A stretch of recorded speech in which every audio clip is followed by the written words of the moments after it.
Nerdrotic.com.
Applause, so we'll just do it ourselves. Yeah!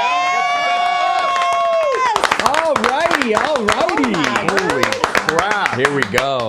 Welcome, everyone, to Friday Night Tights. My name is Gary Beekler. I obviously come to you from Nerdrotic and my mom's vagina. And we are in Las Vegas, Nevada, where we had a brilliant meetup. And Jeremy had to drive home for 30 hours to, I don't know, feed his dog? I'm not really sure. I don't know. You know, Jeremy likes to drive for some reason. He is like, he has something wrong with him. So he decided to drive all the way to Vegas, drive all the way back. So he's not here. We miss Jeremy. It has been a blast these past couple days. You can tell my voice is completely shot from screaming at the meetup, screaming at karaoke. Screaming is it comes pretty natural to me, but even so. You're surprisingly good at singing, by the way. Very good. And you know a lot of boy band songs. Yeah, you do. Which is impressive. Yeah, of course. I mean, how could you not? Me and X-Ray Girl did some boy band duets at karaoke. We scored so well singing. We did. We killed it. We killed it. He's really an Asian at this rate. We did basically karaoke. I did Despacito. That's right. Dude, you did the entire thing. That was amazing. I did. So for everybody, there's a certain narrative out there about me. We know how that goes. I was the most multicultural at karaoke. Not even fucking around. It's true. So. Came out of I'm nowhere. really not sorry I missed all of it to record a She-Hulk video, which I'm glad I did instead. So, yeah, obviously we're in a studio right now, so don't get used to this. This will be as professional as this show ever gets. So, I mean, don't get your expectations too high. Thanks to Sticky Paws out here in Las Vegas, Nevada. We'll give you all the info Thank later. you. Absolutely. Thank you so much. Yeah, they're awesome. This place is legit. They even have a extremely homosexual pineapple right there over by Gary. We didn't even ask The for that. representation We right did there not for ask the for that. episode. And Gay pineapples. Better together. And behind Drew Hernandez, who's in studio with us, there's actually, Jeremy missed it. You have this. There he is. Look at this. Ah. Look at that. You've got Cobra Commander. Commander. Look at that. Dang. Look at the production Look value. at that. Yep. Cameras move around and everything. I know. We are not used to this. We're like, what, No. cameras can move? Oh, my God. Yeah. Zoom in and stuff. We're supposed to look at lights. I'm going to just probably look at the computer because I'm used to it. But We're on that one. We'll go. So we're going to go around the horn here. And I know everybody's just dying to talk about She-Hulk, Oh, God. which I just made Drew and Comics watch right before this. which Kill was me now. Kill me hilarious. And all the just because we're here partying, have a good time. Well, some of us still work, so we're gonna have a pretty regular show. And it looks like at least Az and Chrissy showed up for this. So thanks for doing that. Yeah, Hi, Az. dedication. That's right.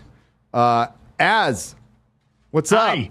How you doing? I'm good. How are you in Mars or Venus or wherever you are? Las Vegas, one of the two. It's Venus, or actually it's the surface of the sun, but it's great. I love it.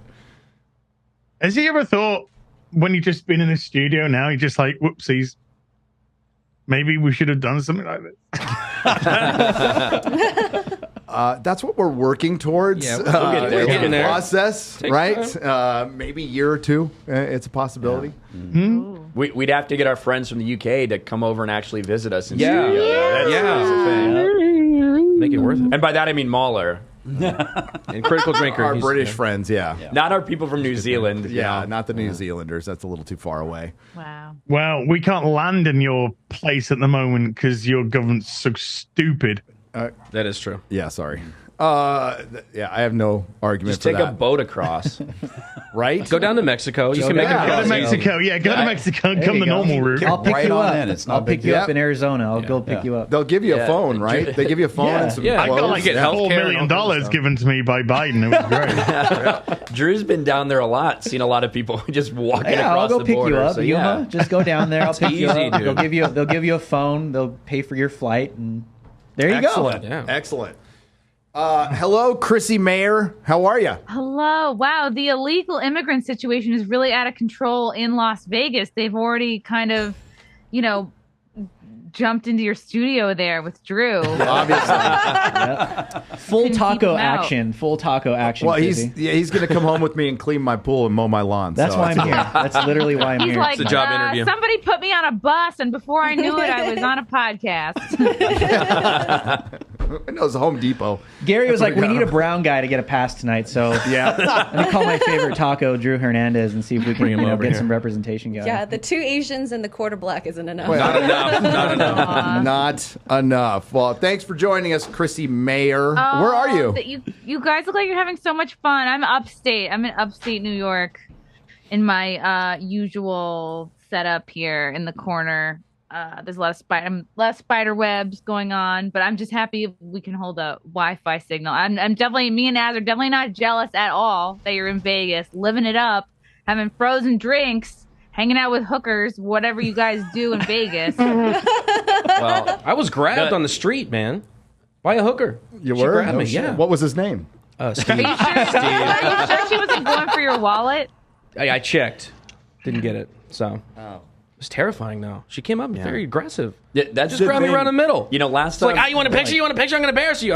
You did it. Good, bye. They're like jackals out here. But last time we were here last year, they were still in like quasi lockdown where, Right. it's still at the point where like, hey, you have to wear a mask in a casino, but you can take it off if you want to smoke cigarettes or drink alcohol, right? Like, so now They follow the science. So now the fact that it is more open, there's some benefits. There were way fewer people telling me to go to this strip club or slapping like porn cards in front of me Yes. telling me to go somewhere. So now they're all back. It's Vegas again, Yeah. baby. Yep. For the most part. I don't know. I didn't see much of that.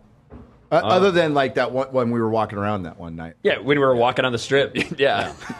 It was a late, so. It was pretty late. Yeah, Let's yeah. come back. I don't know. I told you the last time. I was in San Francisco when this happened, but I got profiled like big time because there was a drug dealer out in front of it was Slim's, and he sees the two guys in front of me. He's all pot. Sees me. He goes meth. I'm like, fuck What you, the- dude. You just have That's a that good look, dealer, though. Gary. He's got skills. Went straight to it. You just I have know I that what thought he's you were going to say doing. you got profiled from somebody from AARP. AARP profiled me when they sent me the card from AARP. Oh, no. Did they really? Dude, God like 3 damn. years ago. Happy birthday, by the way. Shit. Thanks, Wow. man. Yeah. Thanks, Happy man. birthday to Gary. Absolutely. It's not funny if it actually happened. No, it'll happen. Or is it Hopefully, it'll funnier? happen to you too. I hope It so. definitely Yeah, will. yeah, You mean like hopefully she lives long enough? Is that yeah, what you're yeah. saying? Yeah, well, you never know. Now I sound like a bitch. Wow. Yeah, well. Oh, it's normal. Hey, it's We're all used right. to it.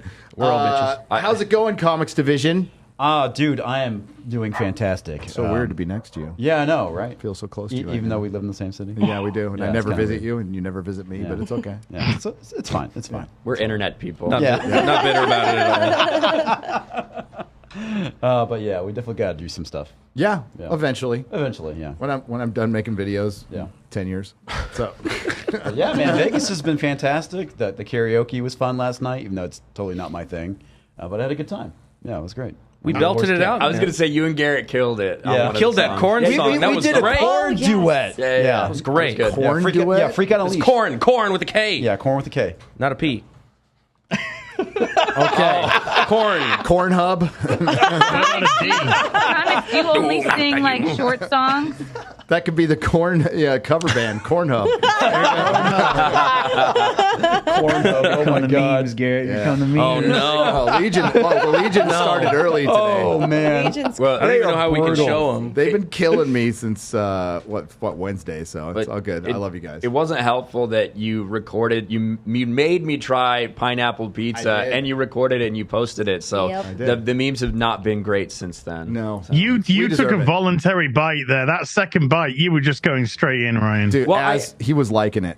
You can tell, never right? admit He it. was like, Well, listen. I'll never order this stuff. It's delicious. It's the best. Let me thing just ever." take You can another just bite. hear They're it. huge, buddy. Just one more. Just one. Pizza, listen, even when you put pineapple in pizza, pizza is still pizza. It's why you'll eat gas station pizza. It's whatever. Pizza is like sex. Even if it's bad, it's still fucking pizza, right? Like, at least you're eating pizza. So that's what I had to do with the pineapple pizza. I had to give it a real extra girl. Gay confirmed. Even if it's sausage pizza, okay?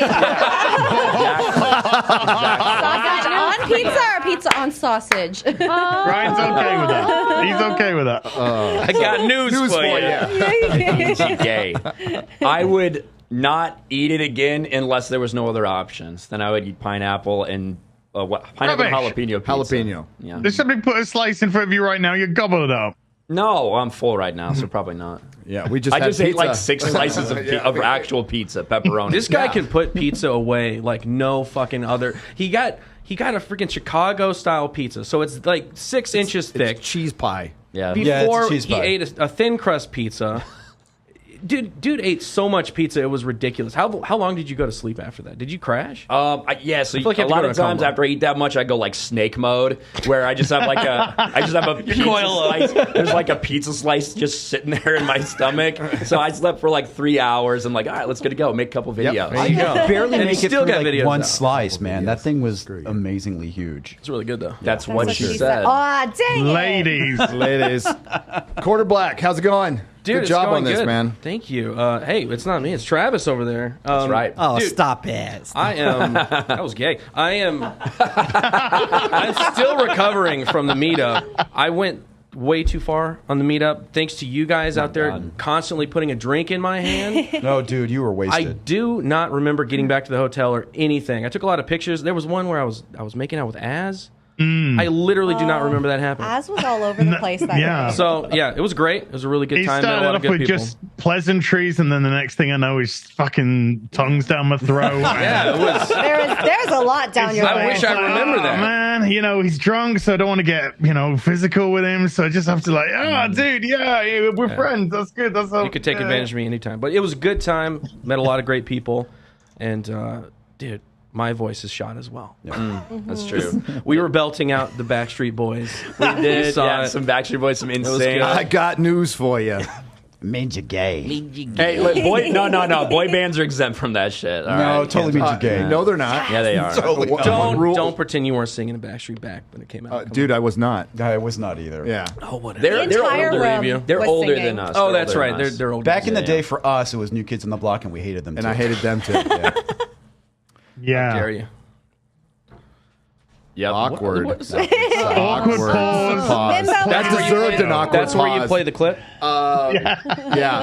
Play the clip right there. I'm sure Media Matters is watching this and they're like, I thought these guys were all like homophobic. These are like real homo vibes. Guys are talking about making out with each All other. the Legion of Memers We're do gonna is stop put us watching. banging Ryan each other. eating That's all sausage we ever do. pizza and loving it, and Az talking about getting tongued down by Quarter Black. God, dude, what's going on here? What, Gay stream. Sounds like a regular show. This is tame, I think.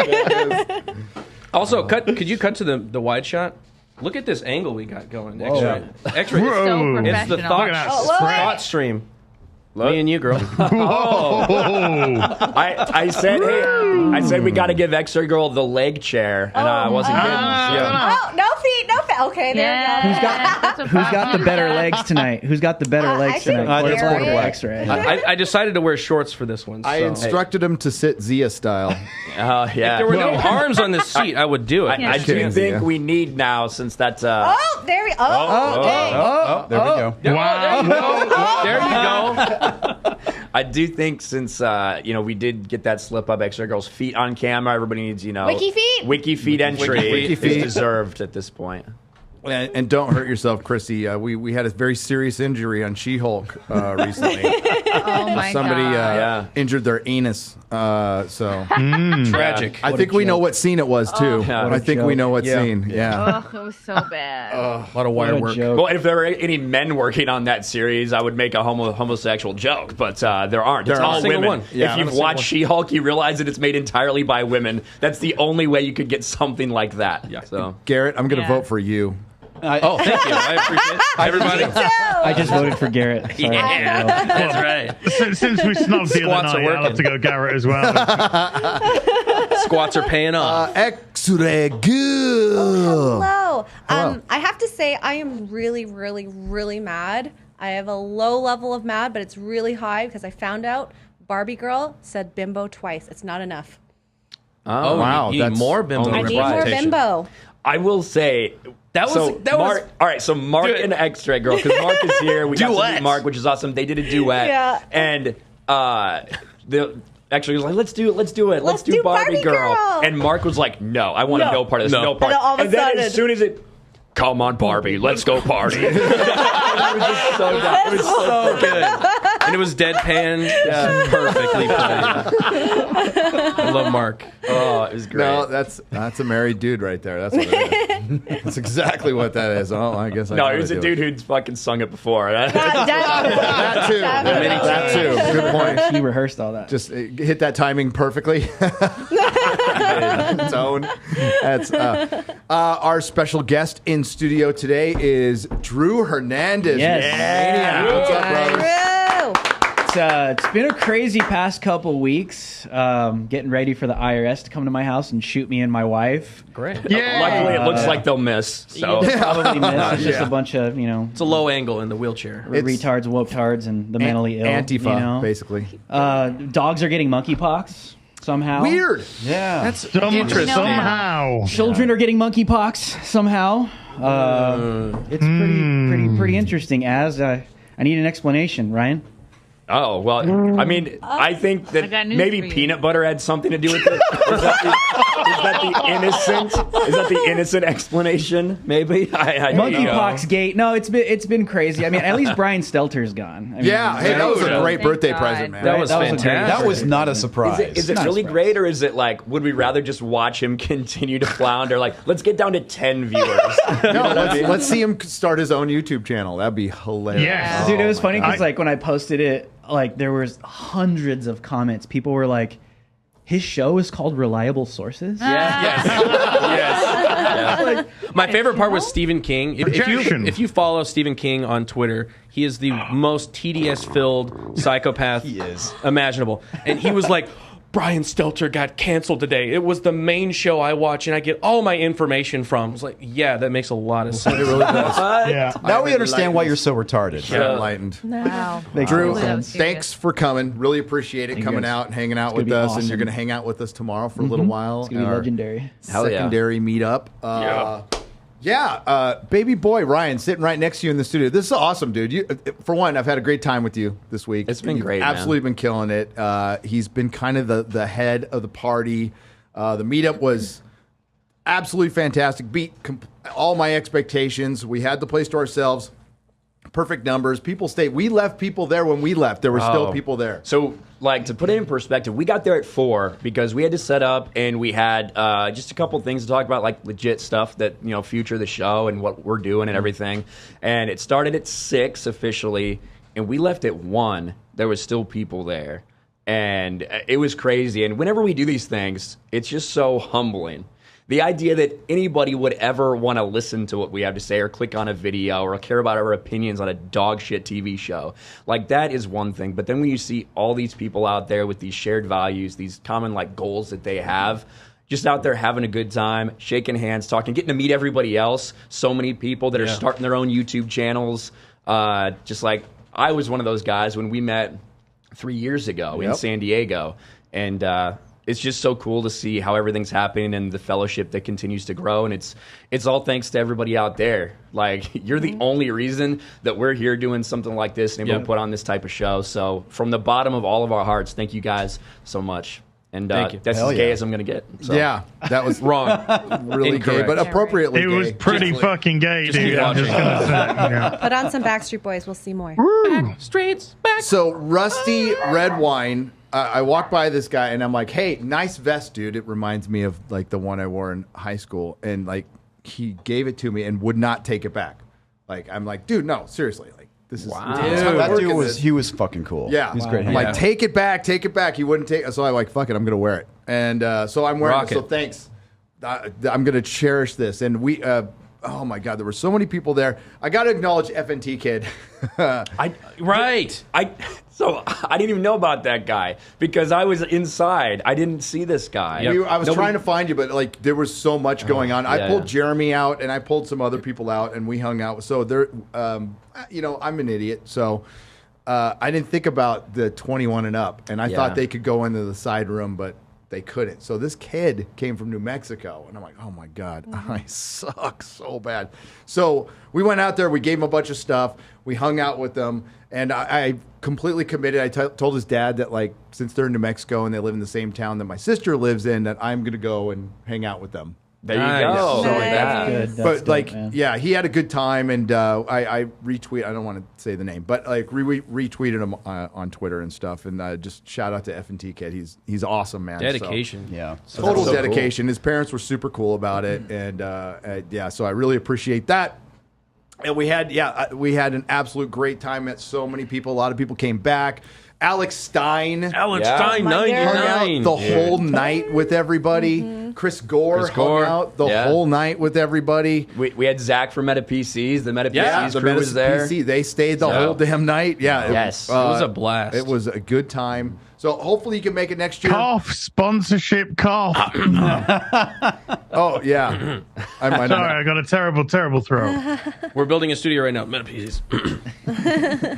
Oh, yeah. I had just had a computer breakdown, Meta PCs. Yep, that's true. I told him that.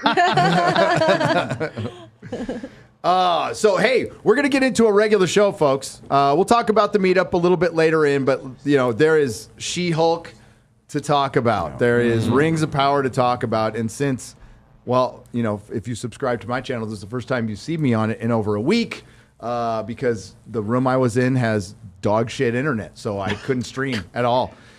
So this is going to be a She-Hulk review. We're going to talk about Rings of Power attacking fans. It was only a matter of time. As a matter of fact, it came a little late. Yeah. To be honest It was with you. expected way earlier than Yeah. that. They pulled out all the stops, right? It's been months and months of backlash for Rings of Power. They did the whole, hey, let's just pay all these people. Let's pay them off with these trips. Maybe we can turn the tide. Now with like a couple weeks before release, they're like, yeah, no one is buying this. Let's go full on, oh, you're racist and you're sexist if you don't like this. So if there's backlash, it's just the racist and the sexist out there. Yeah. Typical. Yep. So Could we're gonna possibly be because they say really retarded things in every single one of their interviews.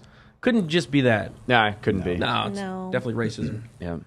It's Well- like not even fun anymore. Like it's No. really not. Like when they come out and they just throw those accusations at you, like because their content and their art sucks. It's like you guys got to come up with something new at this point. Yeah. Because you say the same things all the time, every single time, and it's just getting repetitive. And I'm bored. I'm bored with it. It's expected. guys What is gotta this? come up with 5 something years on with the same Yes. tactic? Yeah, yeah. It does not work. They It does thought- not work. They thought they can compartmentalize. I mean, they still think this. They're compartmentalizing audiences, and there's just an audience they don't need, right? And they don't realize that as much as the left, the even uber left thinks like art is their domain, it's not. It's not because somebody needs to pay for that. We were in Meow Wolf. I love Meow Wolf. That was cool. Yeah, it was fantastic. But the story of the place is like anti-patriarchy and cap, like this is a real basic bitch shit. And I'm just sitting there in Vegas in this multi-million-dollar art structure, Yeah. the absolute symbolism of the fucking free market, and they're calling out capitalism. Like that's the beauty of our country, Isn't it? They're stupid. You can be as freaking retarded as you want to be in this country, but like to call it out in this superstructure it was hilarious. It's mind-blowing. It is. Now, Yeah. like, I would say ignore the story. If you're going to go, ignore the story. Just walk through the place and have fun because like, aside from the video, which is just cringe, it's beautiful. It's beautiful. Yeah. Santa Fe one's better. Everyone knows I'm a really big fan of like modern, kind of Yeah. expressionist Yeah. type of art. So it's really my place. No, I can't. No, I did not like it. I was like, I didn't get it.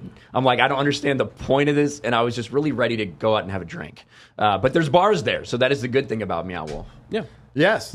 And actually, there's also an arcade bar there tomorrow. Yes. Oh, The Emporium. It's almost like that's where we're going to do the meetup tomorrow. Tomorrow, Gary. 2 At p.m. 2 Pacific p.m. time. Yeah. 2 p.m. Vegas time. 2 p.m. to 4 let's p.m. go. Yeah. Hanging out at the Emporium. Is that what it's called? Yeah, it's called the Emporium. It's an arcade bar. It's a barcade. It's a barcade. There you go. Where I can play video games poorly, sober. And It's we gonna be do awesome. know that there's a lot of people that weren't able to make. I mean, Wednesday's kind of a weird day, so there's Yeah, a lot yeah. of people that weren't able to make the meetup that are still going to be in town, or maybe they didn't just want to see us again and hang out and have a good time. So we will be there. So hope to see Yeah. more people there. Yeah.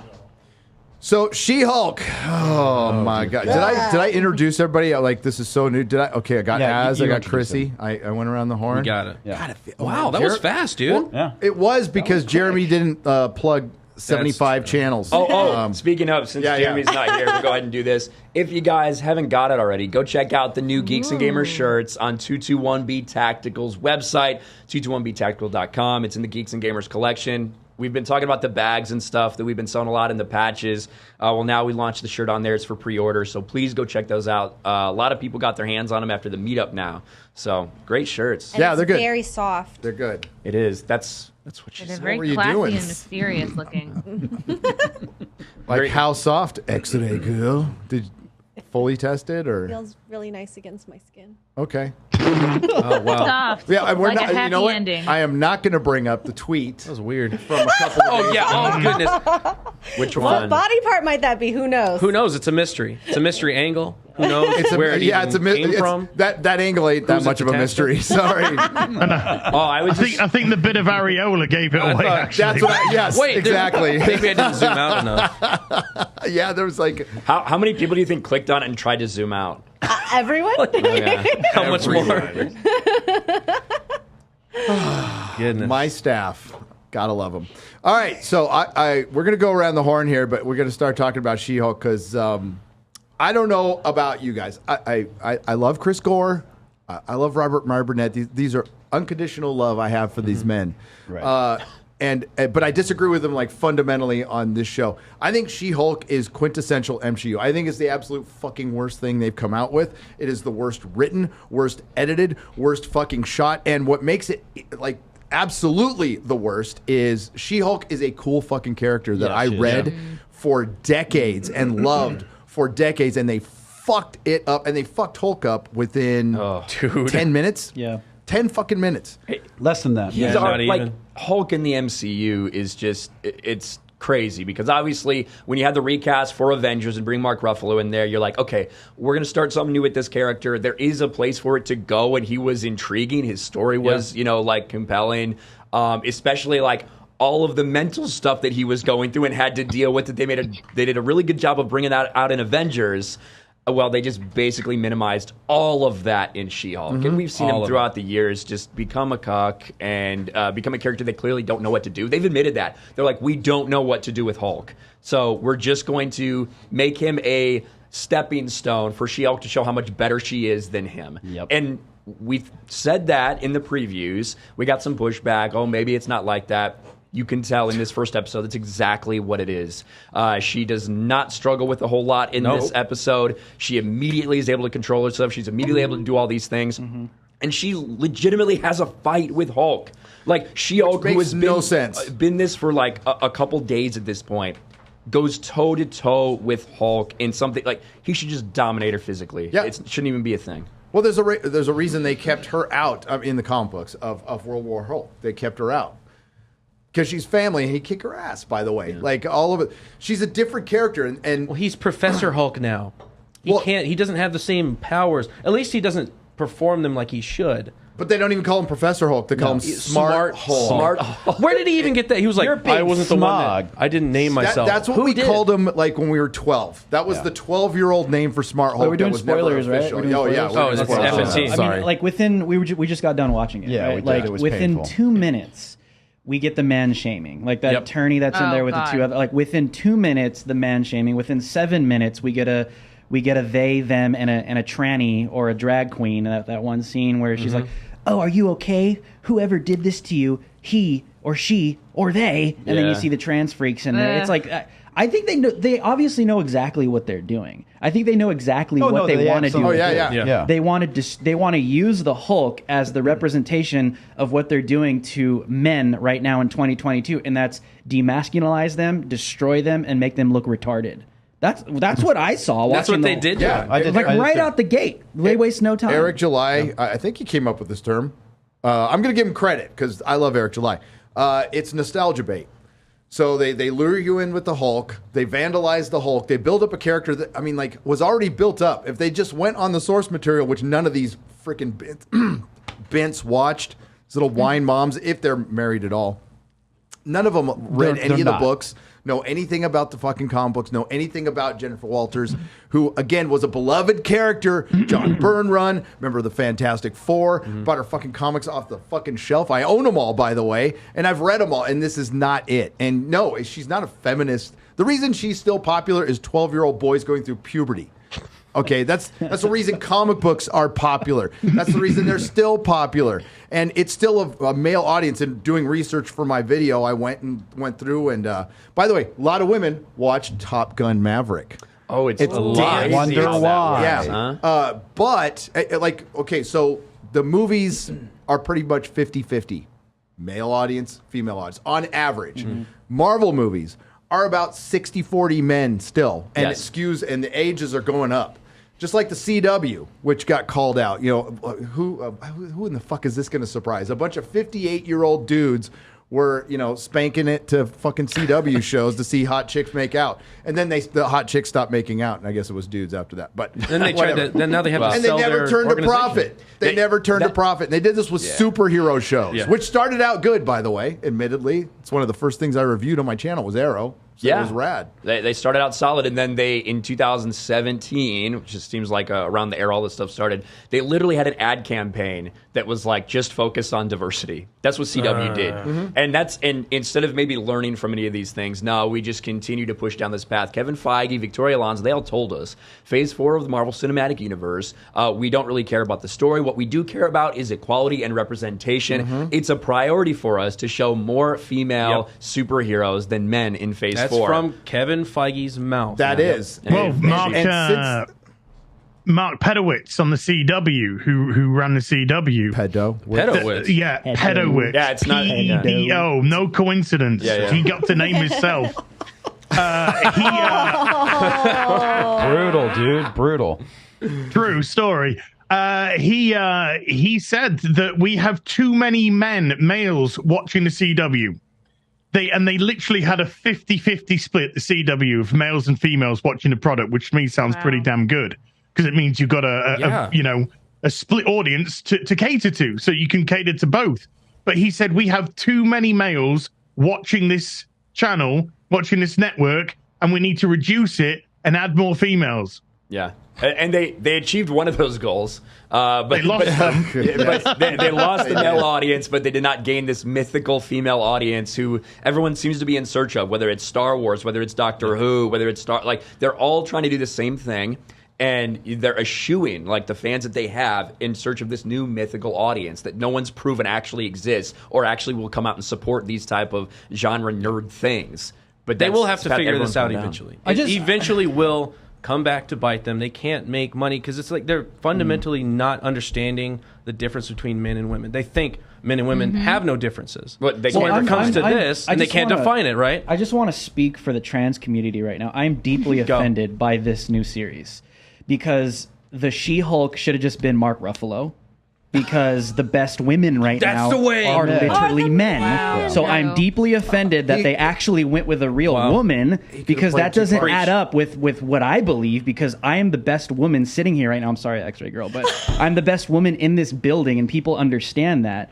So this doesn't even add up to me. So when I watched it, that was probably the thing that offended me the most, Gary. It should. Why is a man not She-Hulk? Why couldn't it? Well, If Leah Thomas could be the greatest female sports star on the face of the globe, then Woman of the year. freaking Mark Ruffalo should Woman be of the year. She-Hulk. or Leah Thomas should be She-Hulk. Leah Thomas. I thought. I actually thought that's how they were going to cast She-Hulk at first. Nah, it's and all the marketing before even like I dig more into the thing itself. The marketing for this has told us what it would be. Every single woman involved with making this, and they made it a priority. They bragged about it, how it's all women behind the camera, and like Which they did for Jessica Jones season 2. Made for women, by late. women, through the lens of a woman is what they No, said. What was it? The single must-she, the 30-plus must-she women. series? Yeah. What Basically woman? made this for other 30-plus women. right, and there's with cats. And it's not there's all that women. stink- It's yeah, a very there's stink That's of the cat vibe I got for sure. Yeah, and there's obviously like there's women in the entertainment industry. There's nothing fucking wrong with that. Yeah. But their goal to do this was to have all women behind the camera, all women like directing how this went, and that's come through in this. That's why this is so cringe. That's why it's not relatable to anyone other than female activists or male activists that are trying to get laid. Mark Ruffalo. That's so Ruffalo, 1940s. We got to move Mark past Ruffalo. that. We gotta Yeah. move past that, because the real women right now are men, Ryan. We Like, gotta- dude, if someone came out and was like, "Hey, we're gonna make this series, but we don't want to hire any fucking women for it. It's gonna be all male produced, like everything." Imagine the backlash that would occur. From Imagine that. how good it would be. Yeah. What was it, Birds of Prey, where they basically had the female director, but they had to have Yes. a guy come in to fill the action scenes? Do all the action scenes. Yeah. It'd basically be the Expendables. It would be awesome. Effectively what it is. I'm just kidding. A little bit. It'd be the Expendables, problem- but the none, problem- none of them would die, though. That's just the thing. Oh, Because they'd all be right. protected. She wouldn't hurt her butthole, that's for sure. Yeah. Yeah, there would be no anal injuries. That's terrible. It's like the they them sounds painful. slasher movie. You thought, oh great, we're gonna get a bunch of fucking idiot kids get themselves murdered off because of their pronouns and shit. And then when you realize that they started murdering off the actual people who are in charge of the summer camp, you're like, oh. Oh, okay. Exeter Girl. That was a good poll, by the way. I am very good. So far, Az is the best woman here. Yeah. Oh, yeah. I'm gonna vote look for at Az this. right now. Look Yeah. at this guy. Right here. Oh, I got the best no, tits. freaking. Yeah, baby. That's There we go. Look, That's there's good hair. there's a stick behind him too. So- it's just so deep. Oh, I did. What you do with it is your privilege. I was Well- I was looking at my phone real quick to check the chat. I looked up and Az is right there. Ryan, I'm right behind you, Ryan. I'm literally right behind Well, you. I was right behind you with Well. making that face on the stream the other night. So Yeah, and he's been behind you, and And you've they been say behind we're him on the home memes. So but I think a couple like big takeaways from She-Hulk is one of the biggest things that probably we haven't talked about as much is the car crash scene and how she gets the powers. Yes. Right? How She-Hulk gets her powers, because it is a change from the comic books, which isn't a surprise for Marvel. But the way in which they changed, I do think is important. Instead of Bruce Banner saving her life with an like making this decision, even though he knows the ramifications that could potentially happen, he saves her life and does a blood transfusion. She ends up getting the powers. Instead, she's driving, and she's a terrible driver because women, and rolls off the side Takes of the her road. eyes off the road. Takes her eyes off the road because she wants to talk about men being virgins and Right. incels. So she drives off. He's got some random plot armor device, or just like some stupid thing they the explain. inhibitor. The inhibitor. I have a bracelet. Which Yeah, we'll talk about keeps in a me from second. turning into a Yeah. Hulk. We'll talk about how dumb that is. And so they crash, and she, pulls him out of the car wreck, theoretically saving him. I don't know if he could have died in that state. ripping open the door, Ryan. I know, ripping open the what the door. heck? And I personally think that if you're going to say he's inhibited by that, in theory, he could have died there, right? Yeah. Hulk could have died like that. So she saved his life. They completely reversed it. Yeah. Yeah. Which takes because obviously, it's like an extension on the Bechdel test. It's like the Hollywood extension. And again, we've shown them on this show from the Roddenberry Foundation. They're called white papers, for lack of a better term. That went to all the writers' rooms that Robert Meyer Burnett found and had a problem with. And it's the new rules for writing. And you cannot have a man mentor a woman, and you can't have a woman receive power from a man ever. Well, that's a shitty way to tell a story. Like, you shouldn't have any rules. I mean, tell whatever story you want. And if it's not reality. It's not. No, If it's you want to make a woke-ass story, make a woke-ass receiving story. a man's blood? That's common in Hollywood. That's only they were forced to do that, and it was so low effort, Chrissy. It was like 3 drops of fucking blood around. I mean, Mark I'm no doctor. Like, I'm bleeding. Stay away from me. I'm no doctor. I don't know if that's actually mixing blood with somebody. I mean, it has. So in the comic books, Bruce Banner has a snap decision to make. His cousin is dying, and she has to get a full blood transfusion from Bruce Banner. Not some drops. And they don't have time to go and test other people's blood or anything. They got to do it like right now. So this was just done for intersectional feminism. That's the only reason. They didn't change it for creative reasons. It was like, yeah, we can't have a woman getting shot because that's like fridging, Gail Simone. Oh, yeah. And Gail Simone knows a lot about fridges. Yeah, she does. She really does. Especially eating from them. Yes. Well, she ate a fridge. I think she ate an entire fridge. There you go. Savage She-Hulk #1. Oh, yeah. Look at that. Nice. There you go. Yeah. Yeah. Great book. Good. Dang. Great book. So they start. Are the pages a they little start the sticky show. there, As? I said, are the pages a little sticky? No. Okay. Just making sure. No, he actually takes care of his copy. He'll buy another copy to wink to. Oh, okay. I know As. Perfect. I respect that then. That's But enough. like with those rules you said, Gary, if you can't receive your power from a man and you can't be mentored by a man, it makes it very difficult to then write the first episode about a woman who receives her power from a man and is supposed to be mentored by that person. Yes. Yeah. A character who's supposed to be now a feminist icon who was like stripped in a bunch of her, they did the Vogue Demi Moore pregnant thing parody with her cover. She was just there. She was TNA for Marvel. She was tits and ass for Marvel. So we're going to make, just like with Harley Quinn, we're going to make them feminist symbol, and then what you do is make them unpopular because nobody cares. First frame of the show, slowly pull back. RGB, all right there. Yes. All of the feminist icons in the background.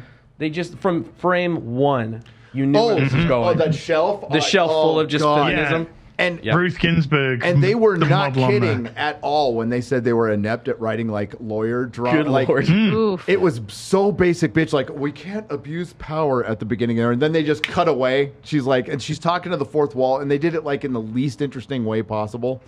And But did you hear what the guy was saying? Yeah, of course. Oh, because he was a guy. My I'm client may a or man. may And he not was have mansplaining. caused the deaths of many people, but it's just like no real closes by that sort of nonsense. No. And her dialogue where she's like, oh, you're not going to be interested in this fun lawyer show until I explain the whole back. It's like, no, this is not going to So be a we're not fun going to do lawyer any show. of that fun lawyer stuff for the. I mean, thank you. Talks But to you like you're dumb right off the bat. Yeah. It's woman-splaining. it's woman explaining. Yeah. Well, Straight And We like- haven't even gotten to Yeah. that part yet. It's not woman splaining. It's a bitsy wookie cukey wookie. Oh, I'm pookie, quirky. pookie. It's Look at Talking me. to Yeah. eeky peeky weeky peeky focky peeky. Az was very nervous that I was gonna like this show because I was am too. the most I am the most basic bitch of anybody on the show, and like It's true. I didn't like any part of it. I had a really hard time. Like they would do fart jokes, so you'd be like, "All right, is this for kids?" I had a really hard time like trying to figure out what demographic they were trying to appeal to, and Women that will and never marry. Yeah. the fact Yes. that you Older said that this is 30-year-old women produced who are single. That's who it's the for. fact that you said this is produced like almost 100% female, it honestly shows, because it's this point of view that like women are very resentful. Like they get this attitude, like they think they're fucking superheroes just because they menstruate and have a 9-to-5 job. And like I know this because like Have 10 I cats. just like I very much know this type of woman, and it's like these women that are angry that they have to work. Like women tend to get resentful when they have to like take care of the house, do kids, and do a 9-to-5 job. And instead of cutting away some of these responsibilities so they can feel better, they instead just do it all and are very cunty about it. And that was the point of view that I'm very much getting from the main character. It's like she's like cunty about the fact that she is a lawyer and also has to like do laundry. It's like, well, then fucking don't be a lawyer. I don't know. I'm very tired of this like toxic female point of view. Like, oh, I have to do it all and I get my period. It's like, well, you don't actually. Well, we haven't even talked about the scene that is like viral now on Twitter. The worst scene in the whole episode that kind of summarizes the entire scope of what this entire show is going to be. Of the MCU, totally, yeah. Phase 4. This is Phase 4. He's trying to teach her how to be the Hulk and how to control her changing from the Hulk back to Tina or whatever. What is her name? Jen Walter. Jen Walter. Tina. Where'd I get Tatiana? That's where I was mixing it up. Tina, eat your food. So he's trying to No, that was the teach her stripper this. from last night. That was his name. That mixed it up. So he's trying to teach her this, and she's like, "Well, I can control my anger because I do it all the time. It's because I'm always controlling my anger on the street whenever I'm getting catcalled." And When I'm getting what decade is mansplained, this? too. When I'm getting mansplained by someone who I know she their said job better. incompetent men. That's what she said, Incompetent men. incompetent men. Yes. While the whole time she's woman-splaining to the Hulk about how to be the Hulk. It's crazy. Like it's about insane. controlling anger, which is fucking Like that's ridiculous. But he's remember, trying to help you out. she went from mansplaining to I could literally be murdered. Right? Yeah. Right. Oh, to literally being murdered. That escalated Oh my quickly. Yeah. I think we all can, like technically. Yeah. Actually, I mean, I think you want to murder her by the end of the scene. Yeah, I wanted to murder myself. We should check the crime statistics. See how many men are murdered every year in the United States. Yeah. versus It's a women. lot more than women. Yeah. I can guarantee The that. villain is already made clear. The big bad is just a heterosexual male. I mean, they check all the boxes. I mean, when I was watching it, even that scene after, I don't know if it was like the hotel or the motel, and then those people that come, those dudes that walk up, the roving heterosexual males are the rapists that want to get her. Yeah. It's just they make it very clear. They make it very clear. I that was this thinking is what when I was they're trying to watching it, do. I was like, the MCU's world is a horrible place to live in because every male is horrible. Like the Don, he's trying to And get all Captain up on her, Marvel. doing the cat calling, trying to go, oh, come on, girl. Yeah. And now all these guys that she just walks out of a bar. Who was Tugs? Thanos That Tug should've life killed us all. That Tug's life was yesterday. She was like, I travel along, like all over the place alone. I've been in New York. I've been in LA. I've been all over the place. Never been catcalled. So like, what universe is this happening in? And in what decade, in what century is this a common thing for women to go through? I'm legitimately, in please white tell woman me, is this victimhood really countries, happening? that's where it's Okay. happening. It is middle-aged, middle class, white, single, privileged women that need to create a victimhood for themselves because life is fucking great and cushy for them. Yep. And all they're seeing around them is BLM this and male being repressed that. And they want to get in on this. They're feeling resentful. I want to be repressed. I want people talking about me. I want to be the center of attention again, even though I am the majority of the planet is white women. Yeah, That's the biggest demographic on the planet, and they want in. They went on some of this. They also not white resentment. women. They also women kind of in just general. want this to be a reality because they want somebody to be like to look at them. It's the same thing on Twitter. If you ever see it, where like a disgusting trans person will like post a picture and they'll be like, "I just got a new hair done. I hope I don't get catcalled A new on hair the street." done? It's like, oh, what are you That's talking exactly about? how they said it. Yeah. Well, there's such a huge I difference. hope I don't get sexualized by men. I hope I don't get think they said. sexualized. There's hope like, I don't yeah, we're gonna be There was good. no NBA fear of player. that. Trust me. Chrissy, I heard that. There's such a huge difference between catcalling and what they're showing is the end result of catcalling. I've seen that shit before in Chicago. Yeah, like legitimately the stereotypical thing, a construction site. I've seen, hey, you're looking good today, like stuff like that.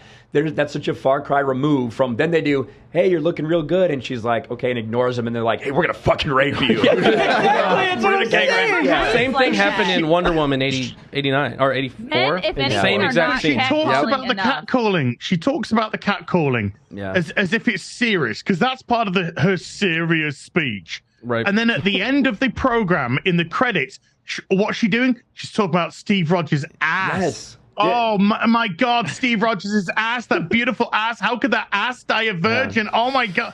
That is Just so being a hypocritical. complete Yeah. objectifying wench, because she's a hypocritical cow. Because Let's it's do fine it. if a woman does it. You know, God forbid if a man does it, it's the end of the fucking world. But it's perfectly okay for a woman to do the exact same thing, demonstrate the exact same toxic behavior.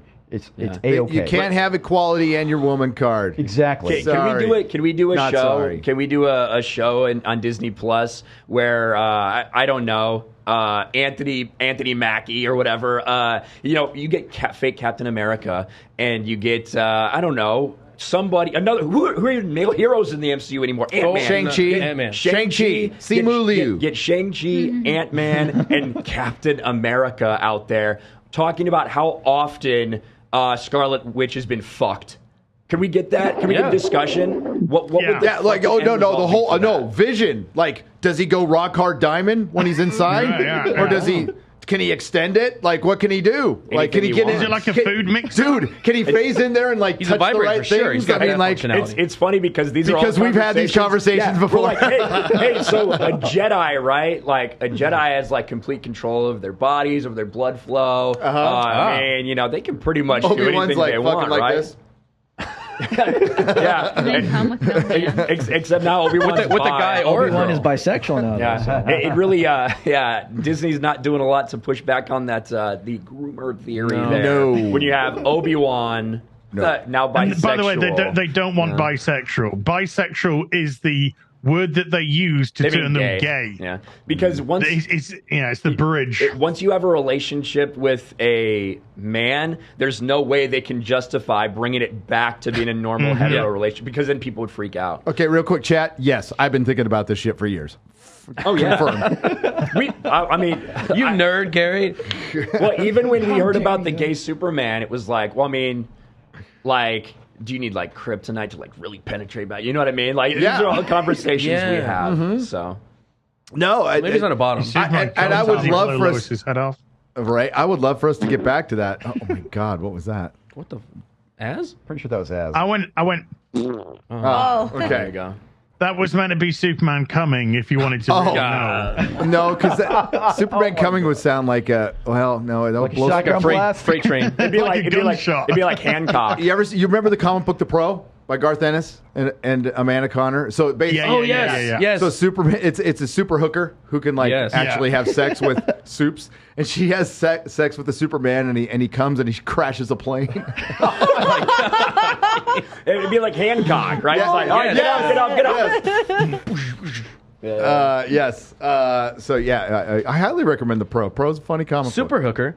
A lot like the villain in this show. Yeah. What is this character's name? I don't. She just busted through the hero of the show. The writers were like, "Oh, we can't write any more lawyer speak. Just have somebody bust through the wall." AKA broken butthole. That's what we're just going to call it. How did she how did her PR staff let that get out, dude? They actually said that, like, in the interview, she looked at her PR team who were freaking out as she said that. They're like, they're not going to be happy I said that. So I don't know, man. I know she's a huge SJW on Instagram, but she had the best answer for fan criticism I've ever heard from an actor. She did. She's kind of interesting. She didn't give a shit. You know what I mean? Because people were like super critical of the way she looked, because the outfit looked terrible, the wig looked terrible, and she's like, I hear you guys all out there, but at least my tits looked awesome, right? Oh, And we're like, hey, you're not wrong. You're not wrong. It's pretty funny. I like that's a good answer. If everybody answered like this, well, we wouldn't have a problem, except for all the stories that suck. But I think, the worst one of those two bad parts in the show, that ending fight was so laughable. I laughed my ass off, and I was watching it over and over again. The editing is so bad. Yes. So, she goes, who are you? And I'm Jennifer Walters, blah, blah, blah. And all of a sudden, she's got a fucking bench in her hand. Now, there was no bench near her before. So then she throws it at She-Hulk. She-Hulk throws it back on top of her, and then the bench disappears again. And then she jumps up. And then we're done? Like a Power Ranger. Like a Power Ranger. Oh, yeah. And somebody, I'm sorry for not giving you credit because I can't remember, but somebody put the Zohan up on Twitter, and it's the same thing. It's the same thing. Oh, God. So, and then after that happens, they show another gratuitous foot shot, because apparently Dan Schneider, or Joss Whedon now, or Quentin Tarantino. Yeah. One of those foot freaks. There's so many foot shots in this. There is, dude. And then she, transforms back and gets all ready. I'm ready to give my closing argument now, and then cut to black. And you're like, how is it real? Was that supposed to be cool? Picked a better I was thinking of somebody needs to replace that just with Jay Longbones white woman. Now, that was so bad. I have a fuck up. What is there any possibility? Not that the rest of the show is like showing it, but is there any possibility that maybe what if they start next episode and it's like it's flashing back and that was actually like what she thought she was going to do, and then she gets her ass kicked or something in the sort of the next episode. That's not going to happen. I don't think it is either. But it was like so it was so insane and so like how can they even think this is reality to put that out? That was Ryan, the most over the you top have thing. clearly never read a Marvel comic post fucking 2017. I know. There's one panel of Punch and then 20 pages of fucking sitting and eating and talking. Just word bubbles. That's a female comic in Marvel. Well, in the interview, they said slice of life, and that is something we've been complaining about. These people don't know what a fucking slice of life is. A slice of life for them is wine, bitching about men and the patriarchy, complaining about their $170,000 a year salaries and drinking more fucking wine. I don't know what that like. It almost comes off like, you know, like that scene at the end in the courtroom where like it's like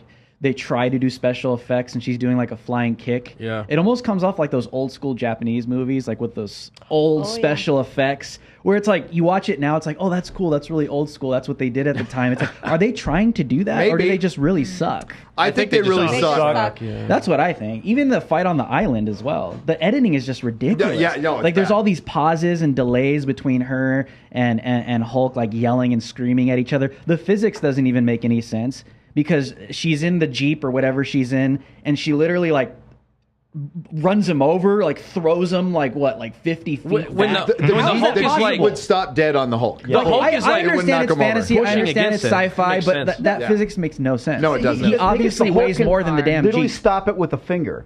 That Jeep would not have moved. He picked up a rock, a stone, a massive boulder that's way larger than that Jeep. This is the same guy. Just the same guy who fucking atmosphere. transformed and punched that Chitauri huge thing in New York in the Avengers. But what are you going to say? I was going to say that bench, when she threw that bench, the person, Tugs, thank you for this, fell before the bench hit her. Oh, she did? Yes! You can see her body going, and the bench hasn't even touched her. No, the funniest part about that is when she's thinking about turning into the fucking Hulk, and she thinks about it more than she actually fights. Did you see what Titania is fucking, or Titania? I want to call her Tatiana. Tatiana? Sorry, drinker. I want to talk about Might as well be Tatiana. Titania. She's like slap fighting the fucking bailiffs. Yes. Like, all these men are hiding behind the benches, and they're like trying to grab her or something. You can't see, but they're sitting there doing this. You just see my fucking God. That's awful. Don't make me go back and watch that. I've already had to watch it 3 times. It's fucking horrible. So the bathroom draping scene, post draping scene. So the ladies that were in there didn't advise to go to the police. Nope. But this was the most important scene. It was the most important scene according to the writer. The most important scene was showing how much of a safe haven the women's restroom is and how nice women are to women. There was a guy in it. There was a dude there. There was a guy in it. There was a guy in the women's restroom. According to them, that's not a guy, according to their logic, that's not a guy. According to biology, there was, though, so there you go. I'm a little stuck on how nice women are to women.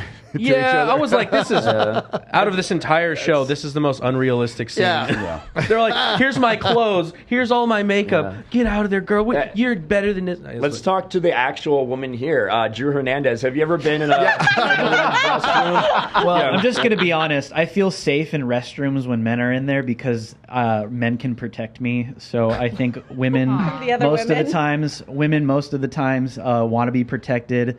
Women want a daddy to tell them what to do. So I think that's what I think about this show. This show, like S says, is like this 30-year-old millennial being projected on everyone through Disney Plus that has like 30 cats, that is privileged, that probably has like student loan debt that's going to like when she's going to be 70, thinks that, you know, being married is horrible, would rather just work a job, but she hates that too. But at the same time, she hates her life so much, she wishes she was married. She wishes she could stay at home and work because she would rather just be a stay-at-home mom and live a dope life than slave at a 9-to-5. And she really, at the end of the day, at the end of the day, these people really do want a daddy to tell them what to do.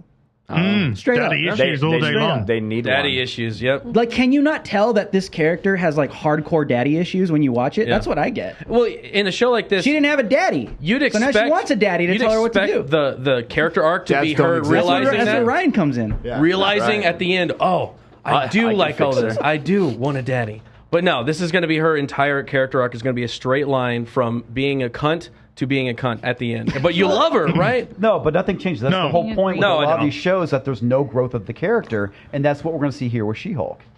Excellent. doesn't need I have to a- grow. I have a Perfect. poll for you.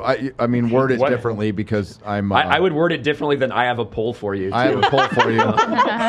Wow. It really sucks. I don't have my Oh, yeah. my rim shot. Abusing your privilege, Gary. I am. Mark's in the other room too. What's sorry, Mark. Not sorry. Ask the audience what is a worse fantasy world to live in, Yes. Westeros or the MCU? MCU, hands down. MCU. Yeah. No fathers. Well, I mean, Well, no fathers. legit, in there are Westeros. no Every If you're a man father's or a bad. woman, I mean, Yeah. if you're a woman, the MCU's a great place to live. Yep. Yeah. Well, I don't know, except they for still- all the But if you're a males trying man to that rape you. identifies as a woman, As- you are as- God in this MCU. Apparently, for women, it's still very oppressive from Yeah. what they're telling us. Right? So I don't know. As you forgot what channel you're on. 6.6%. I mean, hey, ladies, 6.6%. True blue. They're freaking true blue. That's right. There you go. What? What? The size of my female audience, dude, is 6.6%. Oh, Gary, I'm gonna have a look at mine now. I'm gonna have a look. Gary's size is 6.6, confirmed. Mine is Above average. Hey, my all shit up on works. Wikipedia. At least it works. 6.0. Someone should go put that in Wikipedia for I Gary. gotta hire female audience. In They both will. Y'all. They will. Women, what's going on? It's all the But I'd say Johnny at least Depp these 6% are these are 6% committed. I don't have a They're all Thank Jane God. Theory fans. Hey, I'm a Jane Theory fan. Me That's too. the only Yeah, reason I'm Jane subbed to his Theory channel. fan. I'm a Jane Theory Yeah, fan. I'm a Jane Jane Theory's Theory pretty cool. simp. Yeah, I'm a Jane Theory co-host. You're a bigger simp. You win. The real question is, what happened to all the homosexuals when Thanos snapped them all away?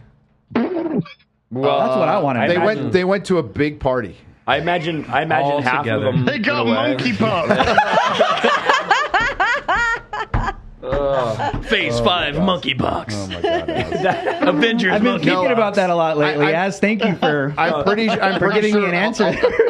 all the straight men from the MCU just never came back after the snap. So, Pretty much. hey, I got news for you. I got news for you. You gay. That means you Chris Evans. Now you're that- gay. Oh, okay. Oh. So yeah, that horrible bathroom scene, that was the most important thing. But yeah, the one that's going viral. Where they dressed her up as a whore and then put her back out. Yeah, Oh, then and then she put her gets out on the dark assaulted. street. Yeah. Thanks a lot, ladies. Yeah. And then she immediately leaves the safety of the women's bathroom. Yeah, and there's stuck just her on like a four, street and corner, there's just dressed four as a guys. whore and dropped her on a street corner. Yeah, and there's just four guys that are ready to rape her. And just it's like, what the Oh, a fuck? female. Let's go. The straight heterosexual males are just ready to rape. Yeah. Hi, as I'm they a all rapist. I'll be are. your rapist for the evening. How you doing? But remember, that's how they view men. My name's Essentially, Jack. Exactly. Every man is a potential rapist. At And all that's- times. That's really fucked up. Unless see the you're Leah opportunity. Thomas. Yeah. Yeah, then please come into our locker room and wave your balls around. Your massive Take all of our shaft records and medals. Here, they were trying to have this take place. flopping because, like, around. I think men now are afraid to approach women. Like that Oh, scene true. Yes. Yeah, That's like absolutely. That's very true. There's a lot of beta cucks out 20, there. 25 years ago, maybe Yeah, that would happen. but men don't want to approach this type of woman. Yeah, Well, not without. Well, they like, never know form, what sign, woman and is that triplicate. type of woman. Well, they're convincing They hide. women to just like forsake basic hygiene, so that makes sense to me. I think we really need a red flag. with how important the blood disposal was. We need a whole episode dedicated to what She-Hulk does with her tampons.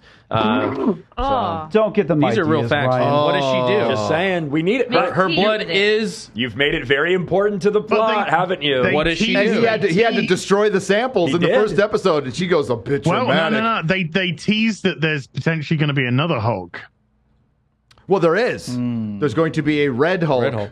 Yes. In this series? Wait, is he going to get They red? might set it up in this. Okay, series. okay. I don't. You know what? No, I don't know that because we heard about fucking Mephisto like everywhere, and Every then the showrunner's single like, series? never heard of him. You know, so like I don't care. Emergency Awesome will go out there and like peddle a bunch of theories that won't fucking happen. If we get They're- Red Hulk from period blood, Oh, we're done. They did. We're done. It's No, you it happened, confirmed. Garrett, We it win. completed. happened. Do it. I actually want this to happen. Do it, you Me cowards. too. It'd be But great he did say content. like there's you and me and there's one other member of the family. So he has teased that there is going to be a third Hulk. Wait, I no. like that period blood theory because the Red Hulk will be a male that identifies as a woman and that has the ability to menstruate because he was born out of menstruation. General Ross, Disney Marvel, we did it for you. We wrote your General show Ross has passed away, so I don't know if they recast him with like Sam Elliott. Maybe use Sam Elliott one would be better, but I don't want anybody recast. I don't want Daredevil coming in. I don't like none of this. Well, it's too late. But, he's the. they're gonna fuck him up. That's a different episode. That is on this. I can't wait for that episode when she tells him how. What I'm the most surprised about is that IMDb clip that's going around that's getting fucking torched, and the stands can't even fight it. Like they can't. Brilliant. Well, there are some people that are being like, I just think this is so special to hear this, especially now I'm sure knowing there are, that it's on written Twitter. all by women. Yeah, it's Twitter people getting crazy likes off of it. But I mean, yeah, IMDb got ratioed to hell, and they were like, they put that out like, this is awesome. Say it again for people in the back. Yeah, whatever. In the back. And it's just her talking about how what she has to go through on a day-to-day basis is far worse than anything Bruce Banner has gone through. A dude who told us a story about how he's tried to fucking kill himself multiple times, but he can't. The other guy won't let him do it. Killed by his father. Went and saw his lover killed later. Yep. His first girlfriend leave the planet. His first girlfriend. His first girlfriend's dad's been trying to kill him with the might of the U.S. government. He's has massive depression. He's tried to kill himself. Yeah. He's tried to kill himself. Yeah, privileged white man. But you know what? That's not as bad as being catcalled. But she has law school debt, okay? She does have law school good debt. point. Yeah, she has incompetent men telling her what to do in her life. Good Lord. Those are the real world problems, I guys. could literally get murdered for being a woman. Right? Yeah, because men never get murdered. Like we have, like we're totally just invincible when we walk around outside. It's kind of rad, really. You know what? I'm not sorry. I'm not sorry I can pee standing up. I'm not sorry I don't have a period, and I'm not sorry that I'm invincible when I walk around all the time. Women can pee standing up. It's just a little messier. It's a little messier. Well, then why aren't you doing it? Some of us are. Because they're the ones that have to clean the bathrooms. That's real female empowerment. Yeah. Did you guys catch that comic book, Diz? Yeah.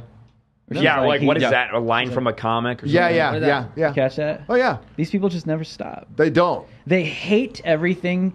Here's the thing. It's like the same thing with Star Wars. Like this entire platform, this entire fandom, this entire lore that's been employing them, literally, and handing them over careers.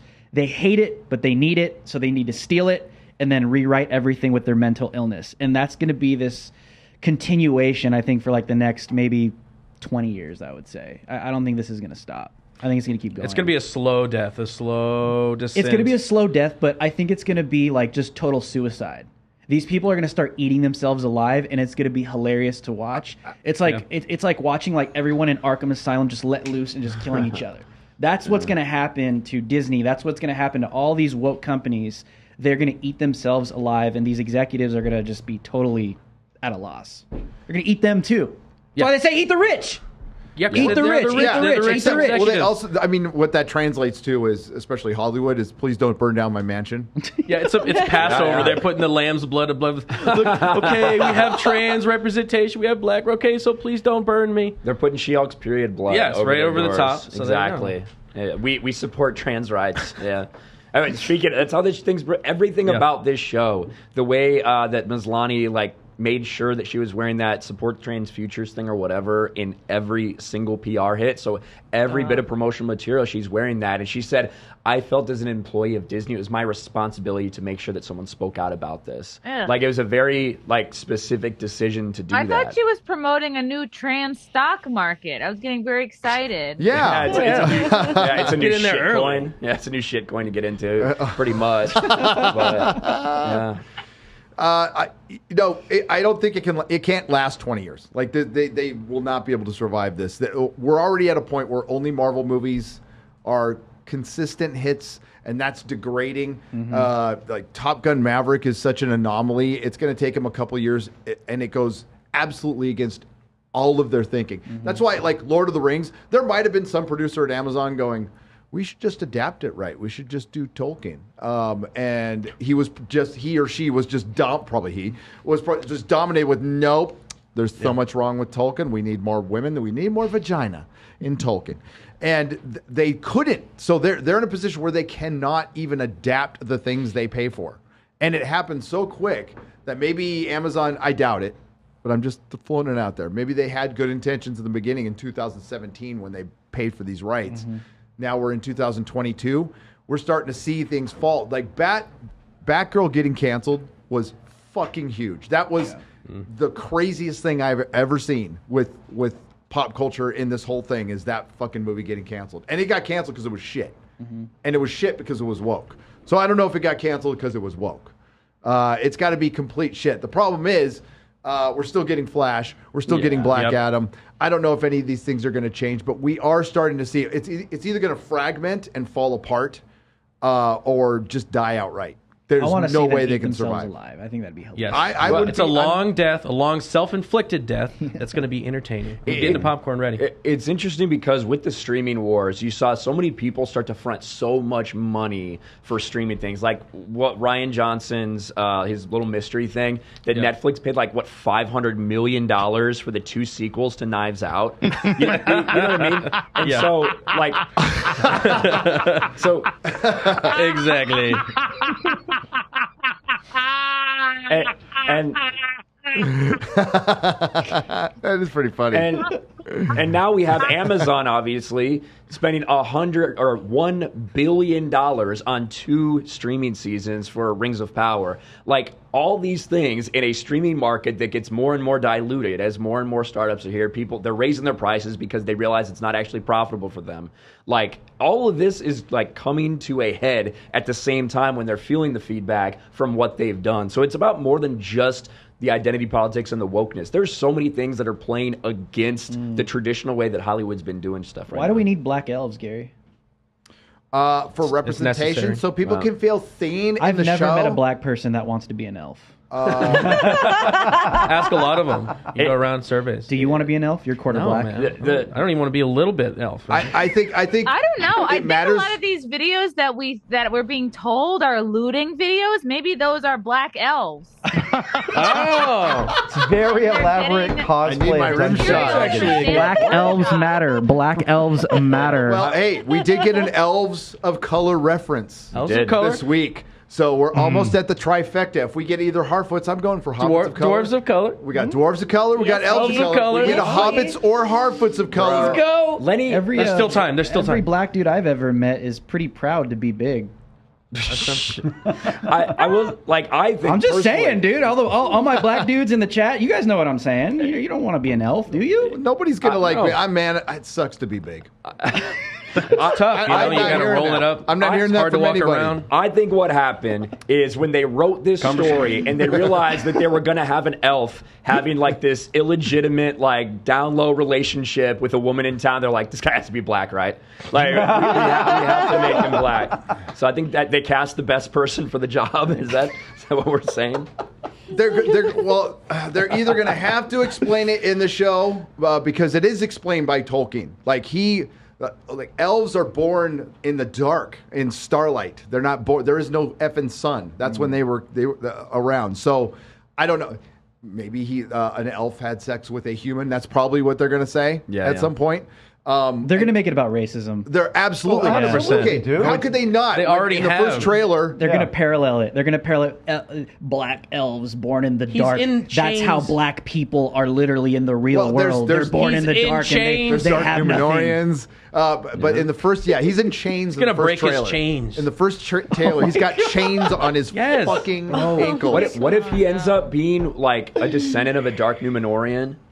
Oh, dude. Or I mean, what if he's just like Deesa's son or something? Maybe Deesa went out and got railed by an elf. And whoa, that's a dwarf. Hey, was that Are the kids human, right? Or is no, he's half elf. So that's his Half son. elven. That's his son then. So the Hey, kid, mixed race baby. That's what I'm talking about. There you go. Yeah, There representation. you go. Okay. And that's so what they're focused on. exhausting. By these are all 3 original characters that they didn't need to bring in at all. That they're going to focus on heavily. Yeah. Well, because Elrond's half elf, right? Yes. Yes, he is. Yeah, so I mean, But he chose. He chose. His brother chose to be A human, a Numenorian, basically. correct. And he chose to be an elf. Yeah. So it's a fantasy world that was plotted out to the point where phases of moon, tides, geography, but none of that shit matters now because we're on Amazon. We'll just make shit up. It's Fuck all them. about representation. It's important that it reflects okay? the world around us. Yeah. Now I can see We need myself in this fantasy show. to reflect modern day. That's what we need our fantasy to do. Yeah. Yeah, because we're dealing with some really bad slavery for the black people right now, so it makes sense. Ryan Yeah. pointed out correctly. I've got 6. Okay. Wow. Okay, moving on. They were on buy one get one free. So Oh, Jesus. Oh. I Bang thought made Ryan was 1, bad. Bang made 2, not more What, Bang you- made 3. You just got your pass, bro. I did. Yeah. Jesus. Okay. Ryan made a great video on. Sorry, I lost my train of thought there. Lindsay Weber. I wonder why. Well, because he got full on derailed. That's why. About Lindsay Weber. the executive Lindsay producer. Weber. Lindsay Weber is the one who came out the hardest and said and called the fans basically racist. Yes. This bitch is the one from Bad Reboot. She is Directly connected. Jar Jar Abrams' right hand woman who worked along with Michelle Rejoin. Oh, who Star is Wars. at Lucasfilm. And yeah, she's the one who came out swinging. Like shots fired from this chick. She is the one who went like most mask off as well in like 6 months ago when that first Vanity Fair article came out and they talked about the diverse casting. And she's the one who said, we felt it was very important for this adaptation of Tolkien to reflect the world around us now. Essentially saying that there's a problem with the world Tolkien created. And that's like, when you hear these people make these statements, it's far beyond simply what they're saying. It's about what they're not. It's about the antithesis of what they're saying and what that means. What she is saying by saying that is that Tolkien did it wrong. We have to fix what he did because it's not acceptable this day and age. So then Lindsay Weber, not surprisingly, in a recent article where they talked about some of the backlash, she said, we're all for criticism. What we're not down for is racism. Yep. So That's right out Can of you the define Lucasfilm. racism for me? Those two words mean the same to her. Criticism. Yeah. That would be her Yes. definition of racism. Because simply criticizing miscasting, which is all it is we're criticizing miscasting because you're going to get the lore wrong. It's a giant red flag. I've been making videos on this for 3 years, dude. 3 Yeah. years I've been Yeah. I'm like, this is coming. This is coming for Lord of the Rings, and I don't want it to come for Lord of the Rings. I'd hate to see our fandom descend to the bullshit that has gone on with Star Wars fandom, that's gone on with Star Trek fandom and Doctor Who fandom, and Tolkien fandom surprised me and stood up for the most part. Like, So- hey, Lindsay Weber, we're fucking critical of you. Is that because of racism? No, you're white, of course. Of course, you're white, Lindsay Weber. I know you take that as an insult and you hate the fact that you're white. You regret it every single fucking day. You're doing everything you can to, like, make up for that. That must be because we're sexist. Oh, wait, we're highly critical of the showrunners who are white men. It just, the criticism, or what they will say we are, will change depending on who we're criticizing. Yeah, Exactly. It's like, yeah. Well, the look at roulette. Morford Clark. She said in her Instagram post, anyone saying that bad, nasty things to my black castmates, get off the internet. Get off my page blah, blah, and blah. get off Yeah. the internet. But why just black, Morford? Yeah. Does that mean you're perfectly fine with people saying nasty things to your white castmates? Well, there's You know, not this a is ton of them, ridiculous though. white. Yeah, it's a ridiculous white knighting, though. It's a pathetic white knighting. And she's I, as a white using woman. a broad stroke, but there's been nothing specific said. The criticism of the color of the casting has been because of Tolkien's lore.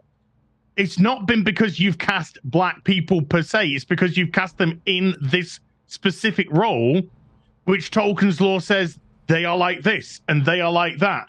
And particularly the Elven one is funny enough, but the Dwarven one's the most egregious because you're underground.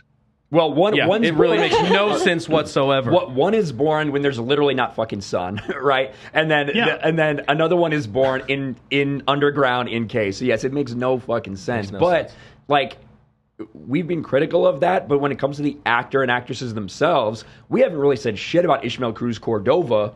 Yeah, like what he's saying, because he hasn't really said too much until recently. Yeah. But when it comes to Sophia Namvet, we were critical of her because of what she has been saying in interview after interview. And ironically enough, there's a YouTube channel out there that's very upset that some of their interview is being used by us. Some of Sophia Namvet's nonsense. They've been trying to get some videos taken down. Isn't that crazy? Isn't that weird? Yeah. It's very, very weird. Too bad there's this thing called fair use. I think George Lucas was right. I think when, he said, was it Disney's just a bunch of white slave owners? Oh, yeah, they're white slavers. It's true, because these people have this white, leftist, liberal savior complex. And you see it come out, right? When these white liberals or these screenwriters or directors, they come out like, don't you say anything about my black employees. They're the plantation owners going, these are my slaves. Yeah, you don't say, I'm going to speak for my blacks, okay? Because they can't speak for themselves. So my blacks have to make sure I'm a great white ally, because my blacks are not going to say anything for themselves, because I'm going to be the one to take the bullets for them, because I'm the white savior, and they're not going to be able to speak to any criticism, so my blacks are safe. Well, because they can't That's how these people think, dude. Legit, that is Literally. how they think. They believe these minorities belong to them. Yeah. And it's fucking disgusting. I think it's hilarious. And that's why they get so upset. It's funny. And that's why they get so upset if someone doesn't have the right opinion. Like, you will never, like, the backlash we get, whatever. But, like, someone like Drew, who is not white, I still like him. It's dude, I am the brownest white supremacist you'll ever see. Exactly. According to Media Matters and all the leftists on Twitter, but all the white leftists, by the way, right? Yeah, 100%. Of course. And it's like, no, we own that. We own these races. We own all of that. You can't have a different opinion. It's crazy. But when it comes to Rings of Power, I think that we're seeing the Disney Star Wars playbook in full time. This is what they did with Obi-Wan, right? Hey, we're going to send her out. We're going to send Moses Ingram out and say, hey, Lucasfilm warned me that there might be some racists. And if there's any backlash to this show, it's because people are racist. And then they take that, and when the first couple episodes are very poorly received, they're like, look at all of these. Look at all of this. And it's like 3 DMs. One of them is legitimately fucked up. The other 2 are just like, okay, that seems like pretty normal internet shit. It doesn't make it right at all. No, but it's not like some overwhelming thing. Star Wars comes out. We stand with stunning. Obi-Wan or Ewan McGregor comes out, basically do what Morphin Clark is doing. And saying, same exact thing. She is just incredible. We love her. And if you don't like her, you don't belong in the Star Wars fandom. That's what they're doing. They're using this playbook that's been tested and failed multiple times over the past 5 years. Oh, maybe it'll work for Amazon. Can I ask you a question? Yes. Did you pre-order a Moses Ingram lightsaber? I missed out. I was really hoping they were going to keep an extended run of that, but unfortunately, they only got 1,441 backers out of the 5,000 needed. Yeah, it's rough. Maybe you needed Eric July to help promote that. Do you know how many people backed the GI Joe Cobra Hit? Like 16,000 or something. 26,675 or something. Maybe because that his tank looks fucking pretty awesome. And that's not even. Here's the thing. Racism. This was the biggest series ever on Disney Plus, at least the premiere. It didn't hold. The audience did not hold for that. It finished well below like Loki and Mandalorian, things like that. We probably haven't talked about that enough. How bad Obi-Wan was in terms of audience retention. But this was an ongoing series. What's going on G.I. Joe right now that could get like that amount of people excited? Nothing. Not really. Which is a plus. It's a built-in. It's actually a plus now. Yeah. If you don't have anything out, you'll probably sell more toys. Yeah. And I don't think it's sexist to say, but out of those 26,600 odd, how many do you think are dudes? Well, 25,000 probably, and then the other 1,000 that are women, they probably had to get their money from men anyway. So. With G.I. Joe, I would say I probably would say like 0%. I would say it's 99%. 95, 99%. And if there was a woman, it was just because I guess the man was at work and he needed her to order it for him or something like that. Yeah. That Hey, was honey, the did you idea. get for me, darling. Yeah. So I made the great bounding into comics. The great John F. Trent wrote this article, future Pulitzer Prize winner, and then he'll throw it away immediately because he would never take a piece of shit like that. Ishmael Cruz Cordova promotes The Lord of the Rings of Power with identity politics. I love how he stopped. Remember when he used to kind of hold back on headlines? Just Yeah. Now it's just like Unleashed. fuck now. It's great.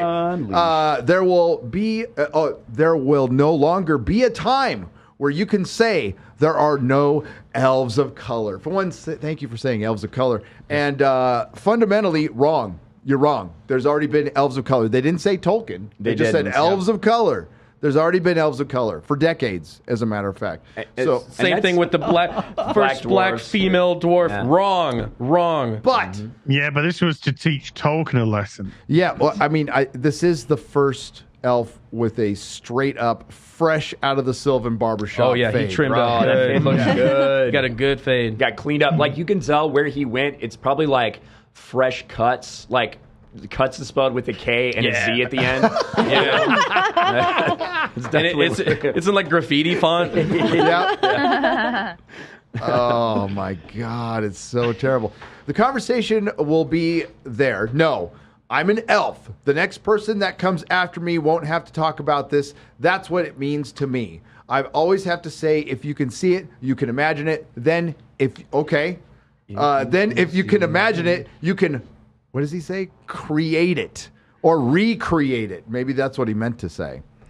They're being he's fed breaking lines. a glass ceiling. That's Oh, what he's God. doing, right? He's the first, and what I'm going through, no one else will ever have to go through this again. I am such a victim. God. This dude's got like I don't know anything he's been in. I know he's got like 5,000 followers on Twitter, so I don't know if maybe this is one of the first big things he's been in, but it comes off as, again, like all of these things, so like sanctimonious and holier than thou. They just know Pretentious. so much. Yeah. Yeah, pretentious. They know better than everybody. He's gonna come out like Cyborg and be like, "They tried to tell me to say booyah." Well, same story. That would be funny if that happened. That would be funny. If we get an elf that speaks Ebonics,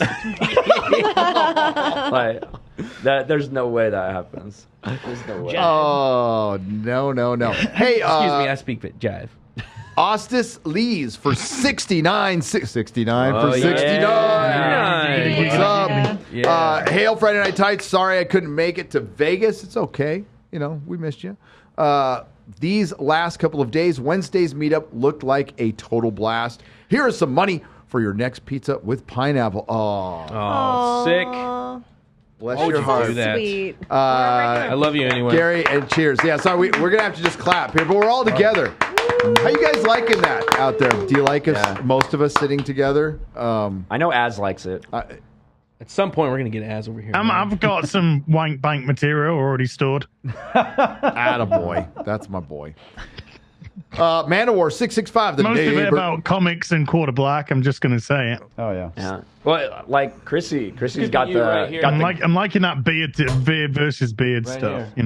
Right here. Yeah, baby. Oh wow. Oh yeah. I got news for Wow. you. Nice and slow. Nice and slow. Nice and. I don't need the news. I already know. Oh, yeah. That's for you, Az. I saw, Az has been getting around, too. I saw Matt from Foul Ball was giving him little butterfly kisses in the morning. Yeah. Ryan had sex I with got him. Was good. monkeypox tomorrow. Just don't- Yeah, you fucked the shit out of him. I was not very like tender or loving No. with Az. I did a forced oral sex, and then I slapped him around a little bit, and then I turned him around and went in dry. Yeah. These are the homophobes, people. These are the homophobes. I missed my You were soundboard. so I much should have nicer brought to it. him than I was. God. Manowar 665, the neighbor of the beast on the Streamlabs side for $66.50. Bummed to miss everyone the other night. I heard why though. no. Mrs. Manowar's mother suffered a serious medical emergency, which is totally no. understandable. Aw. Yeah. Sorry to hear that. We had to divert from Vegas to Colorado. We lost Mama this morning. Dude, I'm so sorry. Sorry to hear that. Man. Can I get a final hail and a hoisting of horns Oh. to Ada, best mom ever? Ada! Ada. Hail Ada. There you go. Sorry to hear about that, Yeah, really. sorry, buddy. That's rough, man. Yeah. We'll catch you next year, man. Much love to you. Take it easy, man. Take it easy. Yeah, dude. Man-O-War's been a supporter of all of ours for a very, very good long dude. time. Massive supporter. Yep. I am Dan Bow on the Streamlabs side for $90. Oh, wow. Okay, sorry. Correction. Yeah. $450 Yeah. in 5 parts. Cheers. Whoa. Damn. Damn. Oh, shit. Part 1 of 5. Here we go. Good thing I took a drink. Optimus Primes all around, baby. That's right. Oh, yeah. Clarification for the boomer. We all love Gary. It is indeed I am Dambo. Okay. The 1 and 0 are indicative of my time working in cybersecurity. Anyway, I hope that's okay, and I quickly share something with this fellowship that means so much to me. Here comes part 2. Today would have been the 45th birthday of my older brother. We lost him unexpectedly in 2017. It's been very difficult without him, especially as I hear here at the age which he has passed. He is the reason. It was and is the reason I love all things Star Wars, sci-fi, and movies. In general, I would give almost anything to have him here with me today to discuss the current state of film, television, and pop culture, and of course, tell him I love him. It would also be great to see what he would have thought of the FNT crew. He probably would have hated us. No, I'm just kidding. I am blessed to still have my parents, awesome, other siblings, and extended family still here. But I am additionally grateful that I have found new brothers and sisters in all of you. I always look forward to the laughs and topics you provide every Friday. If I could be so humble to ask those on the panel and chat with a drink available, please raise it in honor of my brother, Michael William Roos. I love you, buddy. I miss you. I'm sure you'll be hailing this wonderful fellowship with me. Hail. Hail. See you on the other side. That's right. Oh, that was beautiful, man. That was beautiful. Yeah, we all have somebody we wish was still here, for sure. Yep. Yeah. Well, and I mean, speaking of that, Cheers. you know, Yeah. if circumstances would have been a little bit different, we'd probably be doing this show in John Bartolo's studio. Yep. Just like we did last time we were in Vegas. But obviously, you know, we've talked about it a couple times. John passed away in February. At least I think it's been 6 months, I think, right around there. Yeah. So around 6 months ago. And, man, John was such a cool dude and a good guy. And he reached out to me, you know, I guess a year and a half ago at this point, brought me out to Vegas for the podcast. And that just led to kind of all of us, you know, myself, Jeremy, Jay, coming on there. Then we did FNT from his studio. And just a great dude who wanted to help people grow and develop relationships. And that's exactly what he did. And even now, you know, what we're doing with 221B Tactical with Geeks and Gamers, that's because of John.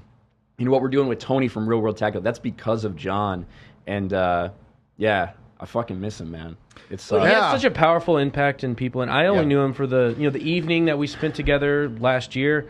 But everybody that I talked to, I talked to the owner of the studio that owns it now, Heather Hernandez, and she had the same thing to say about it. She was like, he put so much love out to everybody and was so generous with everything he had that she wanted to put that out. You know, we would have been in that studio 100%. if it wasn't for here, but there was something about, you know, being in that same space without John there would have been difficult to do. Yeah, Yeah. They offered it up, like, because, again, so Yeah. many people still know. They were like, you know, if you guys want to come in and do it. And we seriously debated it, but it's like, it would have been tough. It would have been tough. You know? So And, thanks to Heather Hernandez for reaching out. Yeah. Yeah, and Marcy and Rory, you know, came by earlier. And, yeah, big shout out to everybody who knew John Bartolo. And I know there's a lot of people out there and people listening to the show right now.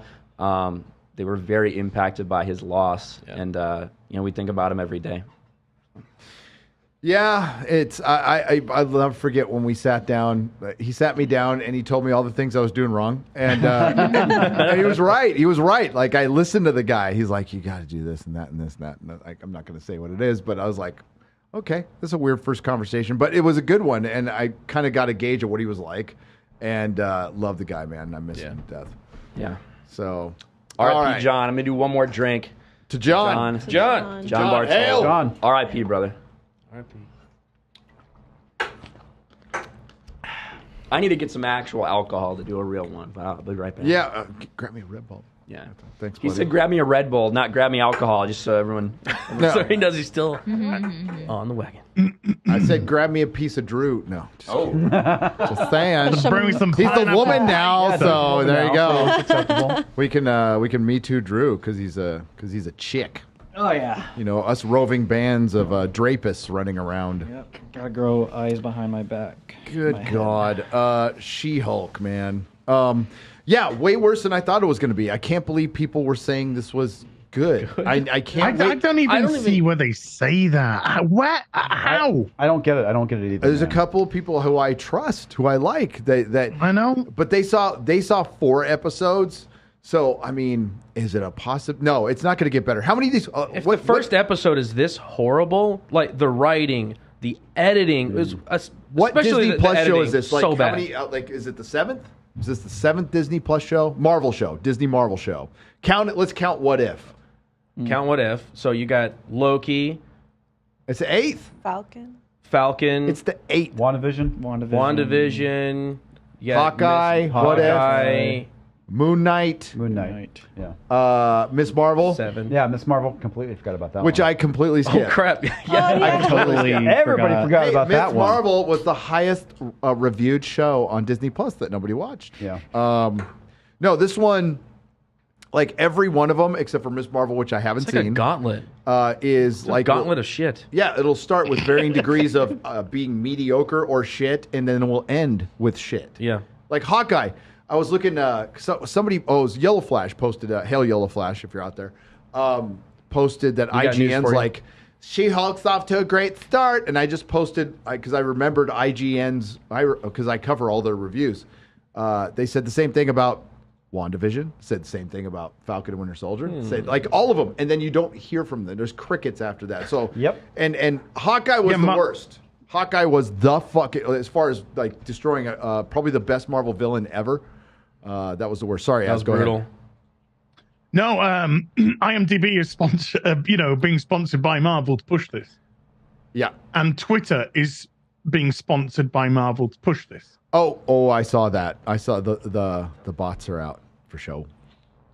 Dude, as Whether you they're had a lot actual of people bots- triggered today. Oh, So I got many. them. I got them good. I said I started off with lack of masculinity, and they thought that was a call to arms. They're like, that's our bat signal. They did. Yeah. Did somebody say lack of masculinity? Here I come. He's talking on me. If I'm allowed to, that is. Yes. Everyone's wrist goes limp. But they do. But you notice that they always attack something vehemently that they really kind of like, don't want a narrative being pushed on. No, I remember you brought up last week a couple of Marvel tweets from guys who got, or gals, or whatevers, that's their whatevers. Bots. Bots. That get like no interaction. Yeah. Not very many followers, and that's fine. You're not defined by your followers unless you're a bot.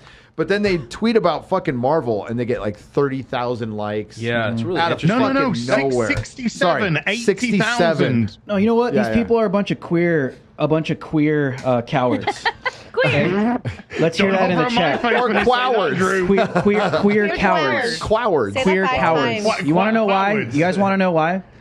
Because these people get triggered when you just call them out for what they claim to be loved to be doing and putting out there. If I come out and say, you guys are queering everything, homophobe. If I come out and say, you guys are making everything gay in Disney, homophobe, transphobe. If I come out and say, oh, this is just man-shaming, this is about women being elevated above men, because you don't want equality, obviously. If you come out and literally just describe what they claim that they're so proud about, they're not really proud. They're queer cowards. You literally just They're repeat gay what they cowards. say. They're lesbian cowards. These people are cowards because they cannot stand being even told what they're literally doing. That's the problem I have as well. It's Drew, like if you really believe in something, then stand the test of time on your own 2 feet and take all the criticism you can't. But this is why they ban everybody and they silence everybody, because they can't even stand it, because they really don't have the convictions that they claim they have. Nope. Yep. Even when you describe what they're literally doing in their ridiculous, stupid woke content. Well, it I'm comes just down sick to of it. if I'm just sick of it. Let's just come out and just call it for what it is. All of this stuff is just cringe. It's retarded. It's gay. Nobody likes it. And the numbers are literally testifying to that. I'm just at this point, guys. This is why I got banned off of YouTube 6 episodes. Which, by the way, go watch me on Real America's Voice nightly, 7:30 p.m. Front. But I'm just at this point, guys, where I am just like, just cancel me, crucify me, kill me if you want, because this is why FNT is so successful, because there's more of us than there are of them, and there's so many people that identify with what we're saying and that feel like we do. Because everyone is just seeing this stuff and they see through it and they don't want it anymore. Yep. It really does come down to that. I mean, so many people are done like you are. They're like, I'm done with this. I hate, like, even before the show, so Gary's tired. like, hey, watch She-Hulk real quick. I'm like, damn it, I'm already We in a were bad both mood. fucking dreading Just puts me in a bad mood. I'm like, dude, I don't watch it with I watch none of this stuff with my wife anymore. Not obviously because they're grooming kids and going after the innocence of children, but it legitimately just puts me in a bad mood. Like, it ruins my day. I'm like, dude, I don't want to have a bad day today. I don't want to watch Disney. If I have to review it, if I'm going to be on with Gary or Ryan, I'll do it. But that's my secret. I'm always angry. So there you go. But yet, speaking of Real America's Voice and Drew Hernandez, I think tonight you can catch two familiar faces on there. Yes, right? tonight Gary, myself, and Ryan are on Real America's Voice. You guys can go download the app or go to the website. Just go to my Twitter, Drew H Live. You'll find in the bio all those links. We'll be ripping into the woke. Yes, that's And right. on Real America's Voice, we don't have to worry about holding back. We could say whatever the hell we want. That's true. We did. Yeah, well, like, because we're used to going on there. It's like, okay, Turning Point USA, I can't say a couple things. And then, like, I hear Drew and it's like, oh, shit, no rules here. No rules here. I'm looking forward to the Media Matters article. So. Dude, I love that stuff. And we talked about that with Elijah It's Schaefer PR, a couple man. weeks. It's like, dude, I love these people don't realize it. I love it. I love it when they send me memes. Like, they try, like, the left can't meme, right? No. But when they try, it's like free marketing. I sent you Every guys the picture single the other day. time. They're like, they take my profile picture and they darken it and then they try putting Michael Myers, like, oh, you look like a serial killer. I'm like, base. You're like, I love that, dude. Yes. Fear me. Yeah. Fear me. Be scared of me because you're coming after children. Of course, be scared of me. Should be. Every single one of you should be scared of me. And every single parent that's not going to tolerate the grooming and the touching of children, that is the energy we need right now. Well, yeah. Because that is where everybody is Be at. terrified. They need to understand. They need to be scared. If you're coming after children, you better be. I love it, dude. These fucking people. scared. Maybe there's something wrong with me. I don't know. Maybe I'm the mentally ill one. But I just no. cancel me already, you guys. Just do it. Break Just it do down on an individual level. They're coming after your kids. Should somebody be scared of you for that? Yes. Gary, they can't 100%. repopulate. Yes. Yeah. Let's just get down to the basics. This community cannot repopulate because they want to abort every single baby in sight. They don't believe in biological unions. So on a societal level, they cannot sustain longevity. So that's why they want to kidnap your children. They want your kids and indoctrinate an entire generation so that they could make up for not being able to populate in the future. It's like, Drew, that's literally what it is. Drew, I think if you take a starfish and you cut it in half, each half of the starfish, like, maybe that's what they're trying to do. Are you saying that's what they're trying to do with the trans surgeries? Or Yeah. maybe. Trying to cut starfish. I don't know if that's Maybe. gonna work. That's why I hate the word. We need maps. We need to be considerate to the pedos and the vampires that want the children. They're not pedos. No, they're not. They're minor attracted people. So you just need to be sympathetic towards them because if you're not, you're a bigot and a homophobe, Gary. I mean, we can be sympathetic as we're helping them into the wood chipper. Yeah, exactly. Are you comfortable? Are you okay? Would you like a ladder to climb in? There you go. You know? Let me help you. Slide. Yeah, Slide into it. Yeah, slide into the wood chipper would be good. Is that your friend in the wood chipper there? I think like that is something like when you're talking about your children, when you're talking about families, like that's one thing that does transcend the typical left, right, all the political stuff. Because there are some things when they get out. There are some things when they get out and people hear what's going on, whether it's in school libraries or whatever, that 85, 90% of people, when they hear and actually realize what's going on, they're like, this is messed up. You're never going to have total unification. But that goes beyond political lines. Yeah. And that's one of the reasons they're so desperately trying to shut down any and all dissent, because they realize that normal people have a problem with a lot of this stuff. Yes. Well, and that's why Twitter and YouTube are banning people now for saying the word groomer. Yeah. You're not supposed to say groomer anymore. Can't say it anymore. Can't say groomer. It's a hateful Going term. after my Twitter as well. They put me in the list of the top 10 social media accounts. It was like the digital hate You made the top 10. Yeah, I was Nice. number 7. I was number 7. Dude. And really, for standing for the innocence of children. I'm like, hey, I'll take it. I'll take it. But Yeah. like, no, he's number 7 in the world on Twitter for slandering the LGBTQ gay people. And it's like, you guys don't I was realize number what 7 on person who can make the best toast. Oh, well, there you go.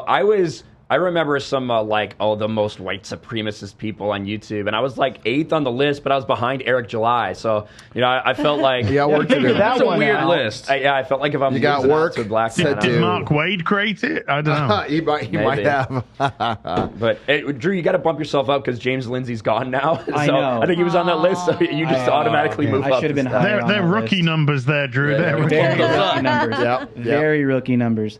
Very rookie numbers. it's- but that's why they want to ban it. It's just so crazy when you think about it. You have like a section in society that wants to normalize the grooming of children, and then they take it to the level where, they ban anyone that's exposing it, but at the same time they ban anyone that's just literally just like libs of TikTok, just Yep. putting up a freaking mirror to what these people do. Yep. But it's because it looks bad. They got to take it down, and they don't want what they're doing in the darkness to be brought to the light. But at the same time, they know that it's evil and it's wrong. Absolutely. I And truly they're- believe they know what they're doing It's- is evil. It's a hill they will die on. Yep. They will absolutely die. Tatiana Maslany coming out with her trans future, and she said it's against the fucking Florida bill.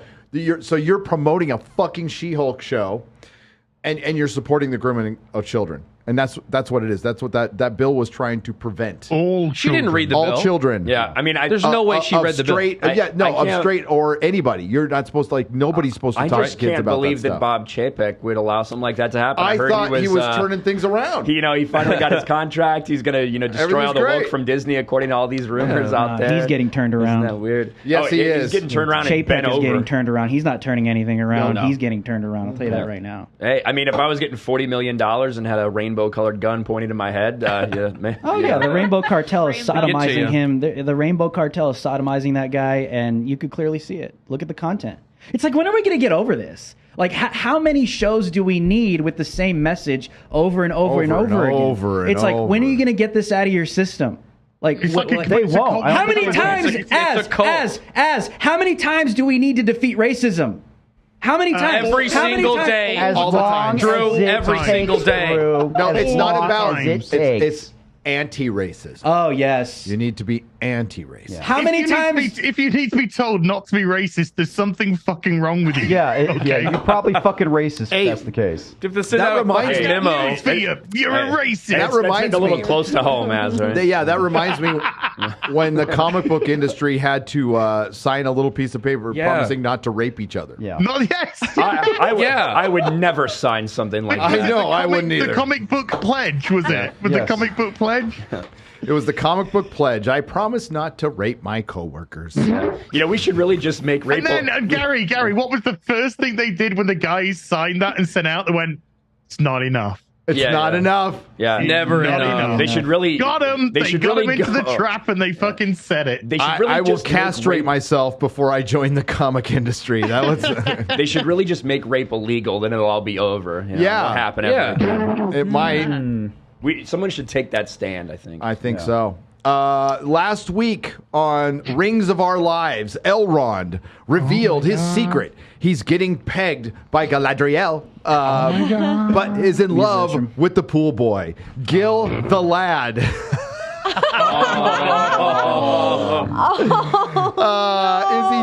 Isidore wakes from a coma to find out he has a sister he never knew existed, and she's just the bestest. That's part 1, by the way. The best. The bestest. I can't. I want to watch more of this. This is amazing. Motor Mouth Ghetto Queen and Ghetto Queen. The next one must be good. world's first Decent black enough. person, diabetes, sees Dr. Aaron. Oh no! That's why she got that leg out. She got to have it available for the shots. Decent diabetes. My diabetes foot ready. I got for the you. sugar foot. Aaron Deere about having her sugar foot removed. Like sands of Harad, these are the rings of our lives. Fuck Amazon and fuck the hate fic. Hail the fellowship. That's from Andrew Hoyle. Holy Thank you, Andrew. Thank you. Yeah, I literally just saw Gary reach for his soundboard. I did. It's like, no! I got my applause button. Like when Mark reaches for his phantom limb. That's basically It kinda is, yeah. Gary, yeah. Yeah, Oh, poor Mark. I steal it every day. You do. Well, like I said, he So can he never can- sneak up on you. crawling back know? to you, isn't Yeah. Mark can hear every word we say. About I know, he's in the other room. Totally making fun of a guy with one leg. Ha ha ha! What a This loser. morning, I Loser. went tanning. I forced him to get out of bed and crawl to open the door. Wow. Wow. Oh my God, you bitch! I leave to use the Spousal ladies' abuse. room for 2 minutes, and you guys are making fun of the handicapped. Yes, we are. Yes. Yeah. Well, That's not even we comics can't 'cause yet. we We haven't are. gotten around to comics. We found out that we're pretty diverse in that section too. Yeah. Yeah, we got a lot of the. It's amazing how diverse these racist, white supremacist, Isn't it? sexist, misogynistic Well, people really are, Isn't it? Right? I mean, like, we fully have autism covered, and Yep. then we have Retardation for sure. Yeah, and then we yeah. have comics. Part retard. Yeah. Yeah. Well, who's half blind and a midget, Yeah. so there's that. True. Half blind, a midget, and part retard. And hey, Yeah. the Nerdrotic crew got together for the first time, like in person. It was Yeah. awesome. Perry Chan. Yeah, Perry Perry Chan in the other room Chan. right now. Yeah. Yeah. If you stay I tuned, love you, Perry. I love you. if you stay tuned, you'll get a Perry Chan face reveal on Friday Night Tights. We're on Friday night. Yeah, that's why I said stay tuned. As I didn't say next week. Okay, I passed my retard card to Az at this point. Okay, that's good. I would. I play a trap card. It was a trap. You stole my card. It's Oh, there as you a go. trap. That should be the next poll. Is as a trap. White, Australian. Logan. Oh, hey, boy. I miss you, man. Hey. I was very grateful to have one of my sons wish me a happy birthday. Oh. It's all right. Oh no. Doesn't make me sad. Logan for $50. Thank you, buddy. Hey, Dad. I was asked to be a consultant for the federal government on how to increase trust in the federal government. I said, investigate the Democrats and Hunter Biden too. Long story short, we're all about to be audited. Hail Friday Night Tights. Hail the fellowship. Hey, man. Thanks a lot, That's son. good. That's You good. can pay the bill, you little shit. Lance Johnson. That's insane. Hey, IRS agents. for dude, 87,000 of those. crazy, dude. It's fine. It's fine. They're only going People after want a civil billionaires. war, man. Sure. They literally Sure. want it. Is that video real? Of Yeah, the training. the Yeah, training's it's real. Not real. No, it's Real, real. dude. Wheelchairs and there's all. going to be people that get really hurt with that shit. Yeah, like if dude. they get put out into the field, They're gonna die.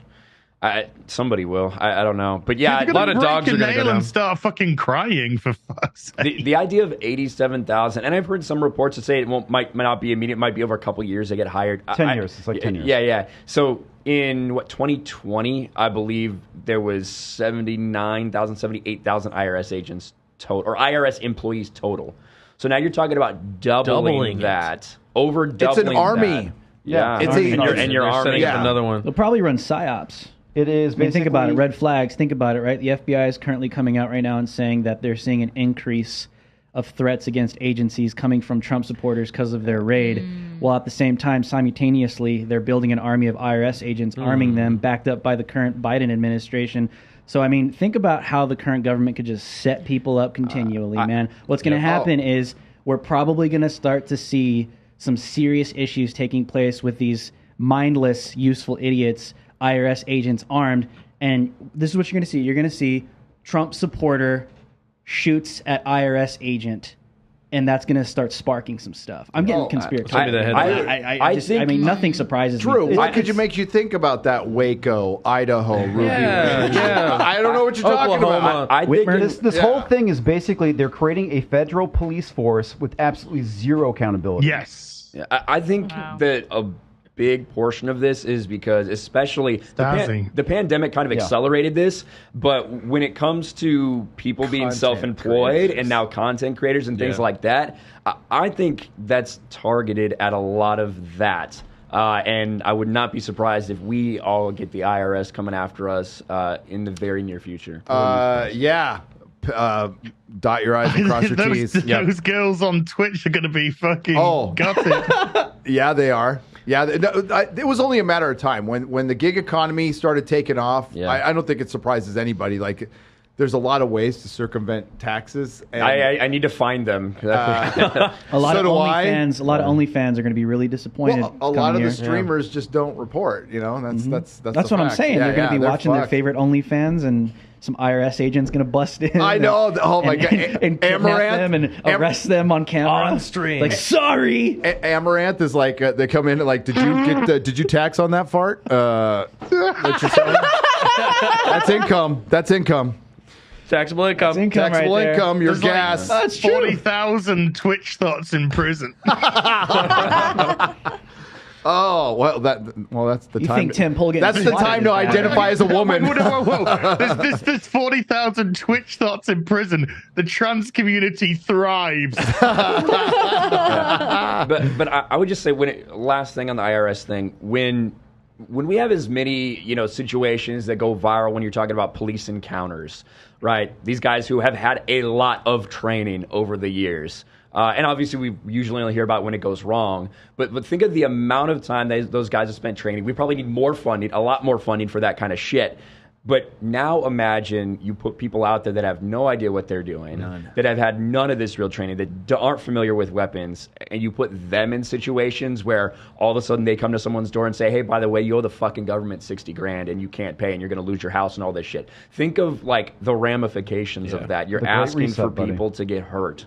And I think it's pretty controlled dangerous. demolition, dude. I'm telling you, man. Controlled demolition. That's what they're going to do. That's what they're going to use this as an excuse for full government overreach. Because when that day comes, there's already people in this country that are calling for that. Like, they say you're the fascist, right? But obviously they are. Antifa's not really. But these people are willing. That's why they all praise the FBI raid. Like, oh, yes, it's amazing. Yeah.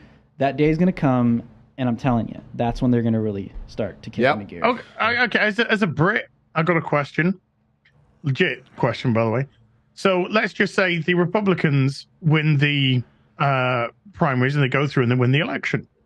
What do they do about this? That's a very good question. I'm going to guess absolutely fucking nothing. Like every single time they get into power. Fucking nothing. Nothing, man. And until I see something happen, just like Disney, fucking nothing's going to change. I don't trust rhinos. Nope. I don't trust Republicans. Nope. I don't trust politicians. Government. That's what people don't like. Government. People don't understand. Like, even like right wingers, right, or like conservatives that really don't know me. They'd be like, "What? You don't worship Donald Trump?" Right.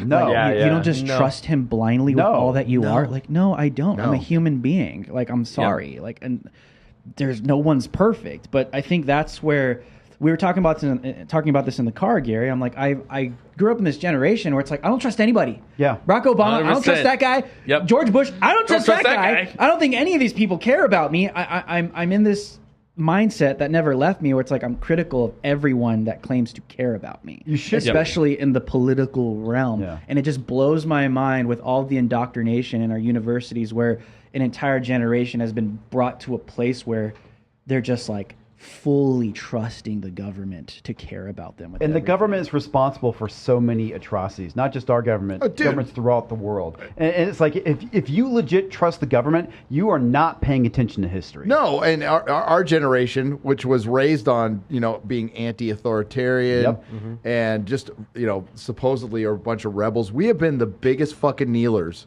of them all, Generation X. Fucking pathetic. With the rare exceptions out there, you know who you are. But like otherwise, my generation's been the biggest fucking disappointment. We were the first generation to not do better, to do worse than the previous generation, than the fucking hippies. We were the kids, millennials right under you guys. We were the continuing to fuck it up. Do it yourself, the DIYs, and now we're like, oh, government, give me that big sweet cock to suck. Big government D. I just have one question for those sitting on the fence tonight. Why is it that this current administration wants to disarm literally everybody, while at the same time is arming tens of thousands of IRS agents? Do the freaking math, dude. Just think these are harsh times. These are dangerous times. Don't just sit on the sideline. I hate bringing. Look at Australia. Yeah. Look at Exactly. Australia. Exactly. And also, for those of you on the fence, why did you choose to sit directly on the pointy part? It's weird. Yeah. It's almost like you have a fetish. Yeah. Because it's hits the 2022, G-spot. Ryan. Yep. Stop it with your damn homophobic comments, okay? Oh, my Yeah. God. You should be Dare willing you to sit talk on a about pole. Tim Pool like that? I'm just kidding. Buy my food buckets. I'm kidding. I like Tim Poll. Tim Pool. Lance Johnson for 50 euros, which are now, I guess, even with the dollar. So well done, Europe. You're now down with us. I Great. appreciate Good it. job.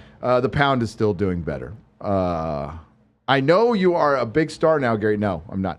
But how the hell did you manage to get 2 Chainz as a guest? Well, Hey, here it is. I got to say, hip hop sensation 2 Chainz. Well, we were rolling on the strip, and I ran into 2 Chainz, and he was talking to his brothers out there on the street. By the way, dude, black men brothers. walking right up to him. Yeah. And have Black people love me, honestly. Yeah. But it was funny because we were walking the you're real. strip, and I had 2 chains. I had my gold chain and I had my silver chain, and but I didn't have them on at the same time because I was like, God, I would look like just a total douchebag if I had both on at the same time. Like he doesn't now. And so I was like, no, fuck it, I'll do it. And so we were inside. I put my sunglasses There you on go. inside. I had 2 chains on, and I'm like, I just go full douchebag. And within 5 minutes, a dude Wasn't comes much up of a to change. me. Yeah, a dude comes up to me and he's like, "Hey man, you into hip hop?" I was like, "I mean, I don't really listen to hip hop, just haven't."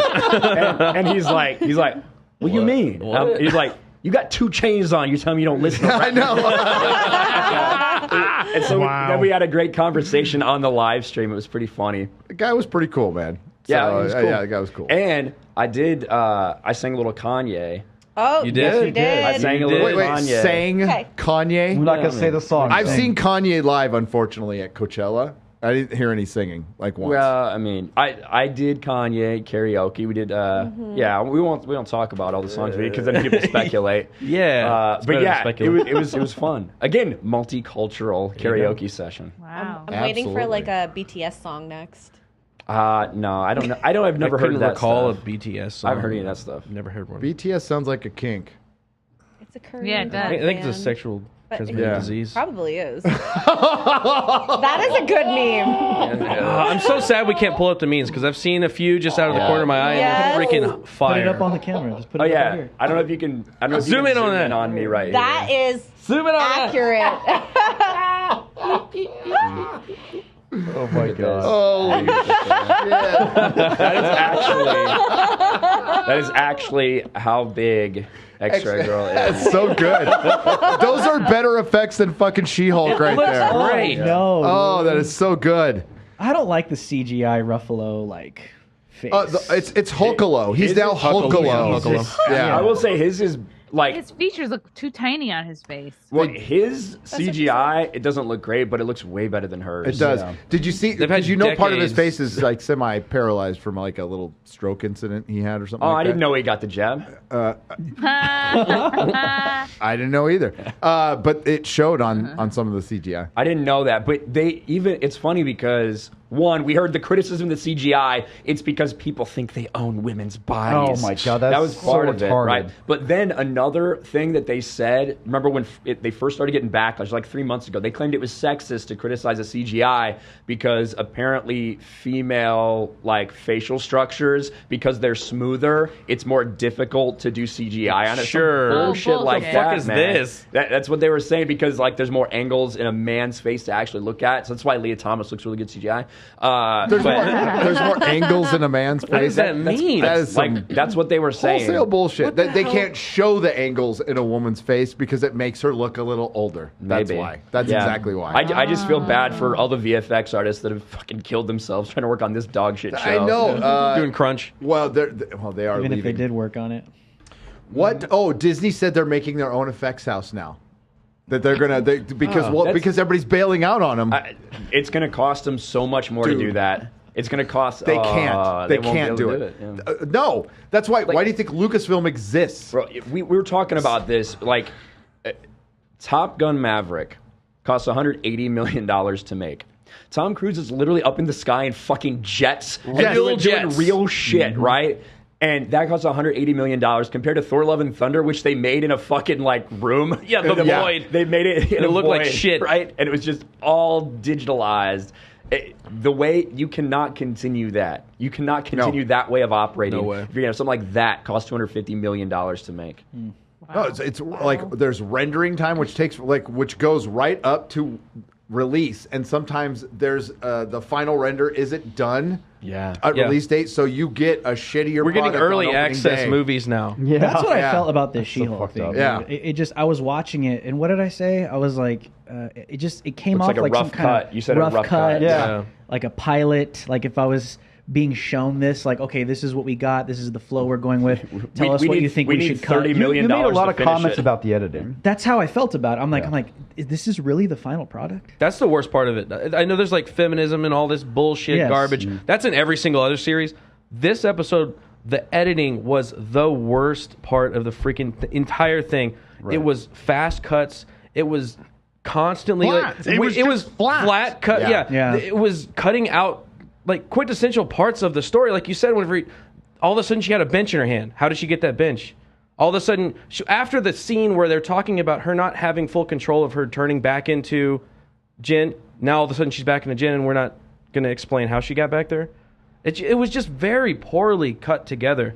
I'll be honest with you. I missed a lot of the stuff because I, at that point, had mentally checked out. I just did not give a shit. The editing super choppy. I could probably fix it up with iMovie.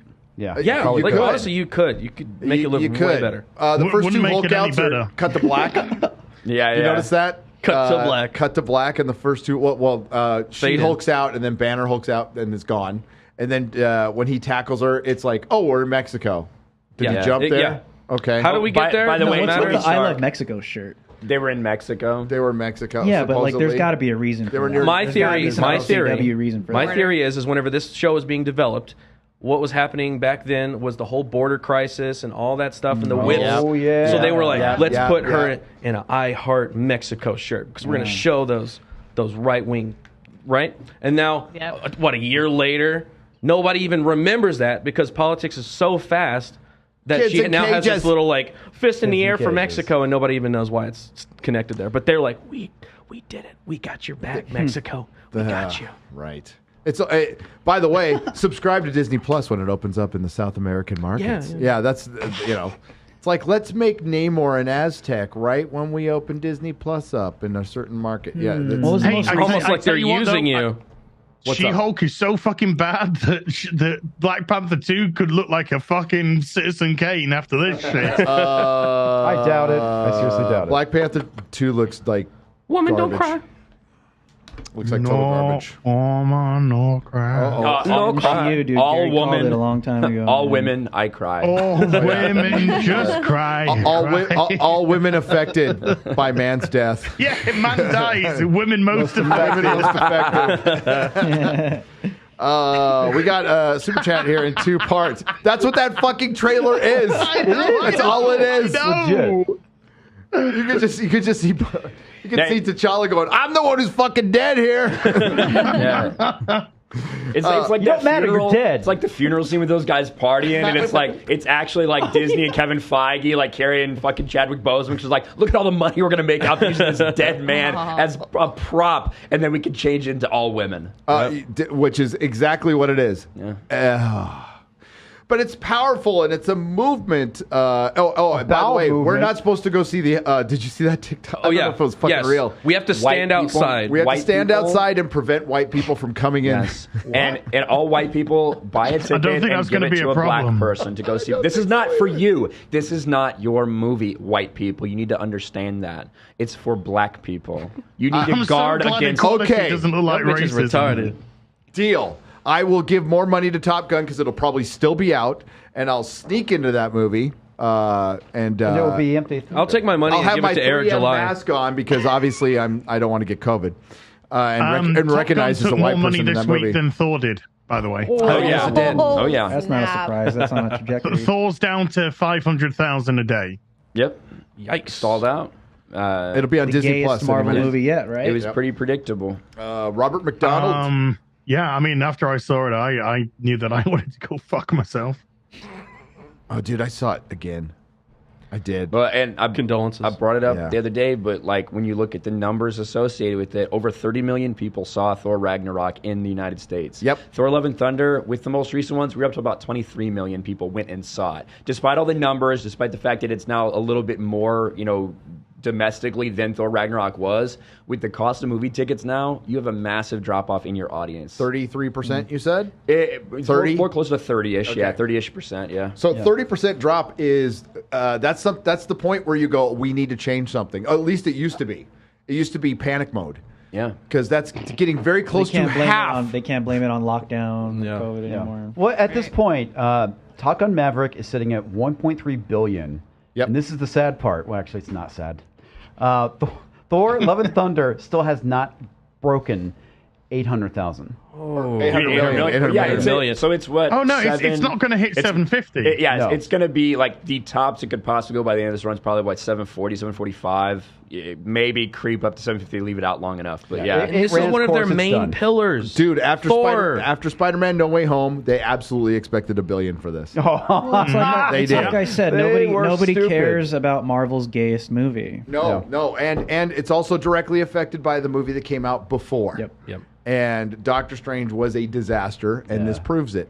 But yeah, it's a massive disappointment. I would call it officially a massive disappointment. I think that's pretty accurate. Even though a lot of people didn't necessarily want to believe that. All you had to do was look at the current MCU trends for Phase 4 and factor in there's no China release, there's no all the Russia release. Like no interest. There's no interest. That shit's important. It's also important to note that Top Gun did what it did without the Chinese box office. Yep.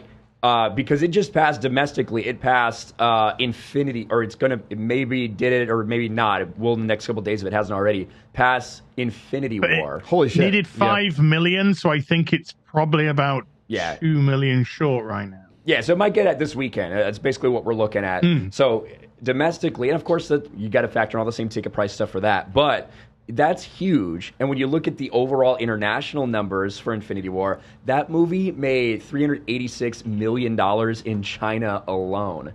Top Gun Maverick didn't do anything like that. So when you look at the numbers, they're pretty fucking comparable. Yeah. Globally and everything. I'm hoping that this is like a trend. It's switching over from superhero movies being everything that Hollywood focuses on to literally anything else. Seeing this blow up like it did, Top Gun, it is something that's practically shot. It's a story, a character story about just military. It's not a superhero movie. It doesn't have a huge budget, like CGI budget. It's just a real story about people, human beings. Nostalgia, fan service, a continuation and growth in the characters. Pretty much respectful. What we want.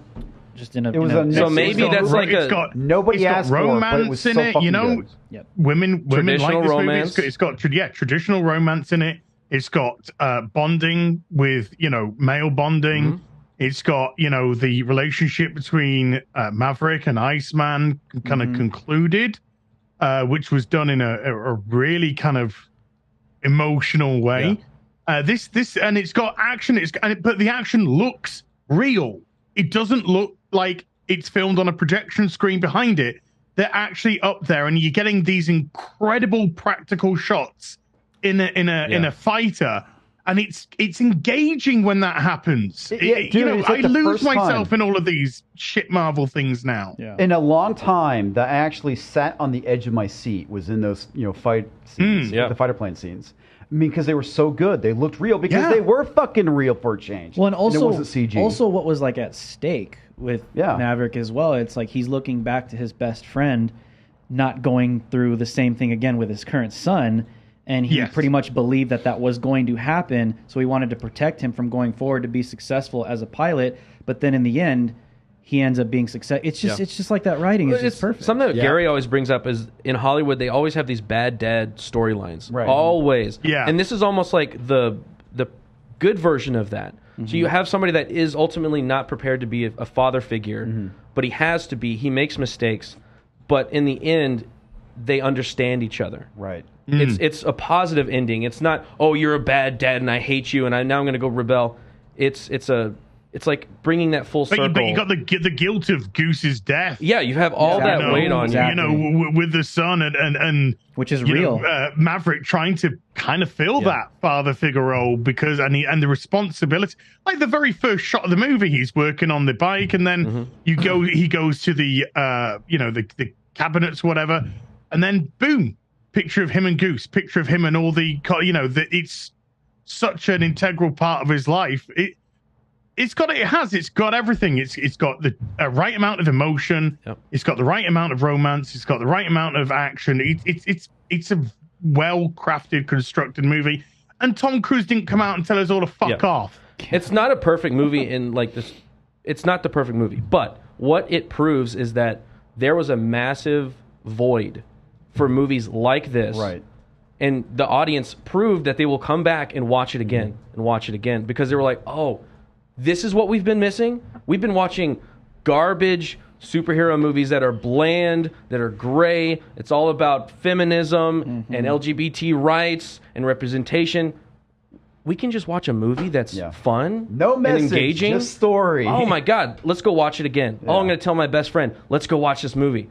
That's all it is. So I'm hoping that that's the silver lining. We're seeing this on the horizon of these movies coming back. I'm sure Hollywood will find a way to fuck it up. It should be a wake-up call for Hollywood, but it's not going to be. Yeah, they're going to keep going. They're going to make it worse. The woke stuff, I think Hollywood has focused too much on making the actual imagery realistic and have gotten away from making the actual content and stories realistic. Yep. Right. And you're starting to feel it big time. It's producer driven. So like you don't hear big name directors anymore, and they're getting kind of long in the tooth, and they're talking about retiring or moving on.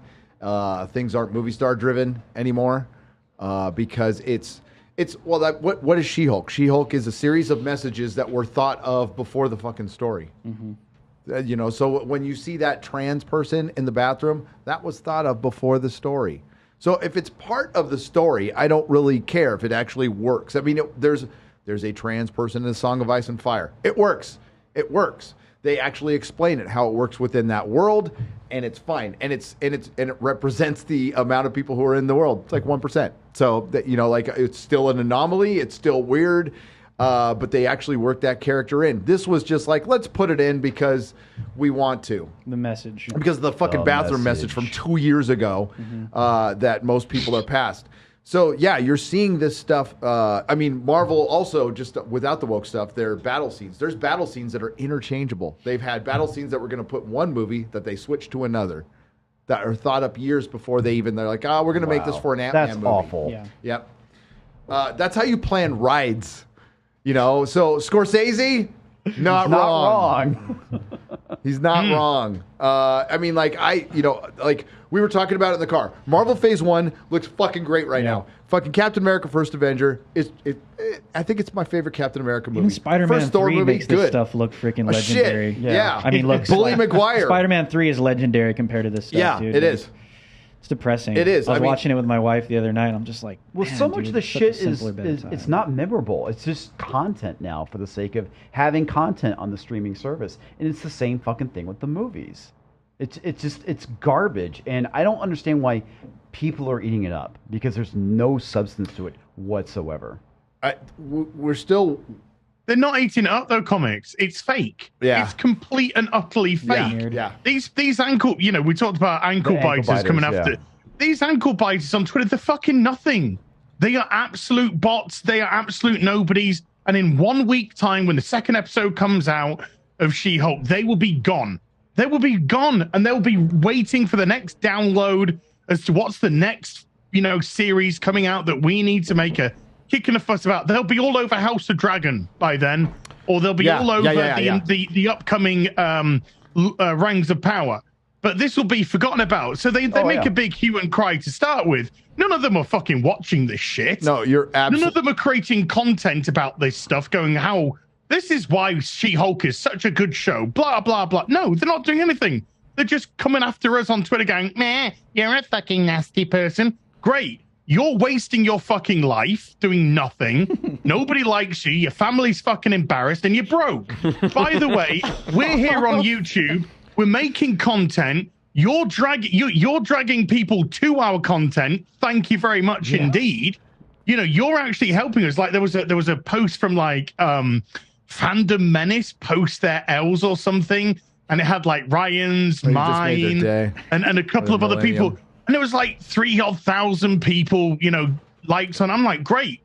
Because some of those people who have liked and interacted with this tweet that aren't fucking bots have now gone over to watch those videos.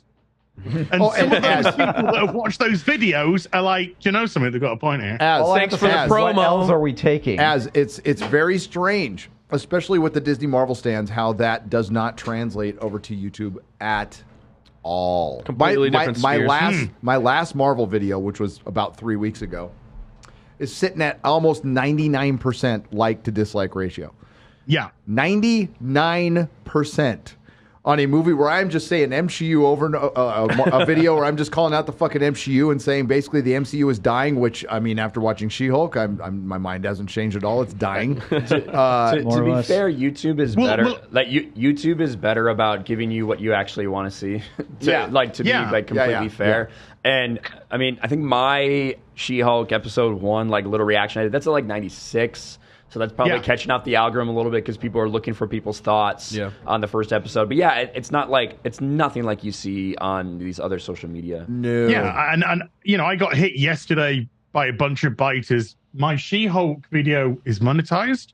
It's been verified by YouTube as friendly for most advertisers. So it's got the big thumbs up from YouTube. And it's on 96.5% positive. Mm-hmm. Yeah. The ankle bite is nothing translated. So the more like tweets that get a lot of interaction that are trying to take the piss out of us are probably driving good traffic towards our channel. So thank you. Oh yeah. Appreciate it. Yep. Oh, we love it. We absolutely love it. We say it all the time. Thanks. We really appreciate it. By the way, they watch more of our live streams than our producers. I mean, we can possibly hire some of them at some point. They know a lot of deep lore. Yeah. They're total fans. It's funny. Total fans.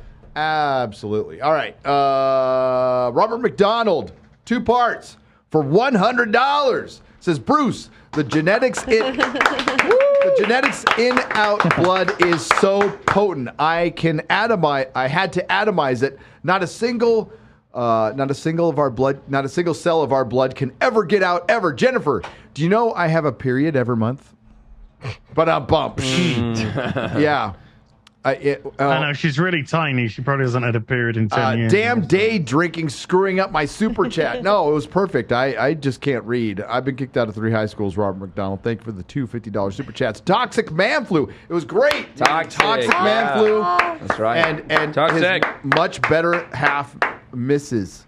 That's Is right. it Mrs. Flu or Mrs. Man Flu? Ooh. I think it's Mrs. Flu. Mrs. It's flu. Flu. Because Man Flu is, for $50, says Gary, Comics Ryan and QBG are so much more manly in person. That's true. Oh. You're not wrong. He's not wrong. Great to meet you all. Hail the fellowship and long live Pineapple on Pizza. Yes! I knew you were going to bring that in there, Toxic. Yes. How dare you? Also, and this is just a caveat here, also, Springsteen and Bon Jovi suck. X-Ray is amazing. Thank you. Yeah. Thank you, Toxic Man Flu. Love you, man. It's great meeting you and hanging out with you, dude. So that was cool. Got a little deep dish pizza.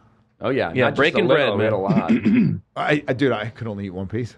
Yeah, I only I ate 1 piece as well. It was Shit. I ate thick, like, man. I ate like 4 pieces of the deep dish. I ate about half of a thin crust pizza. I ate half the appetizer samplers that were on the thing. You guys over on your side, you were pussies. You weren't going to finish it. So I I was just saving stepped some in. room for that freaking pizza. Yeah. Garrett likes Need it thick, by the way. That's confirmed. He just said crust. Oh, yeah. thick. It's me and my wife. Bradley Burnett on the Streamlabs side, circumventing Mama Susan for $50. Thank you very much. She-Hulk premiered on August 18th. Did you know that? On August 18th, 1920. The 19th Amendment was ratified.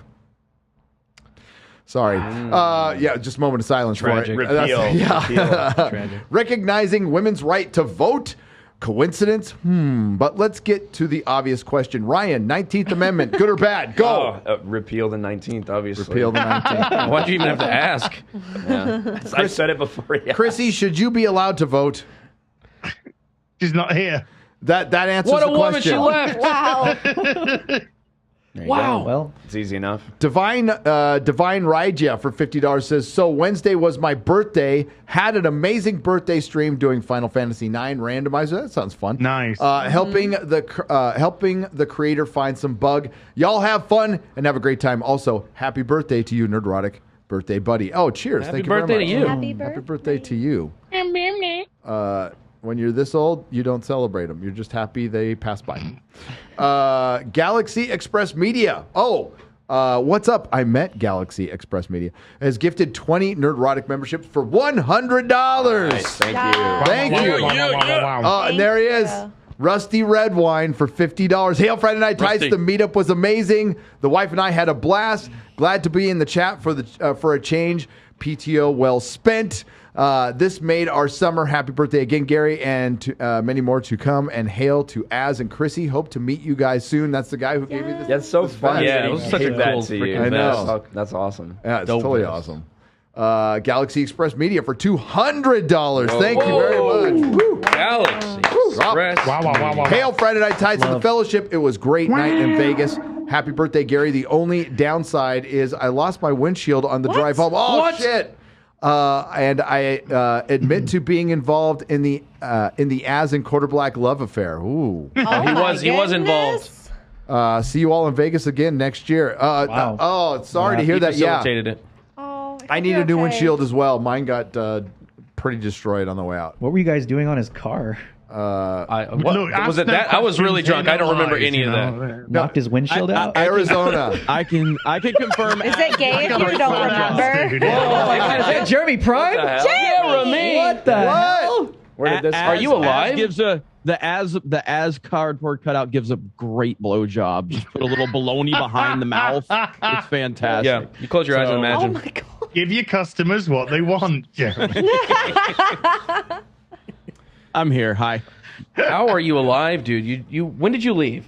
How long you been on the road? The night of. He left at midnight. The night of the and meetup. didn't stop. I left that night. I drove 56 hours round trip to hang out with the fans for 4 hours because we love all of you. 'Cause he's That's awesome. really all I did. Thanks, So Jeremy. I'm really tired, but I'm here. So let's do this. we already done it. Dude, we already done it. We're We're wrapping No, up. I know. I'm just saying. I'm not. way trying to show up in the last half hour. So. Oh, good. Hey, at least I showed up, Gary. Unlike somebody on main event, but that's for another discussion. Shots fired. Oh, wow, that cuts deep. I tried. I had 12 up speed. 12 fucking megapixel. Is it Megabytes. Megapixel, megabytes. Yeah. That's why you can't get out of the room in The Witcher, Gary. Oh wait, was I not supposed to connect the internet to my HDMI cable? Hey, I have video evidence of Gary playing a video game at the meetup. I will be releasing that very soon. Oh yeah. Oh, you did not Hold on to record that. Fuck you. That better go on your Yes, membership. I did. Yes, I did. I wouldn't want that being released if I were you either. I wouldn't Gary. either. He spent about 5 minutes just rolling around trying to get all the AT-ATs, all the ATSTs, and he couldn't finish the level. He was so proud, though. He was so proud. Look when he at me. turned- I killed some droids, man. So some probe droids. There we go. Those fuckers are dead. News for you. I got news for you. You suck at video games. I know. Toxic Man Flu for $50. Hail. I love Comics Division. He loves you. Yes, he does. Oh, that's really super gay. And it's not the Japanese whiskey talking. Hibiki Harmony. Are very you good still whiskey. drunk? Toxic Man Flu, you No, might I'm still pretty be sure drunk. I'm pretty sure he's loaded. Patrick Els, the great Patrick Els, for $100. Thank you, Patrick. Ryan. Oh, shit. Well, so much for that. Did it disappear? Ryan, no, my battery's dying. I forgot to oh. plug it in, but it's all right. We got another laptop over here. We can take over. Ryan, it's time for you to admit what we all knew. The pineapple on pizza is delicious. Also, today's feminists know nothing about having to struggle, and Gary and I have to work tomorrow, so I can't get too drunk. How much vodka goes in a screwdriver? Are you asking me? That's my wife's question. She's a vodka lush. You have to ask her. How much vodka goes in? 50 At least a lot. 50 milliliters. Way more than a shot. Well, that's classic A 3 at the count. bar. You put all the vodka up to the top and splash, a little Yeah, orange. just a little bit. Just to color it. You do 2/3 vodka, 1/3 orange juice. That's what you do. I mean, that's Clearly, I'm not a appropriate, bartender. I would just drink the bottle of fucking vodka. Fuck the screwdriver. That's what I would do. Screwdriver. You're asking an addict. You get drunk. You don't like that shit for taste. That was weird in She-Hulk when they said like all the buzz. You don't get drunk, but then they say all the buzz and no buzz, barf. yeah. Buzz, yeah. All the buzz. Buzz. No. But if you don't get drunk, then how do you get the buzz? How do you get the buzz? Yeah. And then how do you get the hangover? Yeah. It doesn't make any made sense. no just sense. like I think this it's meant to make show. sense. It sounded like a bunch of single 35-year-old women who are on Tinder wrote this. Exactly. Yeah, And it's made for them. Who can't get any swipes. Yeah. Look, they're just used to doing a bottle of fucking red wine every night. You know what I'm saying? What does swipes mean? And when they've finished it, they stick it upside down. Yeah. Swipe left. Or swipe right. Gary's so. learning Tinder. Yeah. Been out of the game for a long time. There was the internet was invented when I got married, but it was, it was very young. I think the internet was, when I got married, the internet might have been 9 years old. I mean, Really? not the internet's been around since the 80s. I'm talking since like 94 or something like that.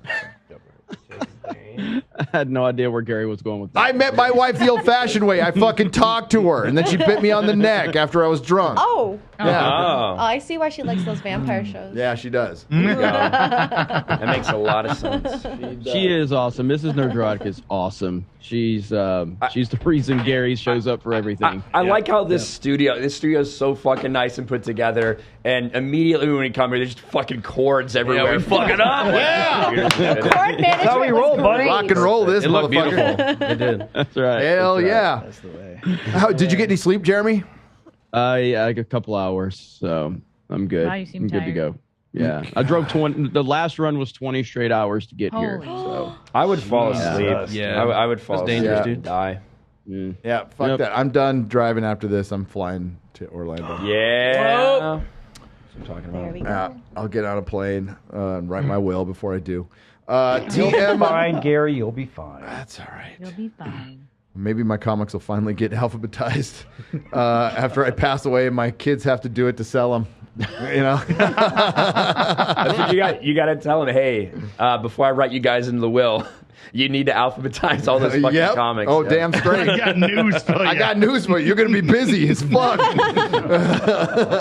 Hey, if you fly me out to Texas, I would love to do that. That sounds so exciting. Okay. Oh, shit. I'll fly you out to the UK to do it to mine. I get her first, man. Dibs. God. Dibs. Sloppy seconds. Yeah, there. Oh, my God. The chat's probably going to be all, wait a minute, you'll do that? I build shelves. I alphabetize Comic books. How much would it cost you to come somewhere to just do math, or would you pay to do that? for accounting, or am I going to open a book and just do math? in it? Maybe she's not as good as at math Any as I math. think she is. Just alphabetizing. I think a woman could handle it, right? If you pay me and feed me, yeah. There you go. You hear it, chat. There it is. Depends on how much math you want me to do. We I need don't do Wow. accounting though. We need How an much math X-Ray can you Girl take, app. X-Ray Girl? Yeah, how A much whole math lot can of you it. take? Only math. X-Ray Girl's OnlyFans is just her doing Common Core. Top. Quadratic equations and shit. Just drawing them right here. One. TM Devo, thank you for the $50 donation. Appreciate it, TM you. Devo. Hell. Hamron on the Streamlab side, circumventing Mama Susan says, "Happy birthday, fellow boomer. Pineapple belongs on pizza. Hail to the fellowship." And you are right. Thank you for the $50. Oh, man. Clapping for them. I'm going to get some tonight. Fuck it. No, I'm good. No, are we going to get, Just like, keep ramen? posting those Pass. pictures. No, you did of it. ramen That's all last I'm night, asking. didn't you? I didn't do ramen. I went back. I was fucking done. So You're I did done. not do ramen. I didn't want to fucking go. Jeremy, we went to that same ramen place that we did the other day. Like, I didn't. Everybody else. It was did. next door. It was fine. It was right next door. The anime one? Yeah, it was next door Okay. to the karaoke place that we did. I didn't so deep it's very throat. stereotypical. There was also a massage parlor in I got between tons the of- two. Oh, right next to it. That's Right next to it. true. Okay, I'm coming next year, right? Hey, Jeremy, I got tons of video of Ryan's gay singing, by the way. Oh, from my I wife. do Yeah. too. Yeah, I mean, was fun. Ryan's been doing so good the last few years, but I have a lot of things to expose him on when it's time to cancel him. So I'll get with you. We'll put it in the file. So he's just doing too good, though. As long as he keeps pissing people off and gaining subs, I have no reason to expose him. It's hurting his image, though. Yeah, like all the things that could come out to expose me. It's not like leaked DMs with me saying the N-word. It's like me singing Backstreet Boys. I would say that's the worst for your brand. To be honest. To be fair, that would be the worst thing for you, because saying the N-word would only help you. Yeah, imagine if someone came out like, I know a secret about Ryan. He was disrespectful to women. It's like, that ain't a fucking secret. That's my brand. What are you talking about? My favorite Ryan hit pieces are the ones where they have you like cleanly shaved. Oh yeah, they get babyface Ryan every time. Radicalized. That was back when I was in the military, but didn't tell anybody. Right, because I had to be shaved for my job, but I didn't want to let anybody know I was in the Navy because I didn't want people call my command being like, "Look at this racist." So and then your command goes, "That's our diversity and inclusion officer." Yeah, exactly. Oh, this guy, you're the guy we have in charge of equal opportunity at our command. Oh, life is funny. I can confirm. Ryan called me and told me about that, and I was like, "That's what you're doing right now. That is the most hilarious thing I can think of." So that's like your job in the military. Specifically, like when you're at when I was on shore duty, it was a pretty small command, so you have a lot of different collateral duties that have to be split up, and one of those was command managed equal opportunity manager. And they're like, this guy's our guy. Yeah, and it was like, oh my God. So I'm like, all right, I did it. So we got like legitimately all the same corporate trainings, all the bullshit you see from like Coke, Walmart that come out about that stuff. They're doing the same thing in the military. They have been for forever. 95% of people that are there don't take it seriously, and it's just a check in the box that has to get done. And I mean, I was there. I had that position for like 2 years. We never had a single complaint at the command. But everyone treats it like bullshit, but it's the same 5% of people that want to make noise about it and like kind of like in the world. It's exactly except for very reflective of the real world. 0.05. Yeah. Yeah, because when you're in Afghanistan getting shot at, you need to make sure you're not going to die a racist. Is there trans representation in Afghanistan getting shot at? Is there trans representation in sewage treatment? Is there trans representation in bridge building? I want to know these things. I don't know. Yeah, you need to be prepared because when you go to the Middle East, you need to be able to lecture the Muslims about trans rights. Yeah. Oh. Yep. And homosexuality. They're really susceptible to that. We're not worried about them, suicide bombing. We're worried about them misgendering. Yep. Yeah. It's funny how we've never heard about diversity in the roofing industry. Nope. It's almost like they don't care about these things. You ever heard some leftist Hollywood? We need more female representation in the roofing industry. Yeah. No, because you know why? Because they can't do it. Yeah, because you can't. It's hard to get up there with stilettos. Yeah. You can't carry 3 bags of shingles over your shoulder without using a handrail and go up the ladder. Yeah. Yep. It's a rough job. Bradley Burnett on the Streamlabs side, 2 parts for $60. Thank you very much. Part 1 and 2, after suffering She-Hulk. I learned so much about what it means to be a woman today. Certainly all women are young girls. Young girls will finally feel represented by a superhero. But I personally do not feel represented in the MCU. Where is my representation? I mean, I'm a straight white male attorney who graduated from Duke, a blue devil. I used to put criminals in jail and have really bad eyesight. When I finally see myself in an MCU superhero, who am I kidding? The MCU will screw it up. Yes, it will. And, dude, that's where this show's going to piss me off the most. I know it. Like, as soon as they get to Daredevil, I'm like, because I kind of blew I didn't even want to watch Miss Marvel. I didn't care. I was like, it's dumb. I'm not a 14-year-old girl. It's made for 14-year-old Muslim girls. Muslim girls from Pakistan. It's very specific. Pakistani Americans. Yeah. And listen, that's not going to interest some people, but you can make it if you want. But then you shouldn't fucking complain and bitch and moan when nobody else other than that specific demographic says, "Wow, this sucks." You know, because it's not for you didn't make it for them. Yep. So how can you expect them to support it or promote it or whatever? That's why nobody watched it. You know what? Yep. I have faith. I do have faith. You know why? Let me detransition real quick and speak as a man. I think we're gonna have a comeback. I mean, look at Leah Thomas, right?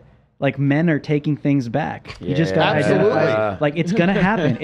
They're gonna it's gonna be the MCU for a while, but then they're gonna move into men identifying as women, and we're gonna dominate again. Well, Ironheart, that's already happening. It's happening like It's good. The mental illness will stabilize it itself. will. Drew, you're right. A true female empowerment is male empowerment. That's what it is. Obviously. Maybe I should stop talking because I don't want them to catch on. Just keep doing what you're doing, guys. Keep doing what you're doing. Keep doing what you're doing. Just go the Leah Thomas route, and we will dominate again. They used to have a term for this. It used to be a bad term, but now it's just applicable. Penis envy. That's what it was called. Dan Bask for 100. Dan Bask. Brazilian, not the kind. That's like not the $20, cube kind. right? No, yeah, I don't know. Pesos. How much is that, Dan? It's not even $20. That's like 15 cents in his currency. damn. So don't get I impressed. got a Brazilian. Don't get impressed. Yesterday? Did you get a Brazilian? Az? Yeah. Okay. Yeah. Was it a What's 2 for his 1 name? deal? Unfortunately, I got it on the top of my head by accident. Aw. He says the cable management is getting better. Proud of you. Oh, well. Dude, When I did paid you say for that? it. I'm not so I sure think it was about a that. little before. I think it was a Dan, little before. Yeah. I'm not so sure. Dan was These are down good, on me. Dan, the composer of the #1 charting right. song of Friday Night Tights. Dan Bass. Right, yeah. You know him from some other songs and some little channel he's He on. just released a new video today, right? Did he? I don't know. I was too I got a busy, notification, but I haven't watched because we were getting. Set I up for this, automatically thumbs down. No, I'm gonna watch it. Of course, I'm gonna fucking watch it. I love Dan Bask. I mean, he's the one channel that actually has proper female, backing. He's Wow, I probably it's wonder probably why. 50-50. I think we know why. It's probably 70% women. Dan has a lot of female fans. Let's say that. He can feel the panties being thrown at the screen when he's I'm sure he can. Yeah, okay. Every time his hair goes up, there's another panty thrown. Yep. Makes sense. Heron of Alexandria Hello. for $50 says Horror Amarada, who we met at Anime Houston, Matsuri. dude. Super She cool. She's is awesome. Fucking awesome. Is the greatest. I love how Gary has trouble saying her name, Horror Amarada. But, well, I mean, Good. Getting better. I think you're getting better. or I could just say it Horror Amarada, but that'd be terrible because she's not. Horror. She's a very nice person. It's pretty easy to pronounce unless your name is Gary. This is true. We should all raise a glass for Horror Amarada and all her Horror Amarada is. Fuck you, Heron. Horror Amara. To Horror Amarada. Senza Madonna. Hey, Jeremy, I want you to guess who said the worst thing. Probably the most un-PC thing on tonight's show. Oh, tonight's show. Yeah. Well, the obvious answer that I would normally go with is either Ryan or Chrissy, but I don't think that's the answer. No. Well, it's almost true. But probably X-Ray Girl, because X-Ray Girl's a savage, so probably she X-Ray is. No, it was Az. Az said. Oh well. Az said something that made Ryan shake his head. Not because I disagreed with or but yeah, it's You're just like, man, I wish I said that. It's like, but as we know, as saying it's not a surprise at all either. Yeah. well, like as we know clearly from experience at Universal Studios, I can say shit on here and like people just don't give a fuck about it. But then when I say it on my channel, then it's a big deal. So Yeah. That is true. That is true. Well, yeah, that is true because the little crack I made on that meme, I've actually made that crack on this show in the past. me too. Yeah, it's so crazy. there you go. But, Ryan Martin, the other Ryan, probably the nice one, for $60. Hail Friday Night Tights and the Fellowship. Glad y'all are having a great time in Vegas. Az needs to get his ass over the pond. Or somebody needs to pound his ass. I'm not sure what that says. Probably both. It says Happens both. plenty in the memes. It does. For one of these, he will. I mean, it's probably what's much more likely to happen is we're going to go over there. That would mean I have to get on a plane. Yep. And that means I'd have to get on a plane too, so we could like sit next to each other and. I'm busy that week. Yeah. You're damn right you are. Honestly, the most baller move ever would be for me and Gary to fly over there and Az to be like, Fly over to you. I gotta play 40K right now, guys. I'll get with you next time. I know. Just big times us. Busy. Yeah. I would honestly respect him even more if he just like said, "Yeah, I gotta play some video games. I really got time. Thanks for coming out." Yeah. But yeah.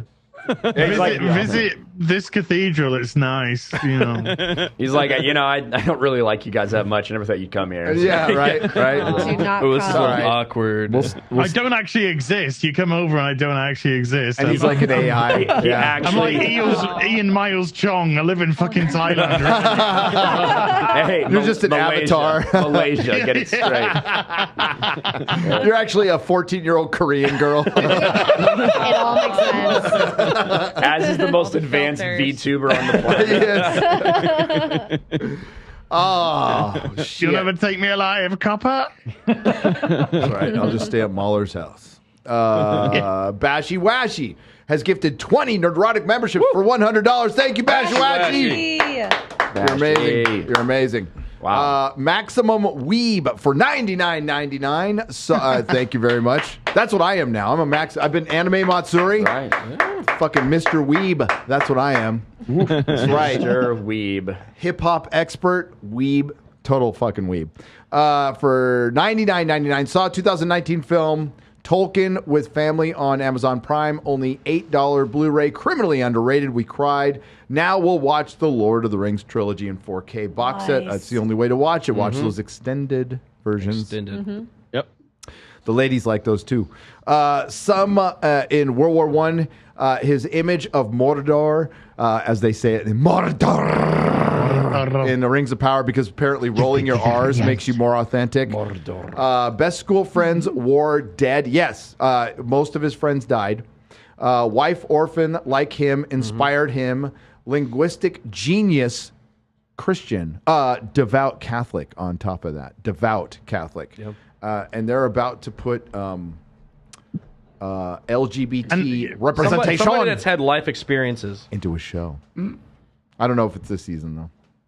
That's because Tolkien needs to do better.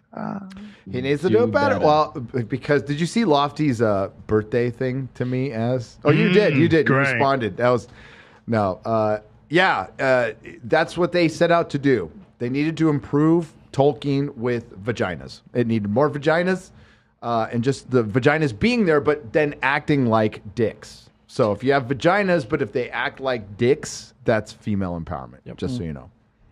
Sweetie Calves for $50. Says, hi all, it's me again. Just wanted to say thanks to Gary for reading out my super chat last week and let you know I did what you said and sent over some glimpses of my art to your email. It's the, I can't pronounce this at all. Sorry. Rehenzies 17, but at least I can look it up. If you wanted to take a look, no Indiegogo yet. I will take a look. And you definitely want to go the Indiegogo route. Kickstarter's still fucking lame. I'm surprised Indiegogo didn't turn on everybody because that company's in San Francisco, and they have a huge BLM statement on their still on their website. By the way, Jesus. Wow. They still have it? Yep. Oh my god. Well, they still believe it. They still believe it. Oh yeah. It's not like Pride Month. That goes away as soon as July 1st hits. Boom.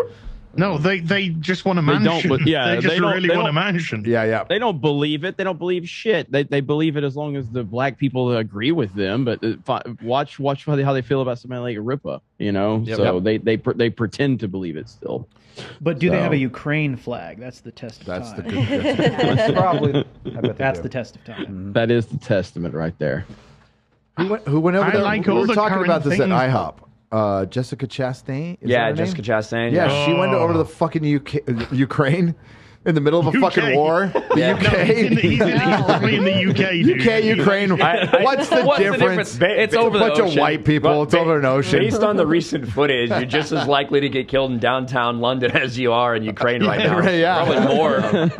Wasn't Zelensky like being made like an action figure or something like that? Oh, I'm sure. I saw that somewhere. Does it come with Coke? Look, all I know, no matter what, and this is the greatness of Alex Stein, but at this point, every time I hear Ukraine, I only think about his songs now. I don't even think about anything else. Yeah. Insane for the Ukraine. Insane for the Ukraine. Oh my God, he's so good, man. Put a bullet in. So good. Put a bullet in Putin's Put a brain. Putin brain, yeah.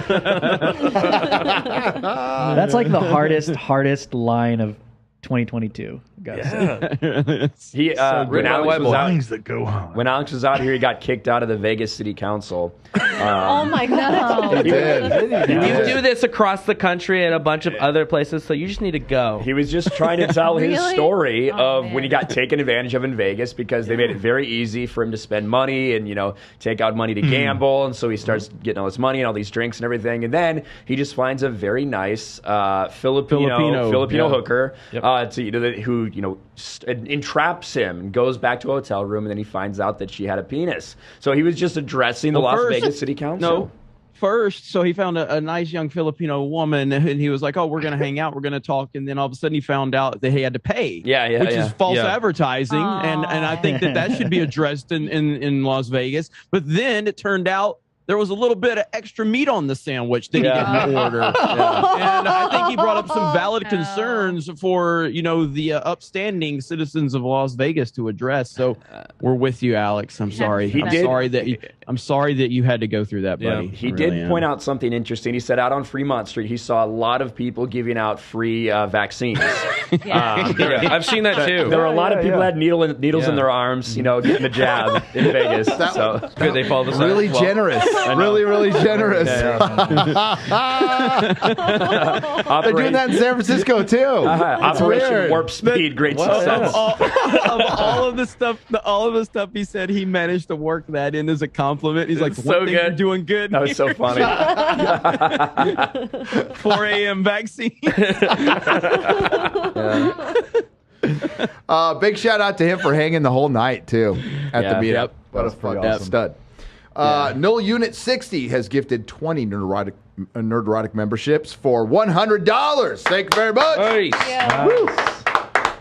Grace Soul on the Streamlabs side circumventing Mama Susan for $50. Seeing y'all. We're all going to clap. Okay. I can't not clap, dude. Seeing y'all again on Wednesday was awesome. Hail to all in the fellowship I met and reconnected with from last year. Sorry, Quarter, for putting one of them drinks in your hands. Yeah, we need to talk about that. Jeez, guys. Did somebody roofie Wreck my Quarter whole Black?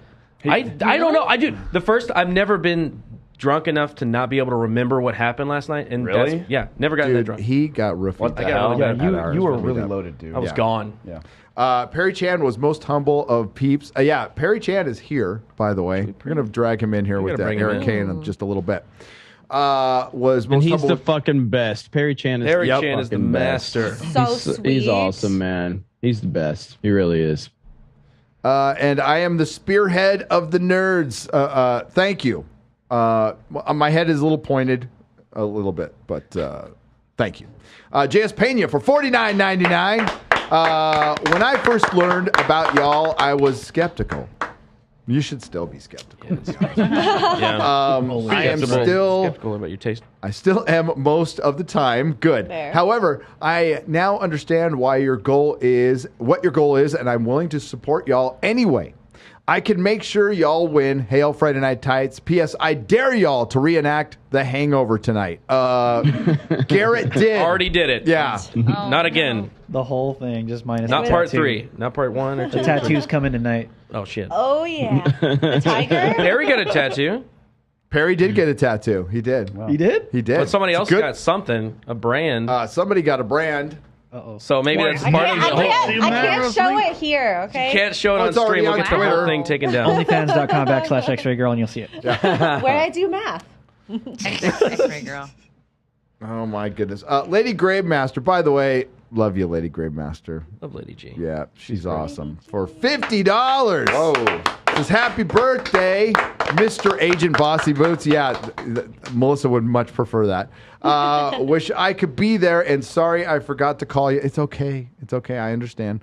A lot going on, and it slipped my mind. I understand because I know what's going on. Much love to you all, especially the chat, and I watched Az's She-Hulk review. Yes is about all I can say. Yes. Yes. Yes. Yes. Yes. Yes. Yes. Yes. Yes. Oh, yeah. The WG for $100. Whoa. Hell yeah. Seriously, Friday Night Tights. Give it a rest. She-Hulk's great. While the effects are okay and it's well written, she's smart, super strong, and damn it, wait. Being told I just watched the 70s show called The $6 Million Woman, starring some babe called Lindsay Wagner. I see where you got messed up there. Let's see. WG has gifted 10 Nerdrotic memberships for $50. Damn. Jeez. Dude, Dang. oh yeah. New members. Thank you. I gotta see.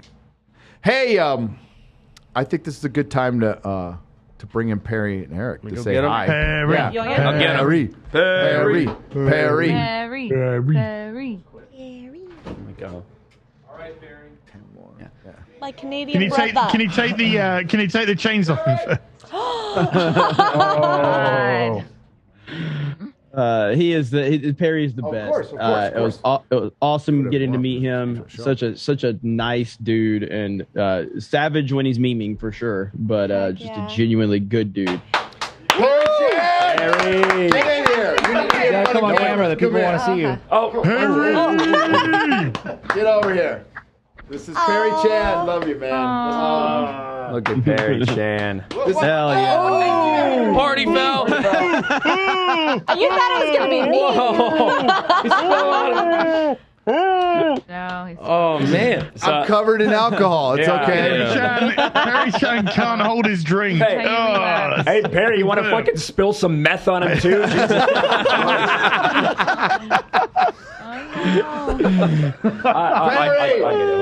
I don't want to see Gary at 2 a.m. sucking that alcohol out of his top, all right? I got it. Don't worry. The first and last time we will be filming from here. It's all right. I got the cleaning bill. Listen, we're good at picking things up on the fly. So that wasn't prepared, but I guess we need to go ahead and announce it. Friday Night Tights is working on our first feature series. It's Breaking Bad again. Yes, Gary. Yes, So Yes. The first episode. This is true. Where, Is it called Breaking Bad? Well, I'm actually going to be mentoring a young non-binary female in a trailer how to cook meth. I'm going to die in the first episode, and she's going to take over and do it so much better than all of us. Walter White. Beautiful. That's beautiful. Yeah. I'm applauding. Should we? Should be. So stunning or so brave. Hey, legit. That would be a badass series if we could have Gary and Breaking Bad again, and just have him like go into creating this meth verse for Friday Night Tights. That'd be pretty badass. Get me to take my first drink and then slowly corrupt me into his ways. I think we got something, Gary. I think we got something. We could, yeah. It's happened. So, yeah. I don't want to revisit all that though.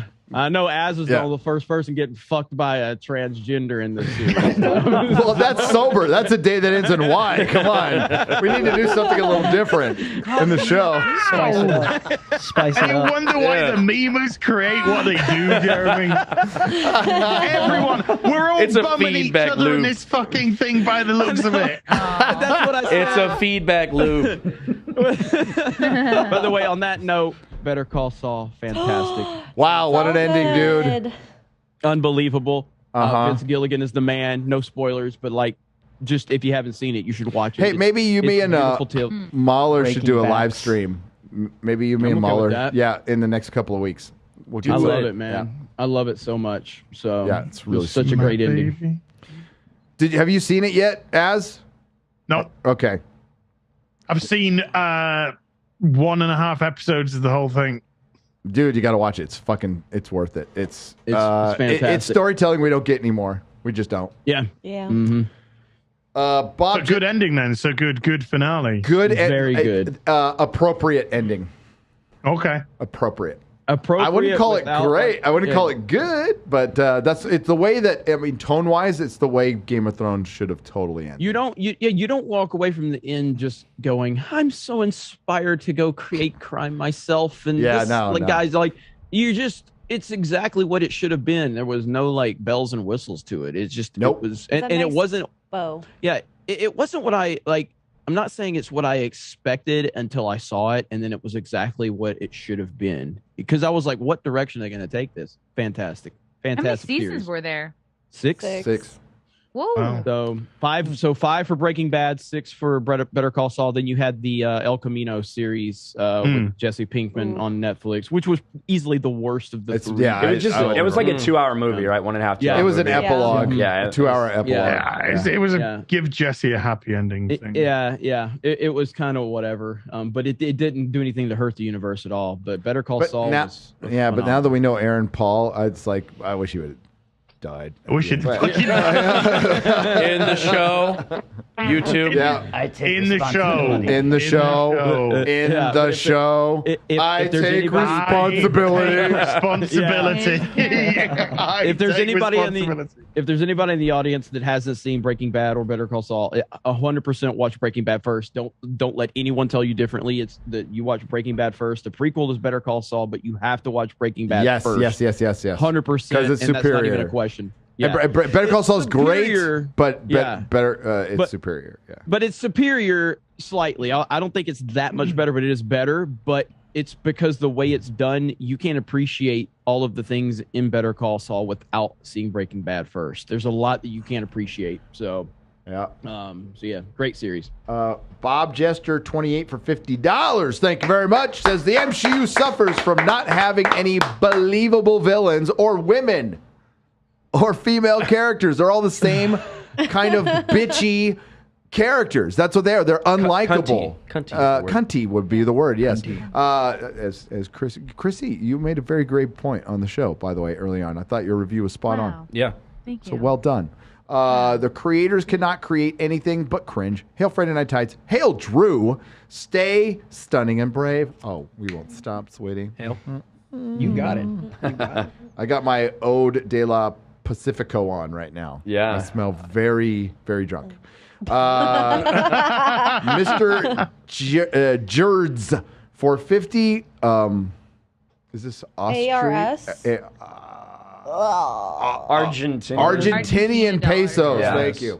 Hail Friday Night Tights in chat. Longtime watcher. First super chatter. Oh, wait.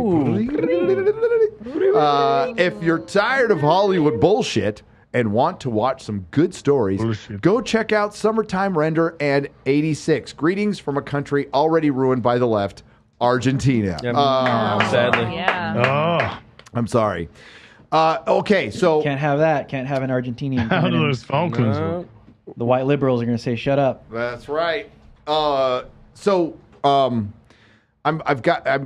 been in the French comics for a while, but Razorfist gave me an idea in his last bande dessinée video, his French comic video, where he translated one. He translated one on his own because he just wanted to read it. I'm like, shit. So I knew a couple of the kids who were originally translating for Dark Horse manga. Like back in the day, I knew how much they made, wasn't much. And I know how much Dark Horse made translating manga. That's where they made most of their money, that and Hellboy. But most of their money was made translating manga. And I'm like, well, we should totally translate French comics, because Razorfist had talked about it, not enough of them are being translated. So I know a French dude. I know a couple of French dudes. So I talked to a couple of French dudes, and they're down. They're totally down with this. So we're going to see what happens. I don't know if anything's going to come of it, but French comics are fucking awesome. And the more you read, the more you would know. So if we can get them translated for a decent amount of money, we'll see. And I don't know if there's rights issues. And by the way, they're not PC at all. That's probably part of it. Yeah, especially the older ones. Like they're I don't know shit about that. I don't know. Oh, they're French. I'm not Canadian. They love Westerns. So Italians and French love Western comic books. So they do them old school Western. It's fucking awesome. So I'm gonna I'll probably reach out to Razorfist and see what he thinks. Hell yeah. But yeah, I'm gonna try. Why not? Hey, real quick, shout out to Chris Gore, man. He just sent me a DM, loving you on FNT.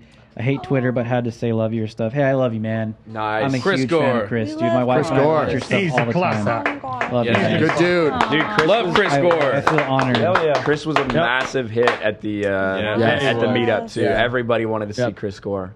Yeah, and Chris, I got to meet him. Sorry I didn't get to say bye to you. It was so hard to find people through that because there was so much going on. But I did meet him. It was an honor to meet him. I told him how much of an honor it was, and he told me to shut the F up as soon as I said that. I was like, dude, you're Chris Gore. You're Chris Gore. Chris fucking Gore. We went out to IHOP. Jeremy missed it. We went out to IHOP with Chris afterwards. Yeah. So he got to witness me get my order last. But was it right? I'm pretty convinced that they forgot my shit and that they had to drop some pancakes because, again, my pancakes didn't come out when I ordered them, and it took like 10 fucking minutes. It was probably some Mexican making it, and he could smell your racism from the kitchen. I think right when you walk through the door. I think you might be close, but it wasn't Mexican. But I will say, you got the order right eventually, right? I did. And the waitress was cool as fuck. She was super. She was cool. She was super cool. With better how many than people Denny's. were there. Way better than Denny's, and the food was better. Drama.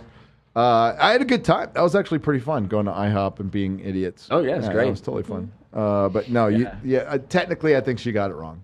I think so too. I think I've been through enough of these experiences. I'm pretty sure she got it wrong.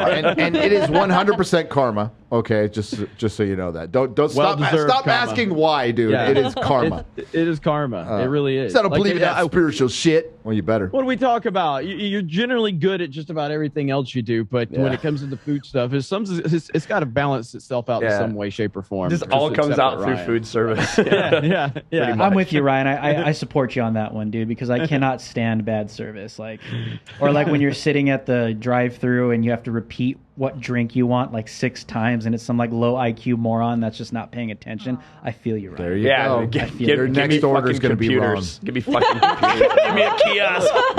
It's why Bring me Skynet now so I can get the right freaking order down immediately. Robert, it's why I don't like Chick-fil-A food as much as everyone else, even though I do like it. But their service is always on point, so it elevates Chick-fil-A. I disagree with you, Jeremy. I disagree. Okay, listen. I don't know if this. Did I already talk about this with you guys? Every time I go get fast food, freaking Chick-fil-A, this happens every single time. I ask for sauce, and they take the damn sauce and they stuff it down my large fries. So when I get my bag and I go home and I pull it out, I pull out the sauce. And my fries are stuffed literally all the way down, and tell them not to do it. I do. Listen, my wife. Listen, this has happened to me so many times. This is why I understand Ryan's pain.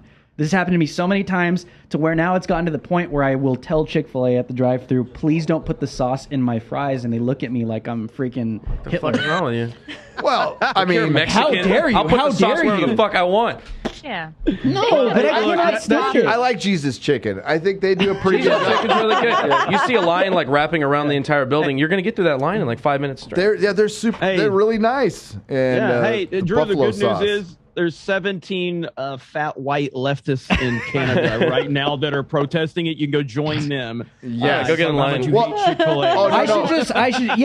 I'll just roll up the next time and accuse them all being racist. Jeremy, those are the same people protesting Drew. So that's right. Find some common ground. Yeah. Robert McDonald for $50 says, "Sorry, Chrissy, you are the one exception to the rule, but She-Hulk proves women can't be funny." True. I mean, true. They can't adapt comic books. Were they trying to be funny? Yes, they were. Yes, This is that awful. Yeah. This is called a comedy. That's really sad. That's really fucking sad. They were trying to do like Ally McBeal. I mean, it is legit Well, for one, sad. there's no such thing as woke storytelling. There's no such thing as feminist comedy. These things do not exist. No. Okay. Correct. Robert McDonald. No, if you want something to be funny, you got to have some men on there. Leftist comedy and a means, sense of humor.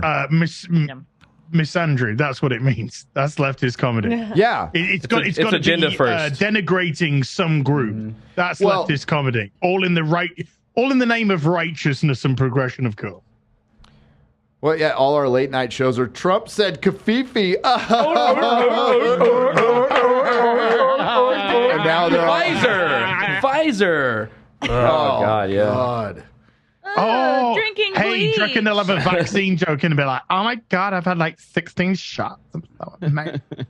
Yep. And I got a tattoo for each one. Robert McDonald for $100. What happens when Daredevil comes in? He's going to be the happiest blind guy in the MCU, cracking his little jokes, and it's gonna be fucking terrible.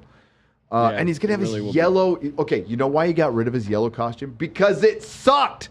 That's why it's garbage. That's why they got rid of it. Yeah, he's gonna be gay and not even know it. It looks like it was designed by a blind guy.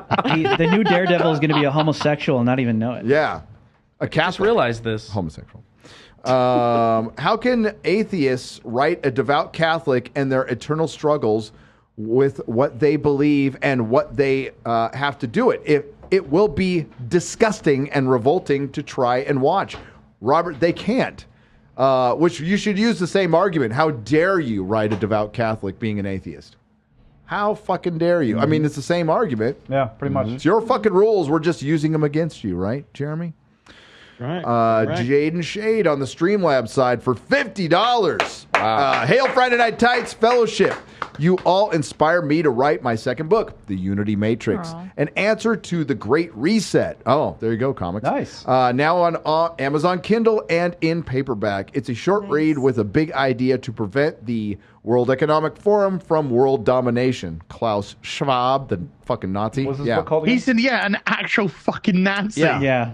It's called The Unity Matrix, an answer to the Great Reset on Amazon Kindle. Jaden Shade. Sounds based. Sounds super based. Awesome. Every time I hear Great Reset, I think about comics now. That's all I think about.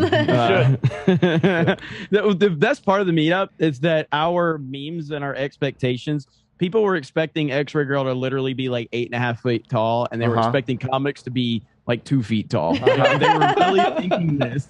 It's so good. They're like, wait, comics? That's comics? I thought he was going to be like the right height, if you know what I mean. Like, no, he actually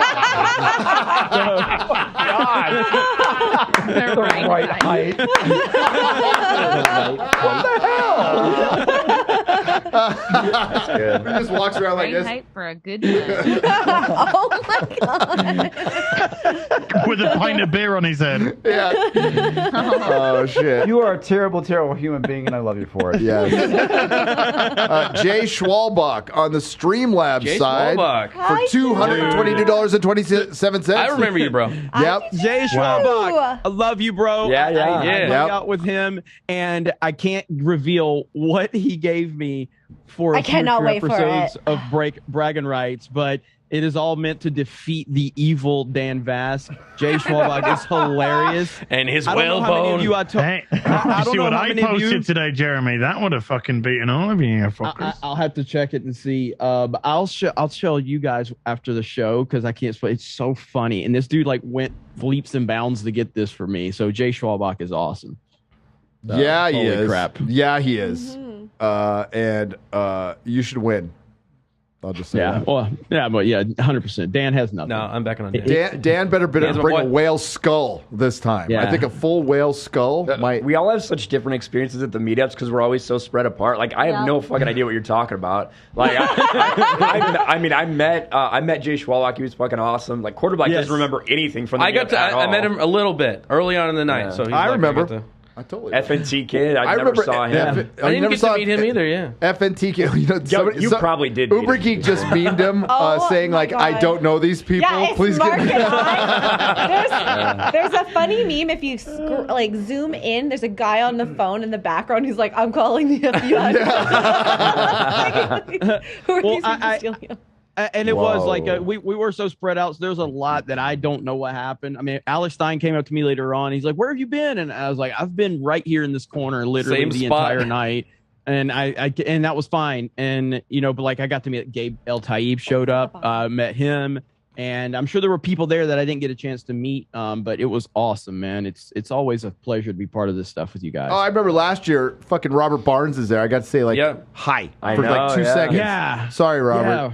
By the way, like Robert comes, Robert hangs Barnes, out for hours waiting on us. The man, Robert Barnes, the man, the fucking man. By the way, that's awesome. He's brilliant.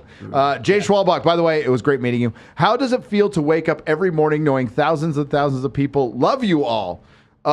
Tuned. It feels nice. It feels nice. You know, especially when you're like about to die like me when you're getting old. So it's cool.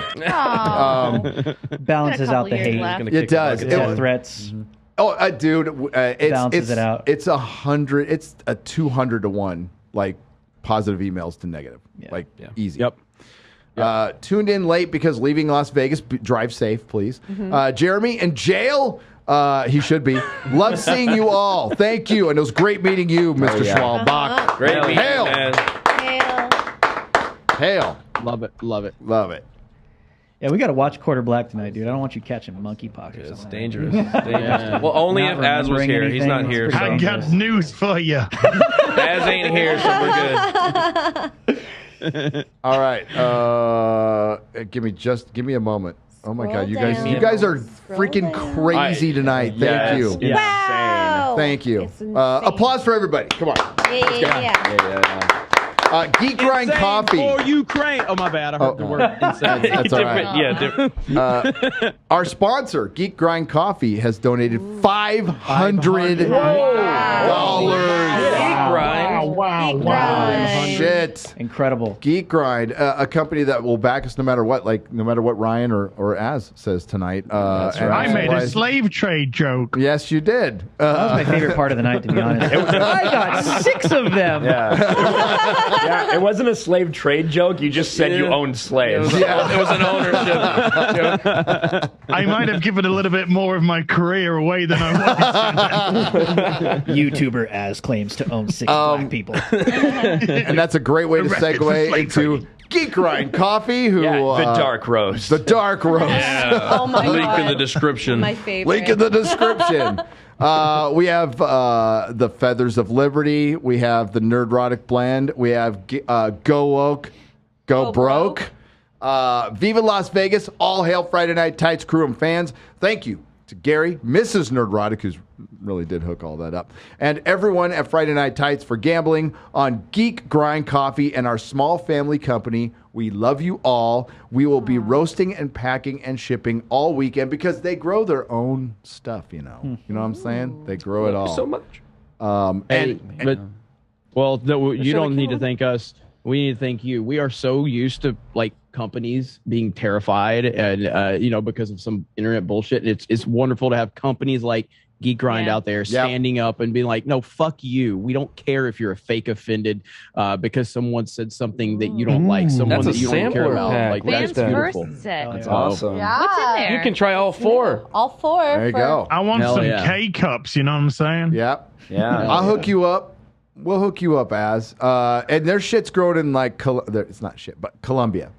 Colombia. That's right. Ships to the UK now, I believe, right? It does. It does. There you go. Thank you for being the voice for us, the fans. The fans first. The fans first. P.S. Badass vest, Gary. Oh, thank you very much. Well, thank Rusty Redwine, who this thing is put together better than I did when I was 16 and really fucking high. So it's not a surprise. So thank you, Geek Grind Coffee, for $500. Yeah. Big time. Big time. All right, where was I? Did Eric not want to come in? Well, Eric can pop his head in towards the end. So shout out to Eric. Eric K. Eric K. was on point. Yes. He was great. Holy crap. Yeah, Eric was a huge help at the meetup. Yes, he was. Yeah. He was. Yes, he always is, man, and he was so on point. So thank you, Eric. He took care of me. Drove me back to my hotel room. I was poured you. Why did so many people? you were that drunk. They gave me all these drinks. Stop it. I did think it was Oh yeah, weird. it's part of my plan. I did think it was weird that Quarter Black was complaining about how much his asshole hurt the day after the meetup. Eric, what did you do to me? Was that really Eric? There's Eric K, ladies and gentlemen. Got news for Eric K. I got news for you. Eric K. Yeah, Eric K. I admit, I roofied. Now kiss. Now It kiss. was Eric the whole time. You roofied I him. hauled him back to his hotel room and took advantage. Grabbing my Did you tit hold right his now. hair back? Look at that grope. Look at that grope. Hey, he already signed a waiver, so you can Me Too the shit out of him. I don't care. Damn it. When did you get me to sign that? Quarter grope. Last night. Here. When you were roofied. growth. Quarter grope. Garrett. There was only quarter growth. You guys got black fetishes. Just It's wrong. It's wrong. Speaking of fetishes, Comics Division's platform shoes for $50. So for those of you we got high fetishes as well who met comics this weekend in Vegas, now you know how hard my job is. Yes. Is that what you call your penis? He got the lifts. He got the lifts. Osmium on the Streamlab side for $50. Thank you very much. Yeah. Happy to see you guys in Vegas at the meetup. Was an honor to meet you all. It was great. The best gift to me after coming back from my deployment in Africa. Africa. That's right. Yeah, glad you guys enjoyed the Afri Bucks. Yes, thank you very much. Yes. Yeah. That was very cool. I got the ones with the rhinos. I got the purple one. You got the Dan Crenshaw one. I got the Dan Crenshaw one. Nice. AKA I got the Sifa. ones with the. Never mind. Yeah. But yeah, don't. Just finish it as. It took me a minute. I'm blonde. That I just gave you embracing who guys. he is. And I look forward to seeing y'all Saturday. Oh, cool. We get to see you Yeah. Saturday. Awesome. Yay. Yeah, I'm very excited Good about reminder. Saturday, 2 p.m. that. That's good. It's going down. Emporium, going arcade, up? bar. Depends Let's go. on your perspective, I guess. Yeah. Yep. Yeah. Quarter black definitely going. Oh yeah. Yeah. I'll carry you back to your down room, for Quarter real. Black. Okay. Good. Yeah. can do it. Exude girl did pick me up. Like, I picked up. Dude, she ooh, picked up everyone. everybody. that is the first woman to pick me up since my mama. She didn't pick me. She didn't pick me up. But Oh, yeah. I've already proven myself, She though. didn't try. Yeah. Look, all I'm gonna say, Strong.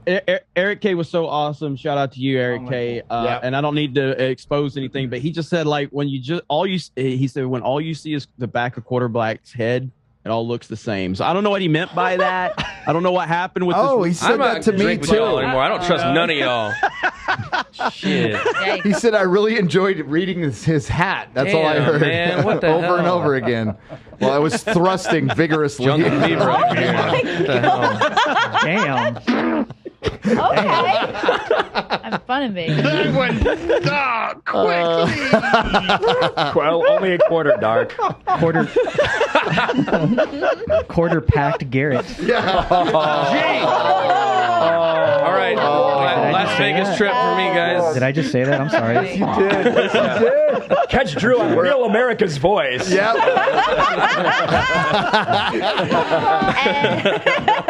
Somehow he managed to get kicked off of YouTube. We're not sure how. I don't know how. Yeah. there's a reason Lummox. why. It's a mystery. It's to a be solved. mystery. For $50 from Lummox. Yes. Even comics hater Matt Walsh put out a daily cancellation today on She-Hulk. Yeah. What was I, Jeremy? What was I telling you? What was I telling you too? What was I telling you, Drew? About time. Tying it to leftist politics worth a watch. Yeah, crazy. A lot of people are Really? finally figuring that out. So. It's almost like welcome we've to been the last saying this few for years. we've been saying this since 2019, since Yeah. 2016, and earlier before that. Well, About time. Like, for some people, it's just not as important, right? There's a lot of shit And that they're happens wrong. and things that I don't care about, right? But still does have an impact on things. So when that's the people thing, finally come yeah. around and accept that, yeah.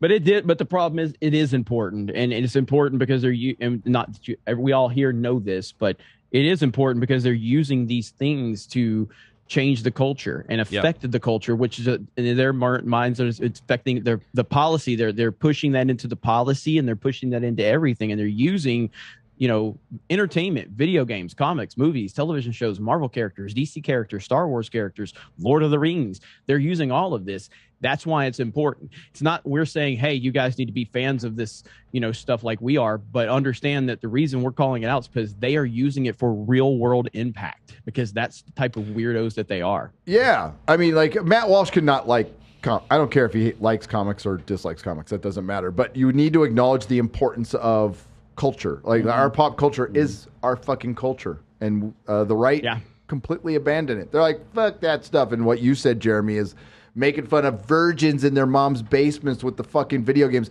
Yeah, that's the shit we nerds have been hearing all our lives. And quite frankly, I'd love to go back to that, considering what we have now. But the right and the center abandon it, and now we're fighting to get something back that we're probably going to lose, or it's going to have to change into something else, or it's going to fragment. But when all is said and done, Star Wars is gone. Doctor Who, gone. Star Trek, gone. Marvel Comics, gone. DC Comics, gone. They're going after fucking Tolkien. And that's just the big... And then there's the smaller stuff.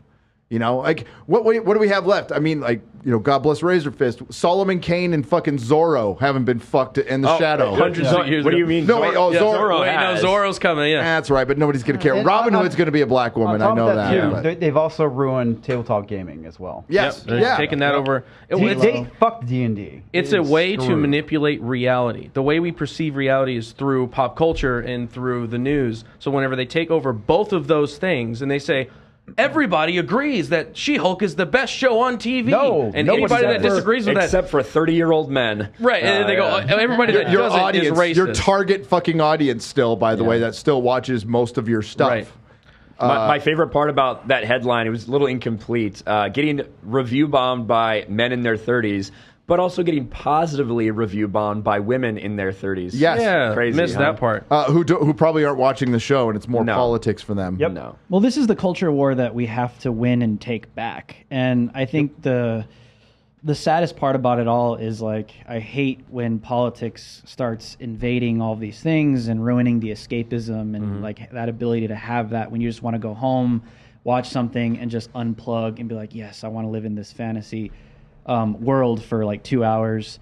But what people need to understand is there is an entity out there, these cultural Marxists that are this is all intentional. For people that are out there that don't understand this cultural Marxist agenda is intentional about targeting education, targeting arts, targeting even religion, the church, you name it, targeting music, all of these channels in industry so they can push this agenda, so they can push all of this stuff that they want, so they can push their Marxism, push their communism. It's a front of an information war, a cultural war, and it's getting to the point, we're already past the point. You cannot just sit on the sideline anymore. There's no just sitting here hoping that it goes away. There's no just sitting here saying, you know, I don't want to involve politics into... They're already doing it. So if you want this stuff to change, I'm not saying getting violent. I'm just saying right now, you got to start engaging. Like you have to start really meeting these people where they are to win back the culture. Because if you don't, and this is what the right doesn't understand, they just think that if they just sit back and they play the good little conservative stupid person, that everything's just going to balance itself out and it's going to go back to normal. It's not. It's not at all. We're way past that. But way past. They're using cult tactics. Yes, it's they are. because they're in literally putting politics in every single facet of our lives now, whether it be our education, whether it be our entertainment, whether it be, you know, our news, because, you know, 24-hour news, whether it be our TV, everything. That's cult tactics to wear you down. It's cult tactics to make you tired, mentally tired. Yeah. Yep. Because all you hear is this. And it's meant to wear down and people, that's when people break. People break and they start to either get into it or they break in the other direction and be like, what the fuck is going on? Which is, you know, kind of like the area that we're in here. Because I don't give a fuck about politics at the end of the day. I just, you know, the reason why I got dragged into all of this mess is because my entertainment, my leisure time, my relaxation time, my getaway time was infected by this through and through, all the way through. So this isn't a Democrat versus Republican thing. This isn't conservative versus Labor. This is a ploy by people literally adopting cult-esque tactics to drag you into their net. Yep. And sometimes even on my show, on Frontlines, I just call to use their tactics against them. Yeah. Cancel Disney. Like literally cancel them the way they cancel us. Oh, but why I not? thought you gets canceled. Cancel the groomers. Cancel the groomers. Cancel the people that are targeting children. Cancel the communists. Cancel the socialists. Cancel the globalists. Cancel Klaus Schwab. Cancel everyone that hates everything that America is. Cancel them all at this point. Why not? This is what the right doesn't get, is that if we're not pushing back in this way, that's how they win. We get pushed over. We hand it over to them on a silver platter where they just take it, run with it, because everyone wants to look good, sound good, and make sure they're functioning good, because no one wants to be accused of doing anything wrong. It's like, okay, well then stop complaining about this stuff, dude. Stop complaining that we're losing the country to the commies and the globalists, because if you're not willing, this is something I've talked about with Charlie Kirk a lot. It's like, welcome to the new right. We're going on offense all the time. We're sick of being on defense. We're not going to be put on our toes anymore. We are going to push back and go on offense as much as possible, because if you don't, that's how these people win. The greatest strategy is to continue to stay on offense. How do I know that? Because that's what they do. Yes. They're good. Yes. This is why they mobilize the FBI against everyone that's their political opponent. This is why they've gone after President Trump countless and multiple times, and they're successful at it with lies. Why don't we go on the offense with the truth, with what's right, and what we need to do, what's necessary and lawful? This is what frustrates me about, like, this is why I don't identify with Republicans at all. Because they just sit on the fence. And people that sit on the fence are never going to get anything done. Appeasement has never solved anything. Yeah, I agree with you 100%. My only counter to that is that they own the narrative. They own the media. Which well, that's the other thing we can fight back with, is we need to infiltrate their shit. We need to infiltrate. Do the same thing they did. For one, they never bought our shit. That's take time, though. So that it was easy for them not to buy our shit because they never bought our shit. But they did infiltrate the art space. I mean, there was plenty of Republicans and the right in Hollywood 20, 30 years ago. There was California was a fucking red state 20 fucking years ago. So it was infiltrated, redistricting. We just do the same shit. We have to. We can't, like, being on your back feet all the time. It's the art of war. Like, if you always have your opponent's feet are never firmly on the ground, you have no foundation, they're always fucking running backwards, then you're beating the shit out of them all the Eric time. July right now, he's doing that, but better. He's making his own shit that they can't even come close to being able to control. And that too. And that look has at to be how part they were of it, attacking too. him. And look how much they're spurging out. No, they can't do anything about it. If there's more of us than there are of them, then we need to start acting like it. Yep. Right? Yeah. Galaxy Express Media. I'm going to get on the phone to Brian Stelter right now. Oh, I would. Give him one. Can we play the clip of Alex Jones? I don't think so. Stelter. Holy shit. Oh, yeah. My God. I don't know if anybody saw that, but the clip of Alex Jones responding to Brian Stelter, it's a few years old. It's the funniest shit I've ever seen. My God. He's like, look at him. He's a demon. He's a demon. He hates you. Look at that face. So look at that face. That's the face. He's like, I love Alex Jones. Man. Look at him. Get it off my screen. Get it off my screen. It's disgusting. Have you guys heard Alex's story about being approached by like some homo globalist, like getting on his knees begging him to join them? Yeah. Oh my gosh. Yeah, you said that on your show, right? Yeah, he on my show, I was like, have you ever been approached by these people? He's like, yeah, this guy took me to a hill, got on his knees, and he said, please join us. Obama loves you. He loves you. Yeah, dude. I was like, holy crap. It just blows my mind. That's Squid Game shit right there. Yes, dude, it like blows my mind. Kind of redundant though. Dude, that's the way it came off, dude. Yes. Some gay dude. That's what I asked him. Have these global people ever approached you? And that was his description, was this dude that was possibly. It was funny because Alex like went past to like he was trying to do stuff, but no, I don't want to do that. It's like, wow, they're out there, dude. Yeah. Yep. It's crazy that he's so demonized in the media as like this figure that just hates humanity when it's the complete opposite, which just shows you that it's a psyop. 100%. How could someone so evil?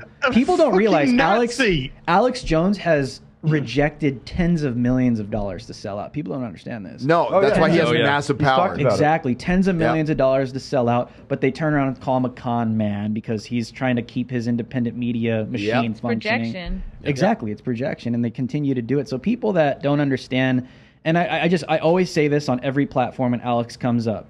Alex is not perfect, but this dude's got a big heart, man. Like, he's helped me personally in my own life and my wife. He knows what he's done. So people need to understand what they say about him in the media, and they demonize him. It's pure lies, dude. Yep. It's pure lies.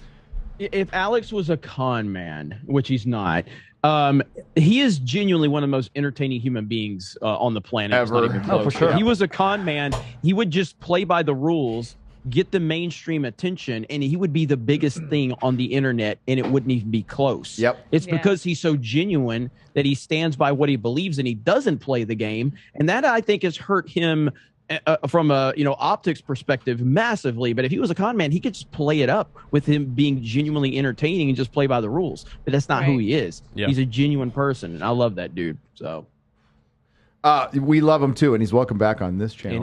Anytime, baby. Don't care what anybody says. I've been watching that guy.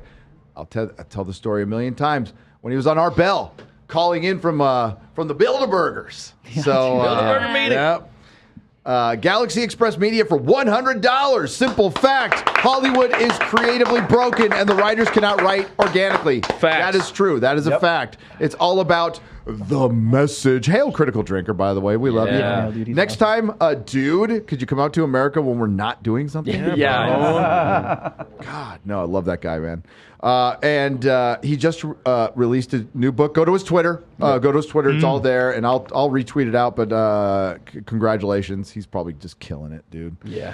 Ryan, the Eating Warrior, for $49.99. Can I get a happy birthday from the Friday Night Tights crew?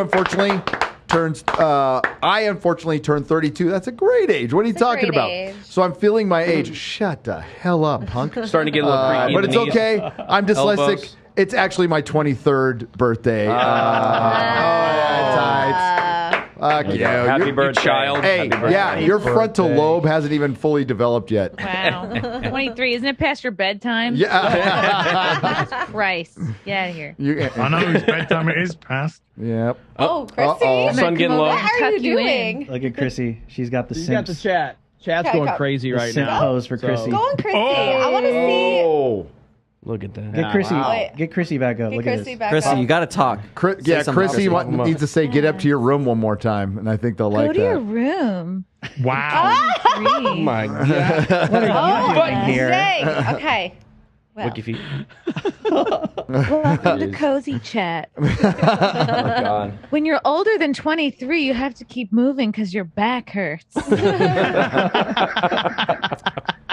Simpcast airs every Sunday night or something like that. There you go. oh, yeah. Sheepsidian on the Streamlabs side for What's up, Sheep? $50. I got Twitter struck again. Good for you. There you go, buddy. Apparently, I promoted violence without saying anything. Might have been that picture with Ryan. Whatever. I'll just draw my comic in solitude. Hail to you, Sheepsidian. Hail, The sheep. sheep. Awesome, dude.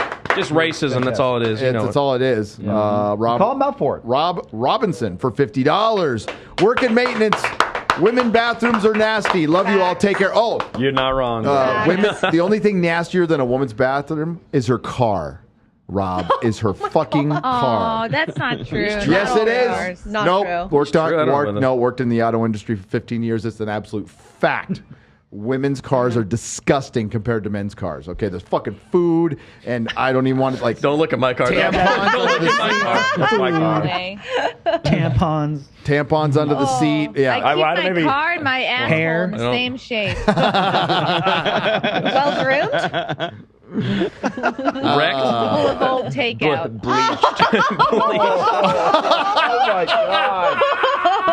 Oh, and it cuts to Jeremy.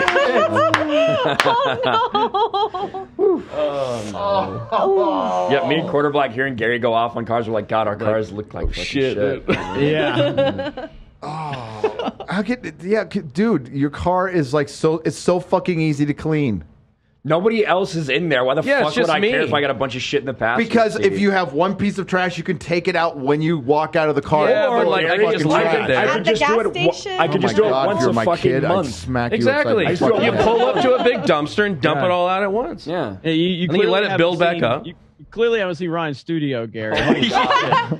Yeah, It's like I showed Jeremy at one time. Yeah. It's just surrounded with Mountain Dew bottles and boxes. Doritos and What? like Floor Taco pizza. Bell wrappers. It's Yeah. and then there's like a circle in the middle. It's like the spotlight shines down on this little desk where everything's perfect and pristine. Yeah. It's surrounded by. It's basically like. I don't know. It's basically like United States, except for there's Florida. Florida's so perfect. That's his little desk right there. And then the U.S. has got your California, your New York, and all that bullshit. Yeah. Chicago. He has the ability to turn any room into that instantly. I went to his hotel room last year at the Luxor, and it was like we walk in, completely trash. There's clothes everywhere. We were there for one day. One day. Quarterback, I had, like, quarterback, just quarterback. unpacked, too, yeah. No. This dude will be there for literally 10 minutes, and it looks like that. I'll be Dude.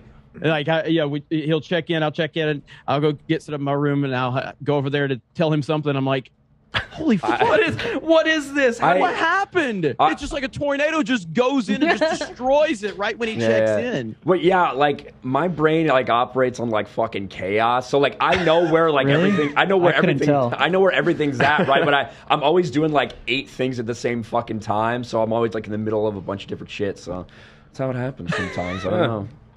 What can I say? Disgusting. Is judging you. Yes, he is. That he should clean your fucking room. Well, I've had less drug addictions than him, so I don't know. It's been working out so far. Shout out Jordan Peterson, though. By the way, I should clean my room. Lummox for $40. 15-year-old example. Sorry, but a picture of female strength. Battlestar Galactica pilot. In the pilot, Laura Roslin, a Secretary of Education, is taking the presidential oath. Voice shaking, sees people are depending on her and rallies. Relatable, heroic, male or female. You're absolutely right. Yeah, that's a great scene. Mm-hmm. It's a great scene. And it kind of turning after the Kennedy assassination, that's what it was supposed to look like. That terrible president who had him killed from Texas. Why am I blanking on his name? LBJ. Mm-hmm. I want to forget his name because he's a motherfucker. But they flipped that around pretty good. And it's because they actually were political science majors and they knew science fiction. It's really weird having experience in shit and then writing it. Rory Zinkovich for $50. Greetings and hail to the fellowship I stumbled upon Friday Night Tights 4 months ago. Oh, welcome. Nice. But you all have become a staple of my Friday nights, making my evenings at work far more enjoyable. Excellent. Keep braving the depths of Moria and slaying the Balrog of Hollywood. It's our pleasure, quite frankly. It's our pleasure. Do it with a smile on our face. Oh yeah. I watched She-Hulk. I'm looking forward to Rings of Power, like Christmas. Yeah. You know, I'm just gonna rip the shit. I'm gonna like laugh my ass off at the stuff. It'll be so easy. I told Gary, like in his latest video, I said, this is why, people know we're genuine. Because in his latest Lord of the Rings video, after the clips starts out, he goes, I really didn't want to make this video. He goes, who am I kidding? I'm loving this shit. Because how many times have we seen these fake YouTubers out there like, I am so upset that I have to talk about this thing I don't like. It hurts my soul. No, it doesn't, or you wouldn't talk about it. You're going to get views. You're going to get money. You enjoy what you're doing.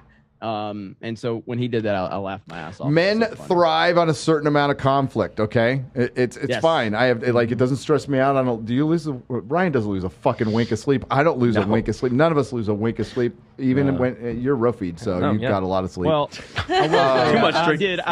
Outside of driving 20 hours, I did lose some sleep, and it was because you guys got included in the She-Hulk hate, and I'm not included, so I have to do better. So I'll make more She-Hulk videos now. I'm really pissed off about that. Who got Jane Theory got included in that? Fucking Jane. I don't even know what you guys are talking about. Oh, there was a tweet. There was a tweet like calling out like white supremacists or something. And fucking Jane Theory's like in it. It's like okay, there you go. Black female white supremacist, awesome. Yep. Yeah. Over She-Hulk videos, and I'm like, I'm not in that. Damn it. Be better, Jeremy. Hey, do better. Yeah. White supremacy needs a little more, black female representation. It came in. Exactly. Dominic. Why is there not enough brown people in white supremacy? Oh, well, now we have it. Jane Theory. Dominic Carnes for $100. Yeah, thank you, Dominic. What do you tell a woman with two black eyes? Oh, nothing. You already told her twice. He knew Actually, it. right. Knew it by heart. Good God, woman. Wear a bra next time you go jogging. Oh my God. There you go. Gung Ho Mac on the Streamlabs side for $50. Thank you very much. Great meeting everyone in Vegas. I was particularly responsible for Quarter Black for getting the evening. You roofied him then. It was you. Mrs. Nerdrotic fed me 5 cupcakes. Yeah, we had cupcakes that were poop emojis. Oh my God, those cupcakes were amazing. Yeah, and then Alex Stein's picture of it is kind of the best. Look at on Twitter. I'm taller than Alex Stein. Ryan decided to buy iSome1 when he found out most of the pages are white. Oh my God. Yeah, it's true. Oh my God. Eric knows his audience, you know. Bruce Maximus for $50 says, so did anyone on the show watch the Wizards of the Coast event the other day and just feel sad? I just want the birthright setting back in the rotation. Is that too much to ask? Hail Friday Night Tights and long live Tolkien. Long dead. Yeah. Wizards of the Coast, long dead. Yeah, I have no idea what they did the other day. All right. K-Biz, 2 Streamlabs donations. This is insane, dude. Yep. K-Biz, what? K-Biz, K-Biz, and not only that, he dropped one on the Geeks and Gamers one too. So whatever he's sending, he's just dropping bombs like during the stream. So Dude, shout out to you, K-Biz. Holy shit, K-Biz is awesome. $650 total. Whoa! Wow. 2 separate ones, 400 and 250. Love the Vegas setup. Yeah, this is like. Thank you. Is he single? Send your deeds to Chrissy Mike. Sorry, filing cabinet. Your ass out, buddy. Love the setup. Yeah, I do too. We might have to totally steal this. Yeah. And then come back next year. Yeah, exactly. Sticky Paws. Sticky Paws. Hail Sticky Paws, by the way. Yeah. All right. Thank you, Sticky Paws. You're welcome back anytime, guys. Sticky Paws is the studio we're in. If you have the needs, if you want to do a podcast here, this is where you should do it. You come for the pause and you stay for the sticky. There you go. The place looks awesome, guys. Which really we does. did. Yeah, Perry Chan made sure the floor is going to be sticky. So fucking beer everywhere. Yeah, no, you guys will pay for it. Don't worry about it. Not worth it. Yeah, I know. No, Perry will pay for it. Whoever's idea it was to put the John Bartolo cup there. Awesome. I love seeing that John Bartolo cup there. Yeah, so. And we, I think Can't go to Vegas without thinking about him. Go ahead, Ryan. I think right after we do our outros, we're going to take just a couple minutes and say a couple nice things about John once we get through super chats. So nice. We're almost there. The show is always a bright part to the end of the week. Hail Friday Night Tights. Unfortunately, this is part 2. We should clap separately because he dropped 250 more. Unfortunately, Gary, you're completely right. There's nothing left. Hopefully, the RIPPAVERSE is the start of something really great and fresh. It is. And hail to Eric July, buddy. And thank you, K-Biz. That's right. K-Biz is fucking awesome. K-Biz. All right. We're going to wrap it up there. Okay, so, we'll go. You want to talk about John now? Let's let everybody go around our outros. Can I tell you something real quick, Gary? Of course. I have not publicly addressed this yet. Because I've been obviously traveling. I'm pissed off, but no. Main event was taken down on Tuesday. Tuesday night's main event was taken down by YouTube. The reason they gave was completely insane. I've tried to deal with it privately because I don't really want to deal with it publicly, but I'm going to have to force to probably put a tweet out or make a video or something. So Gary and the guys here, a lot of them have seen exactly why they said they've taken it down. And there's literally no reason for them to take it down of that. And this is one of the most tame Tuesday night's main event we've had in months. We didn't say anything even like it was tame by any standard.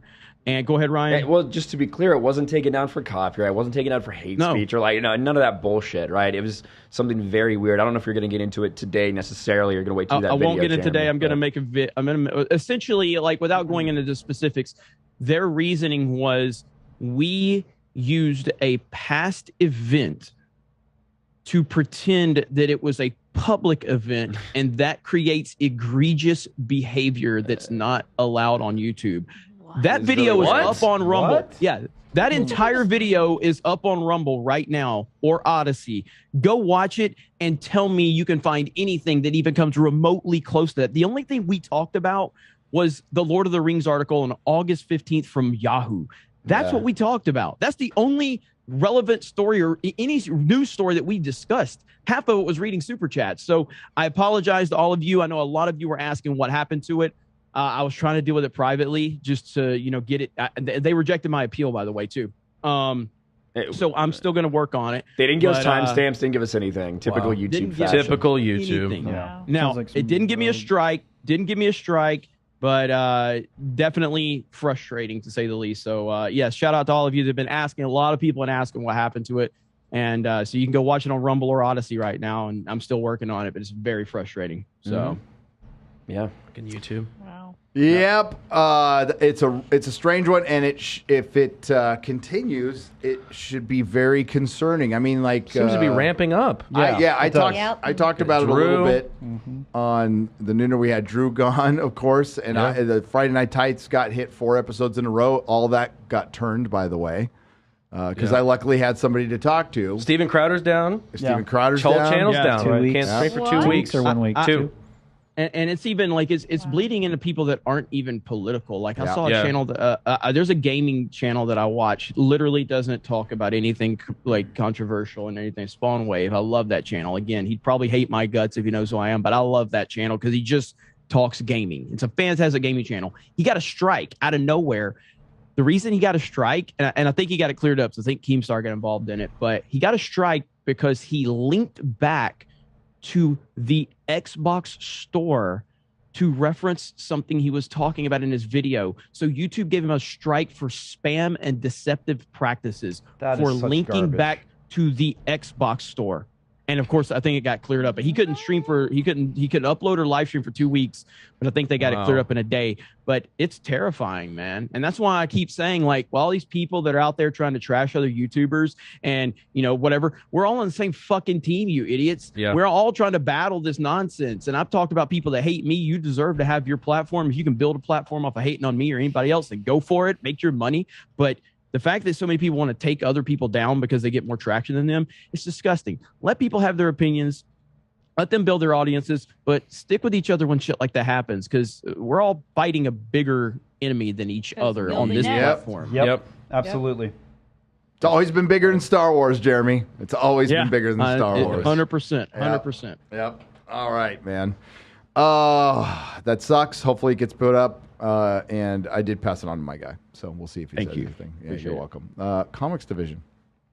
Hey, everybody. Are we doing outros? Are we talking? Yeah, we are. We're talking. Okay. We're going out. Yeah. First off, rest in peace, John Bartolo. You were very cool. It was great hanging out with you when I had the opportunity, and I'm sad that he's gone. As always, hi, I'm Comics Division. You can follow me on Twitter and YouTube. And I know we got to make it fast, so that's all I got. As always, Gary, thanks for having me. This event has been fantastic. It's been great. Yeah. And thanks for being here, Comics. Thank you, sir. Coda Black Garrett. Hey, I'm going to say the same thing. I wish you were here, buddy. R.I.P. I'm glad I got to know you for the short time that I did. And you can find me on my channel. You know where we are. And we're dropping a new video, She-Hulk video, on the channel this weekend. So stay out for that.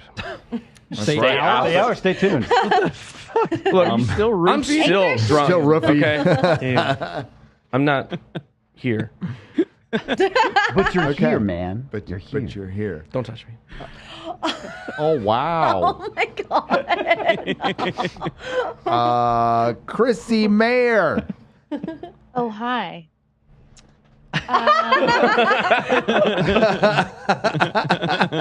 Welcome to Simcast. Thanks for having me today, guys. This was great.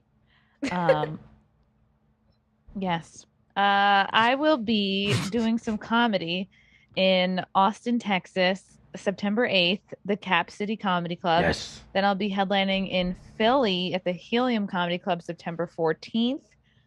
Comedy Cove in Springfield, New Jersey, September 16th and 17th. Bridgeport, Connecticut, September 22nd.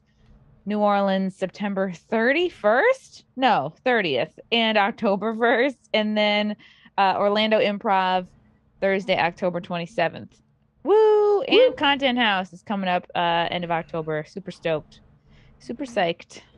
Could be pretty crazy. We're all going to get monkeypox. Yep. Hey, I'll see you in Austin. Yes. I'll be going as well. The wife and I are going. It's going to be great. As I from heel versus don't think me babyface. rude, but after I've done this outro, I'm going to have to drop. Yeah, of course. No, it's cool. I didn't know John, but I'm absolutely sure you guys are, you're going to say something really beautiful about him. Big friend of yours. I understand what he meant to you guys. That's always going to be a troubling loss. I want to give a huge thank you to the people who have done this studio today in Las Vegas. It's been wonderful. Sticky paws. Absolutely fantastic. Thank you.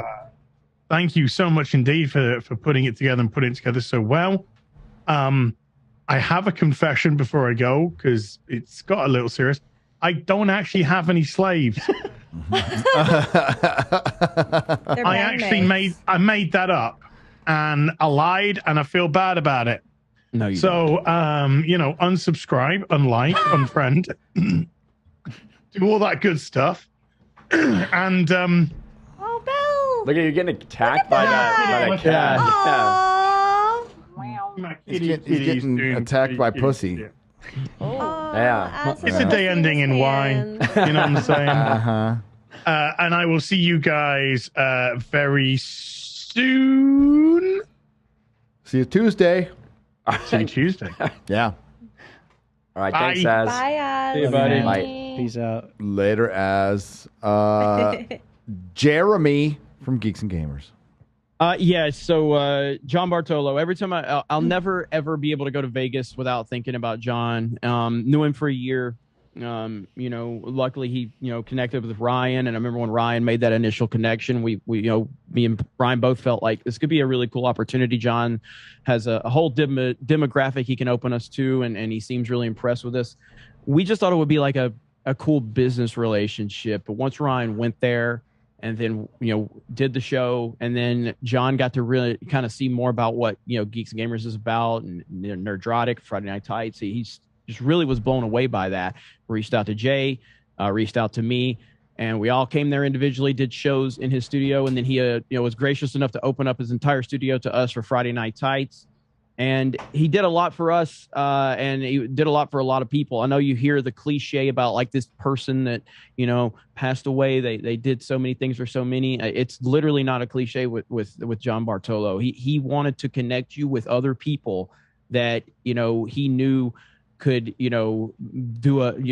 come together and create something beautiful. And so we have connected with some of his best friends because of all this, because he spoke so highly about us. So like Suresh with 221B, who I've become really good friends with, and he was best friends with John, and Suresh is doing awesome stuff with us right now that we've talked about, and I just want to continue to keep John's memory alive. This guy had such an impact on us as individuals, and he did a lot behind the scenes to help teach us stuff and connect us with different things. And sudden passing just caught us all off by we were caught off guard. We were at dinner with Tony from Real World Tactical, and Tony, another one of his best friends. Tony got the call while me, Ryan, and Jay were at dinner with him. Yeah. When we were there meeting Tony because John wanted us to meet Tony. Damn. And Tony got the call at dinner when he, collapsed at the UFC fight. And none of us we were like, what?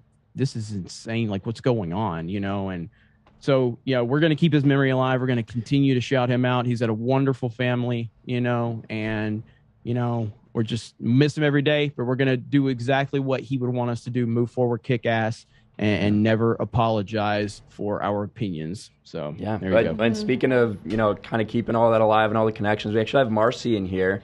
Marcy worked with John, so she's part of his extended family, his work family. Awesome. And she is the reason we're here at this studio. She helped us work everything out. So thank you to Marcy, first of all, for being here, but also just for embracing us as family, because, we meant a lot to John, and he meant a lot to us, and now we have that relationship. So thank you. Oh, it's my pleasure. Yeah, no problem. Yeah. And that's awesome. I know you worked with them for so long and kind of saw everything that happened. And to me, if you could just talk a little bit about how many people John touched, and how the ramifications that has had across this entire sphere. The people that John touched, I feel like it multiplies. When he touches one, it touches not another, 5 more people. Yeah. John's atmosphere was huge. We had to change venues for his memorial service because too many people RSVP'd. Wow. Yeah. Where does that happen? Yeah. I saw it grow from this dream he had. We were working together, and he left that job, and he decided to pursue the podcast thing full time. That was going to be it. He got the studio that you guys saw. He had built it out without telling me. I was still doing his graphics. he's like, hey, you should come down to the studio. I was like, what studio? Oh, I didn't tell you? No, he had a studio for 2 months and he didn't tell me. He didn't tell me until he had it built out for me to see his dream coming true. And then it just grew and grew from there. Since his passing, I have come to see all his connections. A lot of people have started reaching out to me. And hearing about people working together, like you guys and Suresh, that makes me so happy to see that. He built these relationships, and now kind of stepped away, you know. Yeah. And since then, I feel like everybody's come together because John was the connecting thread through all of it, and that just brought everybody tighter in. And it's been pretty fantastic to see that. From people going to the fights in Texas, I'm seeing all these people that I saw on different podcasts throughout the years, and they're all in one place together, sitting together. It's spectacular. It's perfect because that's what he wanted to do. It like is. he saw where even if people weren't in the same sphere, like obviously 2A community, some political communities, like the geeks and gamers community, and he was like, you know, you guys would fit really well because that audience is a lot of crossover. You guys would love each other because he likes to work like this, you like to work like this. You guys can make each other better. That's what he did, and he was great at it. And so I think he would. He'd be really proud of all those people coming together like that. I know he's really proud of you for everything that you did, you know, both the entire time you worked for him and after all the stuff that's been going on. So thank you again, Marcy. We really appreciate you being Marcy. Here. It's really cool. Connecting people still, because, you know, that's what he would like. So if anybody 100%. else can do that, you know, you just brighten somebody's day and you have no idea how it'll grow from there. Which is fantastic. From Heather taking over his studio, and she's working the plan that they had talked about for months building. She would go in on her lunch break and he would mentor her, and now she's taken over his studio and building out the dream that they had spoken about. So there it is. That's awesome. Beautiful. That's what it's all about. And we're gonna keep that memory alive, keep those connections going, and do right by John. Yep. How he would have wanted. Absolutely. Well, like on that point, like when John saw the Friday Night Tights thing, and I've told this to Gary, but like he specifically was like, I see why Gary is so successful. He's like, this guy, like, because Gary spent hours just trying to get everything perfected from John's studio, trying to get like all of the software and the sound, and he told me, he's like, the reason that guy is so successful is because he cares about what he's doing. He's in there and grinding it out. And he just paid attention to that from afar. And he told me that separately, you know, and I passed that along to Gary, you know, and that's the kind of guy he was. He was always watching people from afar, just trying to understand them. And he was super impressed with how dedicated Gary was to his craft. I know, like, we make jokes like we don't know what we're doing. We don't in a lot of ways, but there's a certain foundation that we know we have to give you guys a good show. And John recognized that when he saw Gary just in his studio, just trying to figure out, like, okay, I need this, I need that, I need this. And he was an awesome guy, man. Absolutely. Hail John. All right. Well, that being said, we'll move on to next outros, I think. We still got to get Drew and Extra Girl and everybody, right? We do. Extra Girl. And thank you, by the way. Thank you, Marcy. Thank you, Marcy. Appreciate you. Happy to be here with you. Thank you. Thanks. Extra. I can't believe Ryan was like nice and respectful to a woman. Don't get used to it. I was about to say, how do I follow up that? Place and time. Place and time for everything. I guess you know where to find me. I just want to thank the studio here, you guys for being awesome, the meetup, the fans, the people who I met. Like, that was a wild night. Like, I feel like that it passed by so freaking quickly. Yeah. And everywhere I turned, there's like Extra Girl. I'm like, oh my gosh, I feel so overwhelmed. But it's nice seeing that. And yeah, I had a great time. I guess I wore a MAGA hat, so does that make me American? Hell yeah. We're getting there. You got more balls than half of these conservative commentators. None of them will wear it. They're like, Yeah. Well, I did say I wanted to make America great with pineapple on pizza, but people just didn't read that. Deported. Yeah. So, yes, I guess, you know, thank you, everyone. It's been a blast, and I can't wait to do more. Yeah, this is awesome. Oh, we'll be back. And there's more tomorrow. Yes. Yes. More tomorrow. Thank you. Great job, X-Ray Girl. Thank you, Gary. By the way, she was later than I was today, which is awesome. I had to get ready, okay? Yeah. Takes time Oh my to God. wipe the drunkenness off from the night You before. you blamed it on the The valet. walls or Well, actually, it did take 25 minutes to get a valet. Okay. it did. It did. Drew, buddy. Dude, sounds like John was a great guy. He was.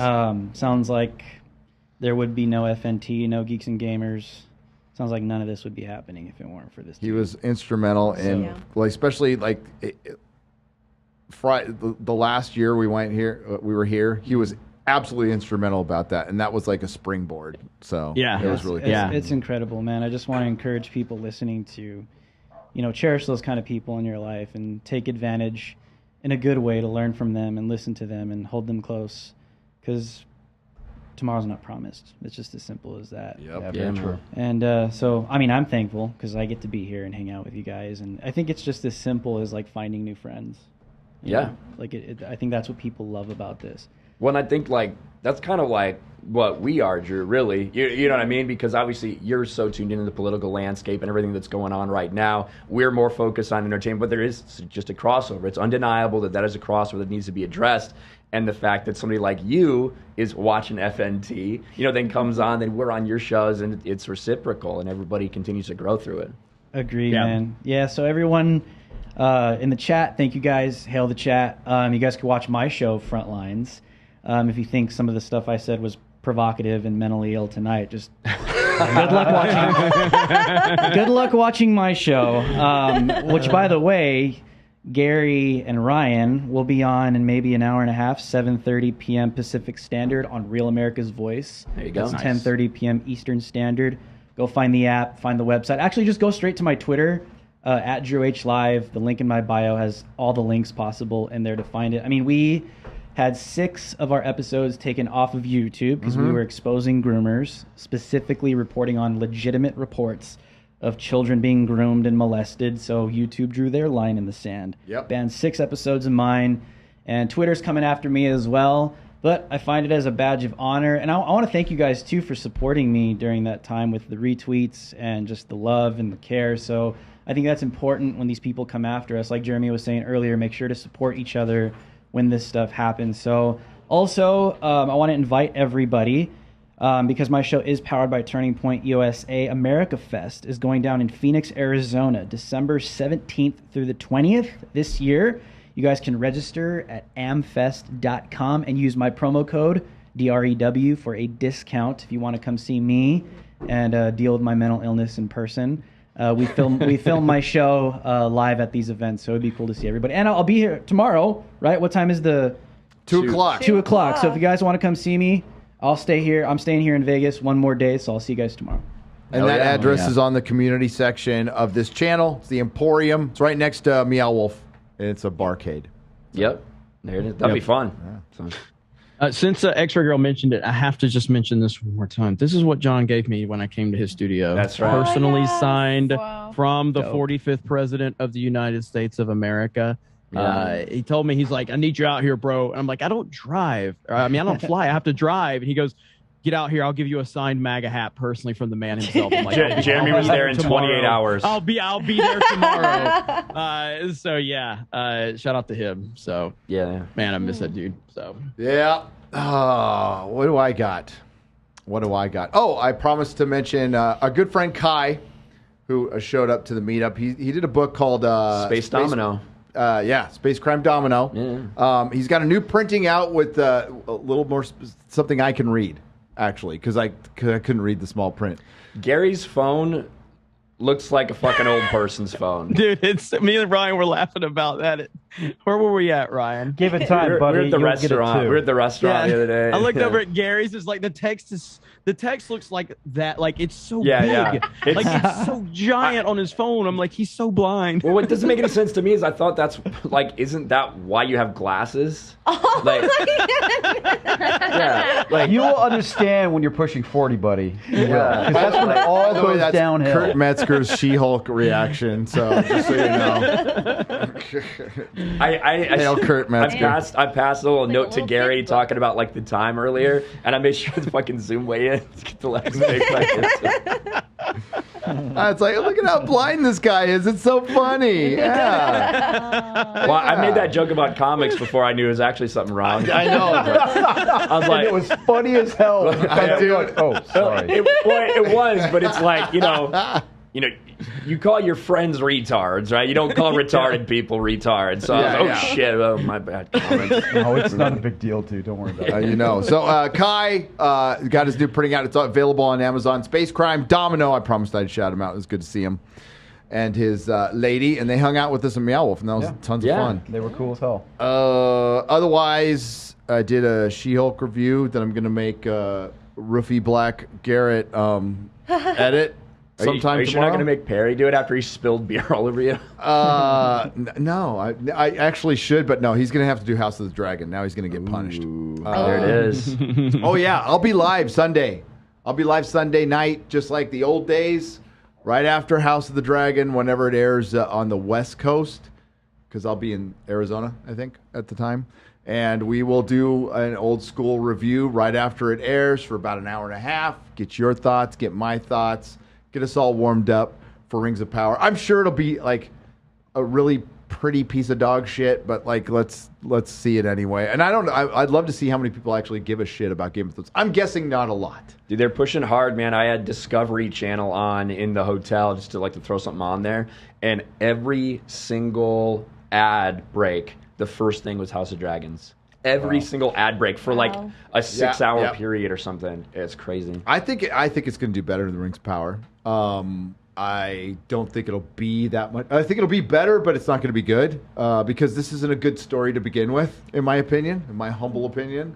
It ends like it's total nihilist trash. Can't wait for it to tackle internalized misogyny and the patriarchy. The patriarchy and everybody fucking dies. There you go. No, that's a bonus, I guess. Kill all men. And there's no I was, by the Game of Thrones was so bad, I was rooting for the White Walkers at the end anyway.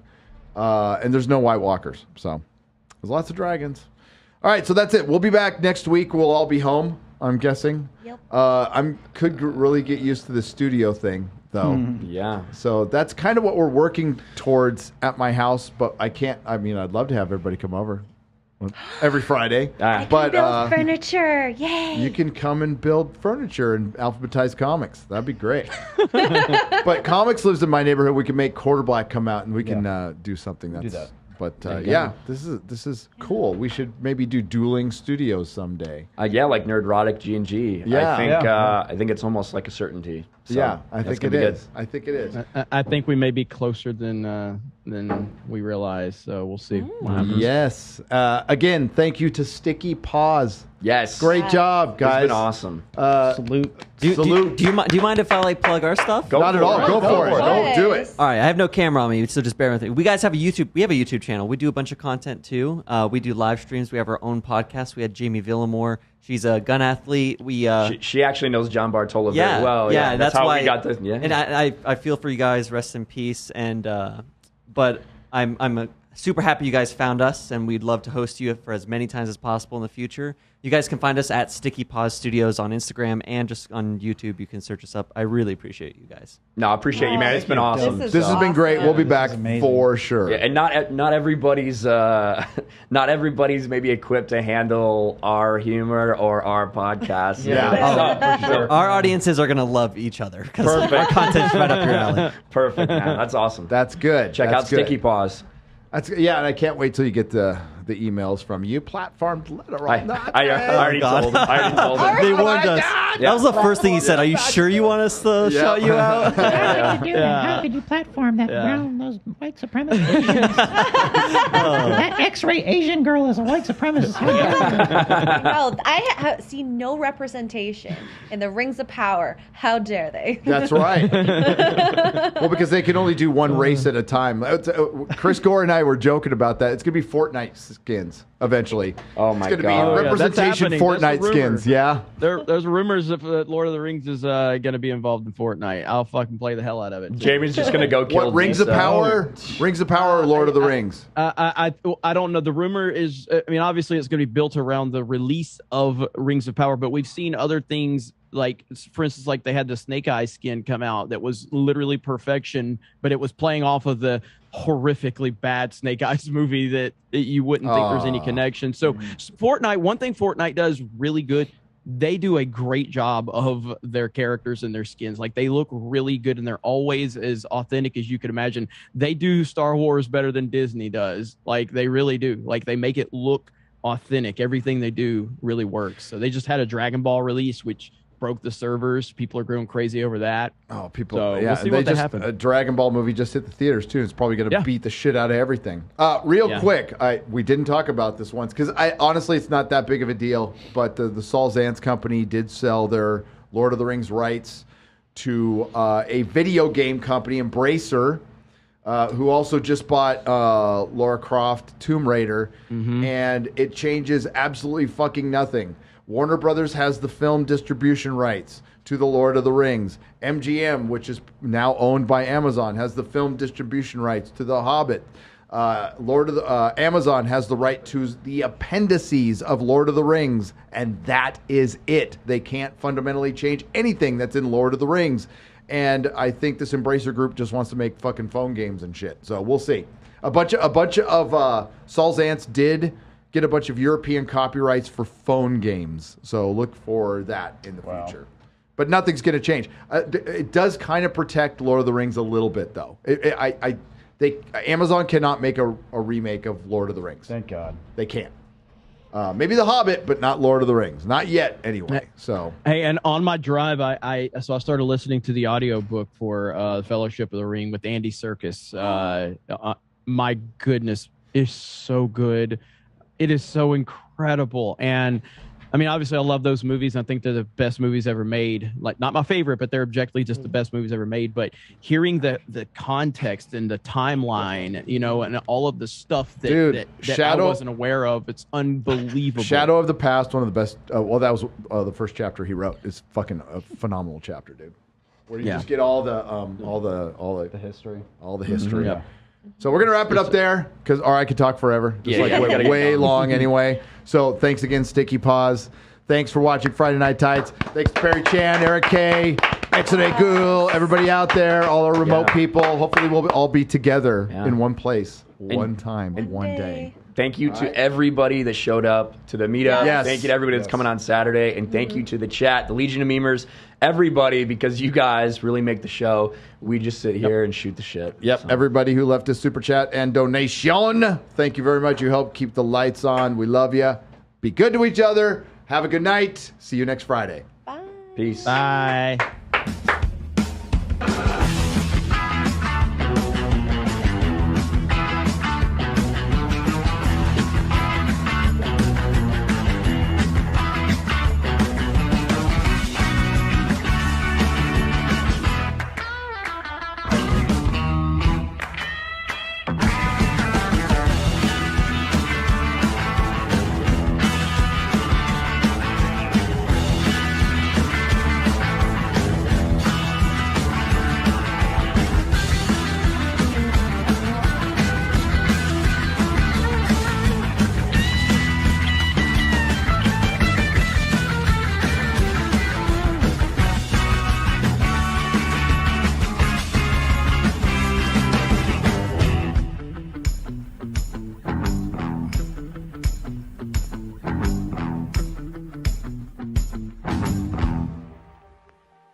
Unmuted. Hello. We're unmuted. Hello, everybody. Hello. Freaking K-Biz comes in with $199.99. Hail FNT. Hail K-Biz. Oh, goodness. Thanks, everyone. Hope you have a very good night. Is there anybody? Hey, is anybody streaming after this? Anybody going anywhere to stream? No, I don't know. Matt from Foulball should be streaming. Matt from Foulball. Foulball. Yeah. Matt. He better be in Vegas. He I believe is. Yeah. Better be. Yeah, Nick Weiser not going kind of breaks my heart a little bit. Dude, I'm so sad about that. Yeah. I was looking forward to hanging out with Nick. Be there. All right, yeah, go check out Foulball. Foulball's a good dude. Matt's a good dude. He is. All right. See ya. Bye.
Do not come.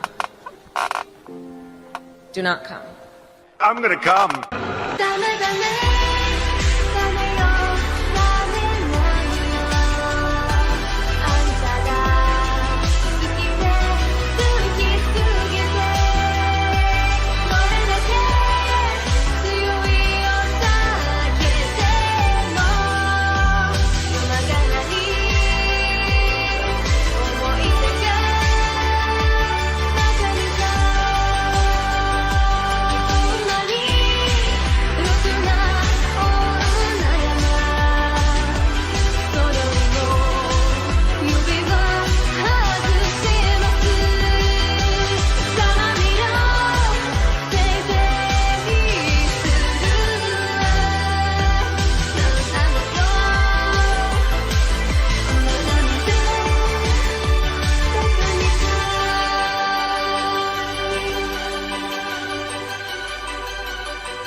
You